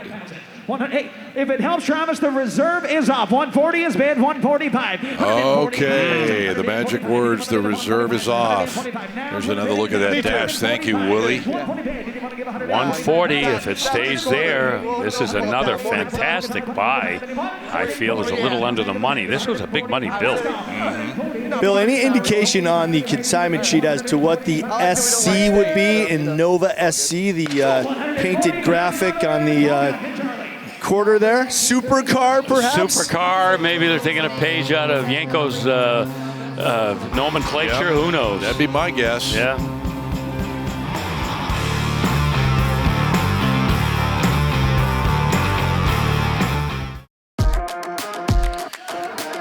Well, coming up tomorrow, if you think today's Corvettes were good, check out this pair. This is remarkable that they are together. The earliest known Corvette Stingray, the C2, the mid-year Corvette, along with the very last mid-year Corvette convertible offered together as one lot. They're going to be on the auction block together tomorrow here in Indianapolis, and that little factoid is just remarkable. We've never seen something like that, Bill. That's an odds buster right there. Oh man, you said it. Yeah, that reminds me of a couple years ago at Kissimmee. We had the very first LE88 and the very last LE88 as a pair sitting next to each other. The first LE88, that would have been the Tony DiLorenzo car, wouldn't it? Yeah, maybe. 67 was the first. 67, the yellow car. Yeah, we'll have to look that up. It's a pair. I remember that pair being in Kissimmee together. Yeah, it's coming back. Similar, but tomorrow's going to be very cool for that pair of C2s. Oh, can't wait to see that. Hey, here is a 1947 Cadillac Series 62 convertible coupe. Yeah, that long-running Series 62 trim level on the Cadillac. 1947, by the way, had the 346 cubic inch V8. But 2 years later, in 1949, that's when we saw that 331 come in, that revolutionary V8 at General Motors that really kind of reset the whole standard for V8 power in the Cadillac. This one with an automatic transmission. The color's called Lotus Cream, and you see the red, burgundy red interior. Well, selling at no reserve for 50 grand. Thumbs up there from the new owner of that car. That's going to be fun. Great color combo, too, by the way. Here is maybe one of the poster colors for a GTO judge. Right? From 1969, Ram 4 GTO judge in carousel red. Yeah, which suspiciously looks like Hugger Orange. But we've had that conversation numerous times. Mentioned the Ram Air 4. That's the 370 factory-rated horses in that 400 cube V8. And that, of course, is a travesty. There's a whole lot more power than 370. But don't get me going. One of 239 judges produced with the Ram Air 4 and the factory M21 close ratio 4-speed. Frame off rotisserie restoration. All the mechanicals have been restored and refurbished. It's got factory options, 390, heavy duty, safety track rear end, power steering, the rally gauges, the in-dash tachometer, not the hood tachometer. It's got the correct T3 headlamps, original JA code rally wheels, all the way around. Redline tires. Reserve is off, not unexpectedly, at $200,000. Not at all.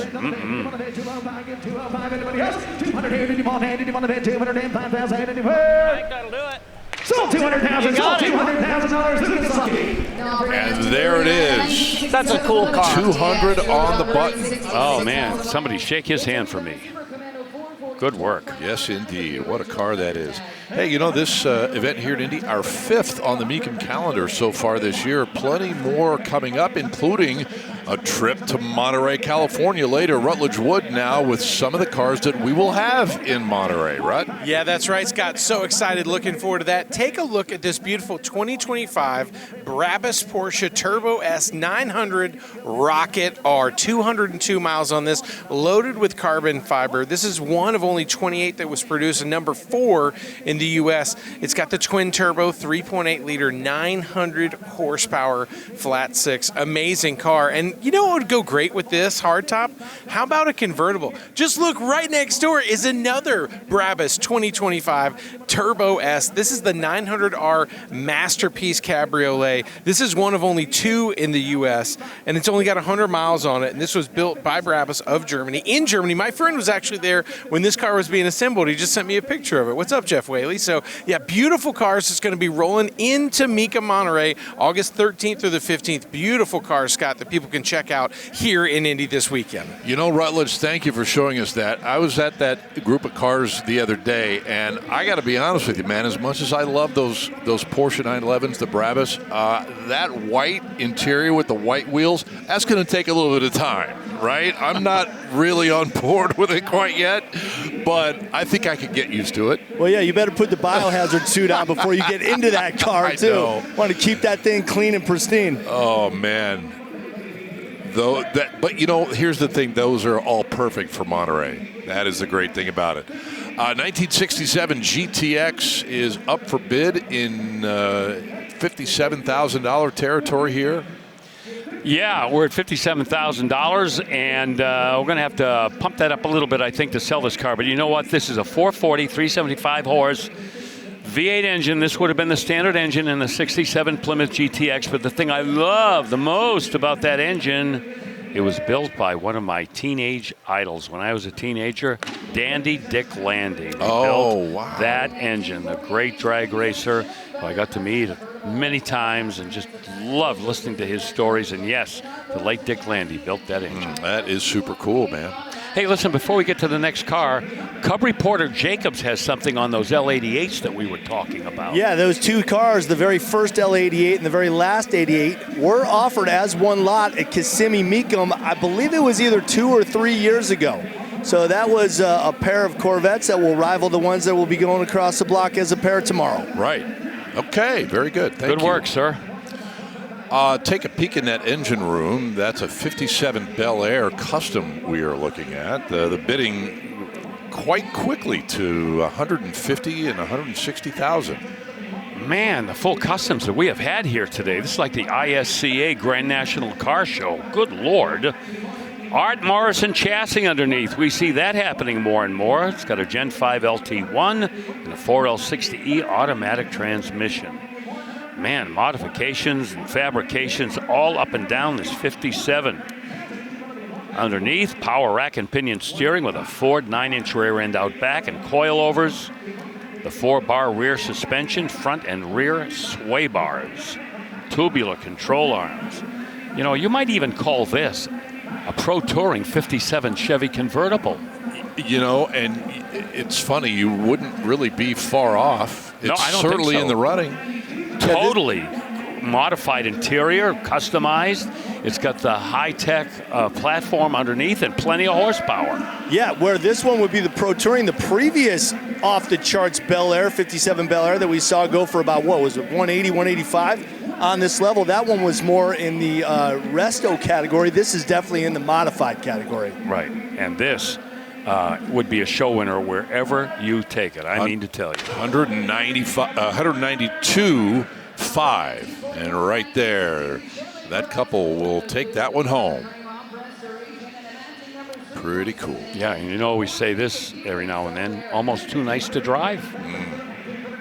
Belongs on a turntable, not your driveway.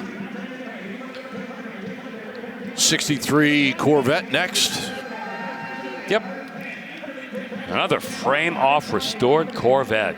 It's got the 300 horse, 327, and again, look at the black and look at the wire wheel, real wire wheels. That's an really interesting choice of wheels on this.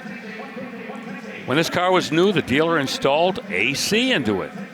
4-speed transmission, by the way, with that little small block, and it's been lowered with Bilstein shocks.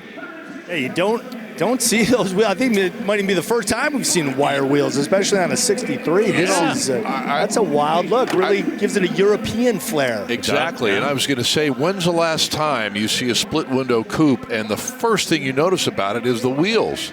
Yep. Yeah, and there's a common modification we saw on 62 Corvettes, mostly was the added taillight. Yep, good catch there. 3 on each side, oh yeah. California customizers were responsible for that on a lot of 62s that went through their shops. Okay, a high bid here of $150,000. Let's move on to this 1967 debut year Camaro. And this particular car debuting in a big way, Bill, RSSS, and under the hood, Yeah, 396. Now remember, in 1967, you get a 327 or a 350 small block motor in the Camaro. But hey, wait a minute. Yeah, the big block was available too. This one with the 325 horsepower, 396, and a 4-speed transmission. Positive traction in the back with 307 gears. So that's a top-end combination. That's probably a 150-mile-an-hour Camaro. Granada Golds, we mentioned, the RSSS package, and a few options. Got the interior decor package. Got the rear seat speaker, gauge package, stuff like that. Yeah, Bill, it's funny, you know, you mentioned the 396 right off the bat. The prototype Camaro in 1967 had a straight 6 in it. Yeah, so a little bit of an upgrade to where we are today with the 396 under the hood. Yeah, the 6-cylinder was available. Yeah, if you weren't power crazy, like a lot of people I know, stop looking at me. We know. Every once in a while, we'll have a 6-cylinder Camaro come across the block, and we all just go gaga because we never see them. Yesterday, we had a couple of first-gen Mustangs. Right. Back-to-back, I think, with the 6-cylinders. It was inline 6 o'clock. It was inline 6 o'clock. At like 3:30 in the afternoon. Right. 82 to you, Nick. 81 is here to 82. You are 81. Yep, simple but effective. Nothing too complicated here. Just a nice, straight 396 67 Camaro with a 4-speed. And this is the car that I previewed that has a stable in it, so you know it's running well. Right. Oh, right. Yes. Okay, I'm going to close it with you at 81,000. Mecum rule, Lucas. I was so flustered I had trouble saying fast fix. High bid, 81,000. We're going to take a break here. More to come from Indy. About 40 minutes remaining with you today. Stay with us.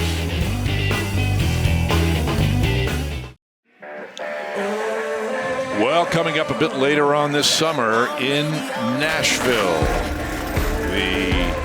some of the cars from the legendary owner, Jack Roush. That is Jack with the hat on. Lots and lots of race cars, as you might imagine. And just a little bit of everything. Going back all the way to 1926 in a Ford Model TT. Select cars from the Roush Automotive Collection coming to Nashville, Tennessee. We'll see cars driven by Carl Edwards and Jeff Burton and more.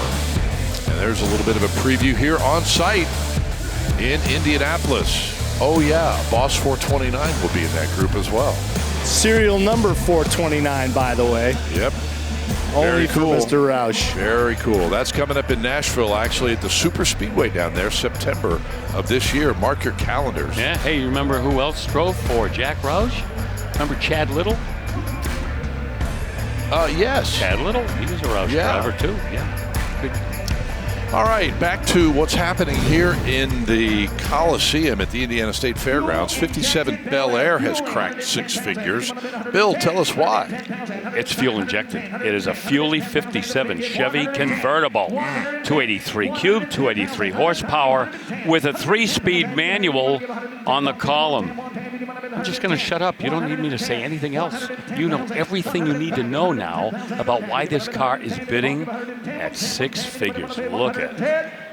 Onyx black, the red silver interior. It's got the Continental spare tire, under dash tissue dispenser. How about this? BF Goodrich Silvertown white wall tires. See, I remember those, the Silvertown tires. I distinctly heard you say, I'm going to shut up now, and then you kept your foot on the gas, man. I love that. I can't help myself. It is okay. Megan on the internet, or somebody on the other end of that connection, has the high bid at 110 now. One more shot at 112.5. 112.5. 112.5. You give 112.5, I will not ask you again. 112.5. But you're right, Bill. I mean, sometimes the pictures tell the entire story. It's true on this car. Yeah, this is the first Fuely 57 Bel Air that we've had. Yeah. Yes. We're still a long way from the house. Mecum rule 125. Okay, we're going to close right there at 112.5. The Mecum rule is $125,000. Travis, $125,000. You saw how it works. You give $125,000 and I sell it to you. $125,000, sir. Let's hear it. $125,000. We're not that far away. 125. 125. That is the secret there. 125,000. 125. You give 125 and we sell it to you. 125. $125,000. I mean, they got the owner up there. If you want, I mean, they got the owner up there. If you want to give your best offer, they can try it. Yeah. I'm going to close it for now at $112,500. You stay tuned, Travis. Now I'll bring. Hey, the owner said we're going to let it go. $112,500. The reserve is off internet. $115,000. Yes. $115,000. I will give you an opportunity at $115,000. $112,500 is bid. $115,000. Anybody else? $112,500. Did you want to give $115,000 to the head? Did you want $115,000? So $112,000. They just saved themselves 12.5. Yes, indeed. That was well played on that end. And Travis Delzell there helping everybody out. I tell you what, that was a motivated seller too. You know? Oh, he was. He wanted to sell the car. That's why he brought it. Yep. Let's see what happens to this 69 Z28 that is coming up behind it. Yeah, not a numbers matching 302. We see this a lot, but it's the period correct engine, 290 horse, 302 with 4-speed, power steering and power brakes, front and rear spoiler, cowl induction hood, rally wheels and red line tires. Great looking car, a lot of eyeball there with the red, black rally stripes and the black interior. And we've seen these cars today sell for a whole range of prices, from the JL8 cars, the Cross Ram cars, you know, the minimally optioned cars, different colors, and yeah, it has a direct influence on what the Hammer price is going to be, and this one does not make the reserve. 90,000, in fact, is where we'll end up on this one. It has been quite a day for Boss 429s. I've already mentioned that a couple of times because we've got 3 of them in the top 10. A chance for another one to make that list. Yes. Now, very important to keep this in mind. One of only 16 that were produced in the pastel blue with a black Clarion interior. Okay, we'll start there. Original engine and transmission. So it's matching numbers. The 429 big block semi-Hemi, 375 factory rated horsepower, and a close ratio 4-speed. 391 traction lock, you know, almost the must-have rear end setup on these Boss 429s, although you could get a 456 gear, I believe, at these if you really wanted to go nuts. I wonder how many of the 16 Boss 9s with that color combination are still around. How many are still around? That's always the question. I mean, they do have a Boss 429 registry, so I know there are detectives out there that could track down whichever ones are left. And your brother-in-law could always come up with maybe 1 or 2 more, right? Or if he can't, he'll make a couple. So, Bill, question for you about the S code. Were those only 69s? Because I know there was a certain run from about, you know, mid 200s to the mid 300s. So they must all be 69s. The S codes. Yeah. Yep. Well, in this case, 225,000 will be short of the intended goal on that Boss 429.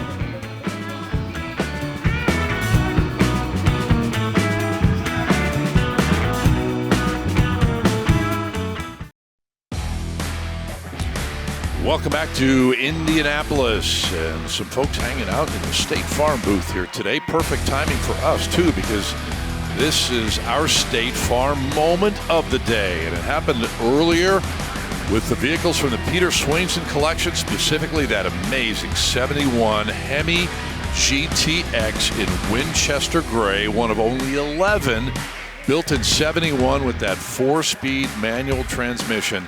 It brought big money as well, $490,000.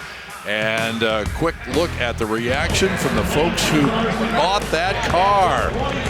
Everybody is over the moon with that one, and they should be too. That's our State Farm moment of the day. Call or click to get a quote today. And some more big money here. We are far from finished here in Indy. This 64 Galaxy 500 XL just brought $330. Oh, it's an R code. 427, 425 horse, big. You know me with big cars and big blocks. And this is one of them that I really love. 4-speed transmission, the big 4-barrel carburetors, 425 horse. Take that engine out of that car, you put it in a base Fairlane, you've got a Thunderbolt. Take that engine out of that car and put it in a 63 fastback and pull 700 pounds out of the car, you got a factory lightweight. That was the engine, the R code 427. It was a big part of Ford's total performance campaign. 1958 Chevy Impala. Man, oh man. I would start the bidding at $140,000, everybody. Yeah, rightly so. It's got the Tri-Power 348 cubic inch engine in it. 3 2-barrel carburetors, Power Glide automatic. You see the interior, the red, black, and silver, all original, all correct, all righteous. The paint is onyx black. Power-operated white convertible top. $5,000 is bid. 170. Some tinted glass on that car. Electric wipers. That Harrison radiator, which is original to the 1958 Impala. First year for the Impala. This actually was a trim level for the Bel Air. It became its own model. 175 is the bid. Not long thereafter. 180. I have 175,000, 180,000, 180. Power brakes. At 175 bid, 180,000. You better give 180. Yeah. It just looks the part. Reserve is off. Wow. Yes. $175,000, $180,000. Glad to hear that. Last call. Deserving car. So 175. There's the Jimmy Landis hammer at $175,000. Beautiful Impala. 8 miles, 830 horsepower with a 6-speed, celebrating 60 years. On the block right now, commanding everybody's attention. This is a brand new 2026 Shelby GT350 TA. Yeah, only 8 miles on the odometer. So it is as fresh as a daisy. This car celebrates 60 years of Shelby, and a lot of people may not remember, he raced in Trans Am. Team Terlinga. Production limited, only 70 units. Grabber blue finish, supercharged 5-liter. You ready for the horsepower? Hit me. 830. 830 ready to go horsepower. 6-speed manual transmission with a short throw shifter. Got the aero package, as those Trans Am inspired cars have. Carbon fiber lower splitter, right and left dive planes, upper and lower grille inserts. Oh, they threw carbon fiber all over this car, and it's functional. That is functional aero on there. 205. 200 bid. You better And get that will handle that platform. That will absolutely grip any road surface, man. You have a heck of a time on any road course. At 205. Forge Line Racing wheels, Pirelli P0 tires. Close the bid. $200,000. Close the bid. No, $200,000. Going to be a little bit short for that GT350 TA. We are inside of 30 minutes to go here. Wrapping it up at 5 Eastern. Back with more in a moment from Indy. Well, ladies and gentlemen, as much of the cool stuff that we've had today, you are not going to believe the deets on this car. A 69 AMC AMX Super Stock, Bill. $250,000. Tell me the story. Oh, another car that maybe a lot of people have never heard of. American Motors, AMC. They did have a drag racing program with the AMX. This is one of 52 AMX Super Stocks that were produced. This one, never sponsored by a dealer or raced, but could have been. It still retains all of the Hurst installed race components. 390 V8, 340 horse. And this car replicates a car that made drag racing history when a young lady by the name of Shirley Shahan, the Dragon Lady, campaigned a car very much like this one and made NHRA history. And $255,000, part of the story is the fact that it's only got 207 miles on the odometer. Yep, and the original owner did a road trip with it, which put a lot of the miles on it. So that's the history behind it, yeah. Man, oh man. Okay, 1962 C1 Corvette, the end of the line for that generation. Yeah, end of the line for the 62 Corvette. It also was the end of the line for the solid rear end. Stingray came in, fully independent suspension. So this one has the 340 horse 327, little solid lifter screamer. It's the replacement block, not the original one. Numbers matching, T10 4-speed, tuxedo black. Boy, we've seen that a bunch of times today. Roman red interior, body on restoration. Well, a good while ago, back around 2005 through 2009, but it is held up. And if I'm not mistaken, how about a 62 Corvette with knockoff wheels? Of course, they didn't become available. The 1962 Corvette, they were over the counter in 63 and then became available as an option in 64. Rarely see that wheel treatment on a 62. Cool, going to take a little bit more work to buy that car. So we'll move ahead to 67. That has been customized. Wait till you see the engine room here. Oh, understatement indeed. Look at that. A supercharged 650 horse LT4 C7 crate engine from GM Performance and a 4L75E automatic transmission with overdrive, built by Factory Hot Rods, using an original GM fiberglass body, custom tube frame. Did you mention the horsepower? Oh, I'm sorry. Oh, I did. I think I did. But I'll say it again because it's fun to say. Yeah. 650 horsepower. 650 horse, Yep. 650 foot-pounds of torque as well. man. Famous for that LT4 numbers there. Yep. And that automatic transmission will handle it too. That's a good gearbox. Wow. Just for the record, I knew you'd mention it. I wanted to give you the shot again. Oh, I love you, man. 300 grand is going to be a little short. Over to Shannon and Steve now. Hey there. Yes, Scott, we are still in the M Group collection. Of course, we will see all of these go across the block tomorrow. There are 41 of them. The last Ferrari that we showed you that's part of this collection was the F40 for the 40th anniversary of Ferrari. So naturally, we would come to the F50. The 40 was the last one that Enzo Ferrari signed off on, El Commendatore. Did I get that right? Yep. We're doing some Italian lessons over here. And I just learned that Steve actually raced against the engine that is in the F50. Tell me more, Steve. Yes, well, the brief story of the F50 is the engineers at Maranello were charged with what can we do next to improve on the F40.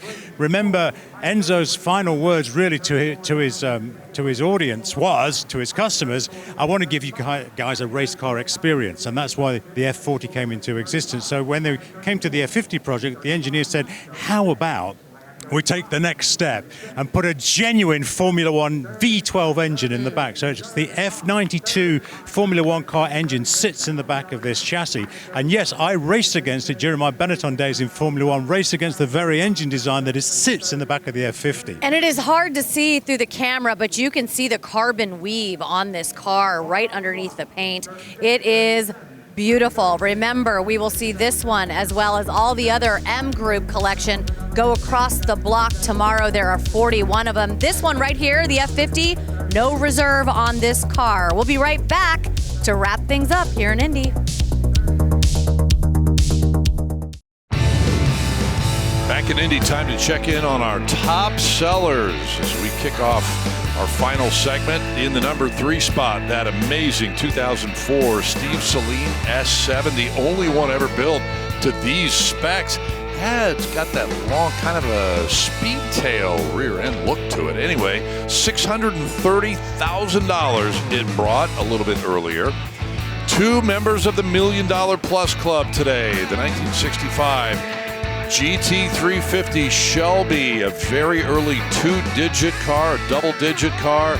It brought $1 million even.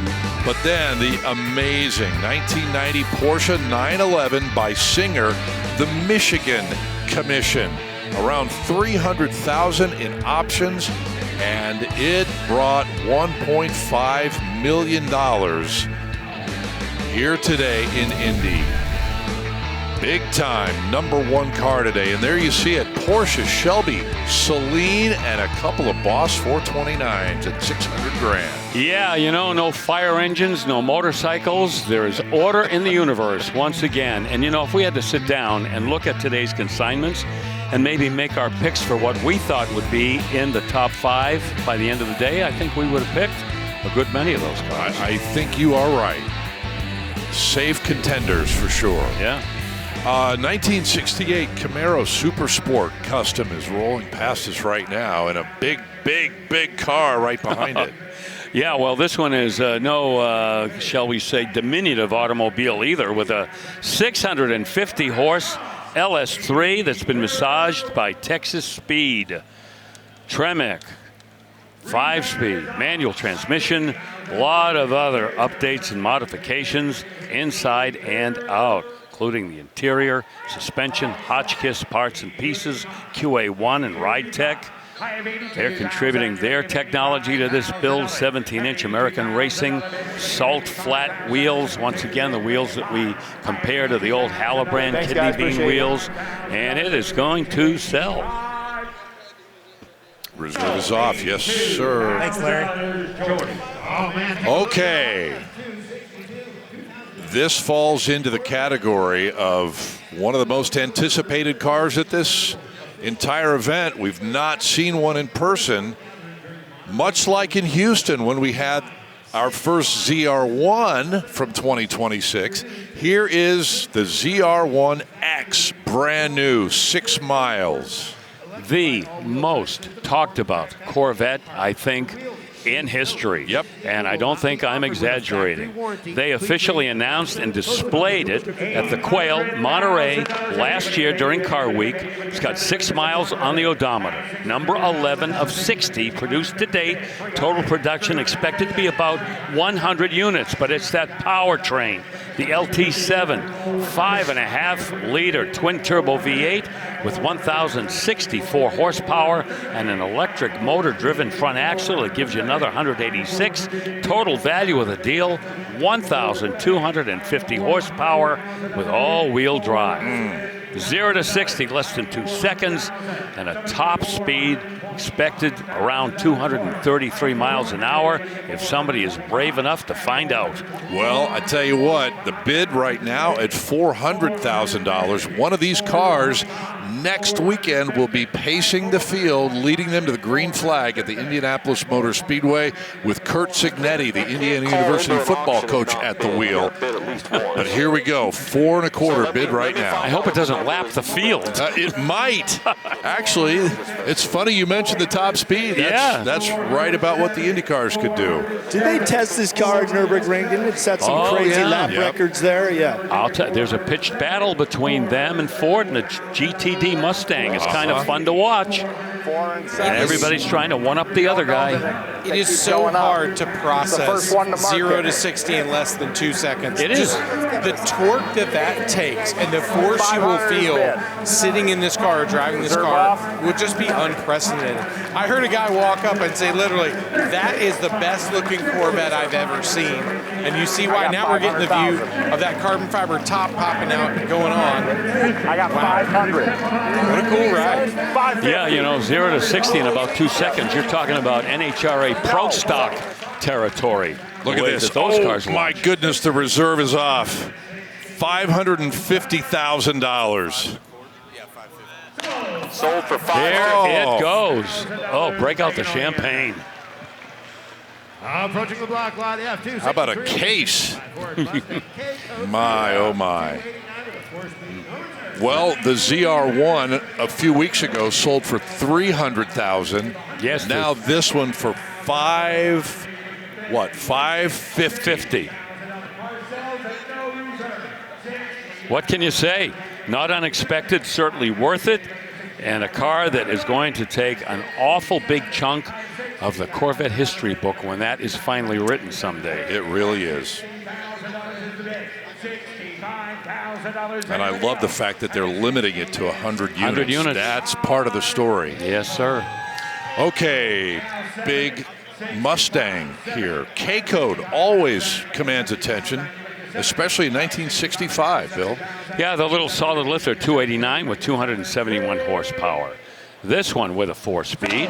This one in Raven Black with a black interior. And boy, talk about light speed. $65,000 gets the hammer.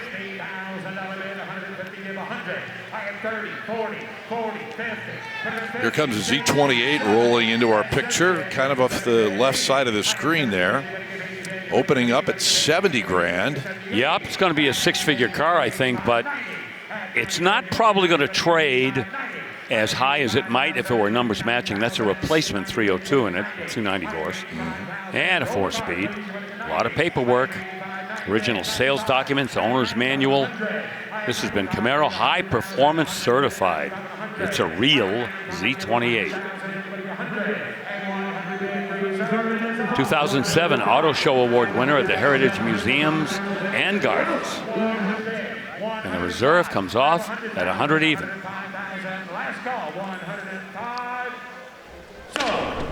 You got it, bought, sir. Thank you very much. And another Thank you very much. Z28 finds a new home. Boy, we're almost like a placement service for Z28s today. So many of them being sold. Hey, that's okay. We'll take I'm not complaining. I know, man. 1970 Challenger TA right behind it. How about a 70 Challenger TA with a correct drivetrain, the 340 cubic inch, 290 horsepower, 3.2-barrel carburetor engine with dealer installed air conditioning. Wow. That's kind of cool. That is very cool, no pun intended.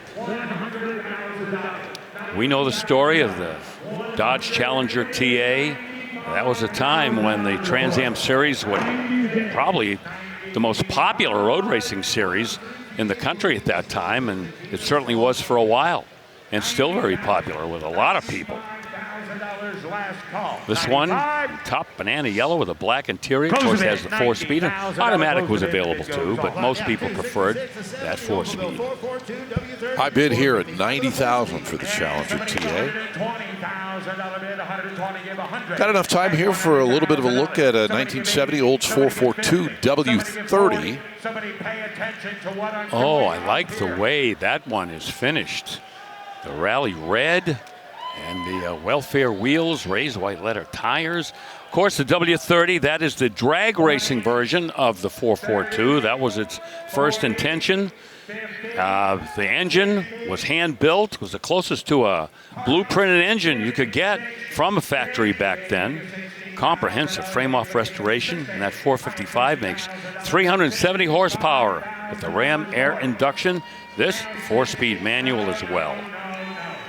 Car's been repainted with the correct rally red and the restored black interior.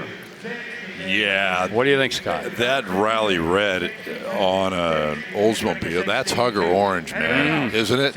Yes. And boy, oh boy, does that color look like it belongs. It does. It really does. Painted steel wheels. Yeah, love it. Yeah, a very subdued kind of W30. Yeah, you know, right. It doesn't have the super sport wheels, super stock wheels rather.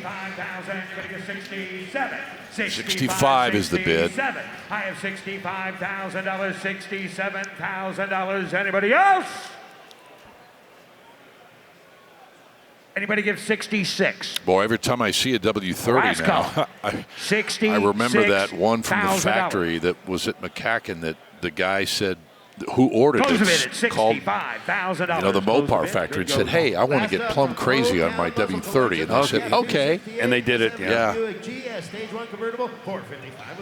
Okay, All over to the right. bid goes on. I would love to see a line form over there on that 442. Well, one of its rivals in 1970, this car. Oh, boy. Yep, 1970, stage 1. 360 horsepower. This one, a convertible in fire red with a black interior. Automatic transmission, factory hot rod that had few equals, believe me. High torque, 510 pound-feet. Fire red exterior, as I mentioned. Beautiful power-operated white convertible top. Lots of options. A bucket seat car, the rally steering wheel, tilt steering column, pause traction, 364 rear end. Yeah, and that one is also going over to the bid goes on. Yep, $47,000. Okay, we have time for one more, I think, and it is a dandy. It is a 1963 split window coupe custom. And we are seeing this engine, supercharged 6.2 LT4, wind up in a lot of these mid-year custom builds. You're going to see the power-operated hood opening up. Give us a peek at the engine. Just filling that engine bay. Look at the bid, 400 grand. Oh, yeah. One of the top show Corvettes that we have had today. Z06 power disc brakes. Electric power headlights, windows and hood, as we just saw.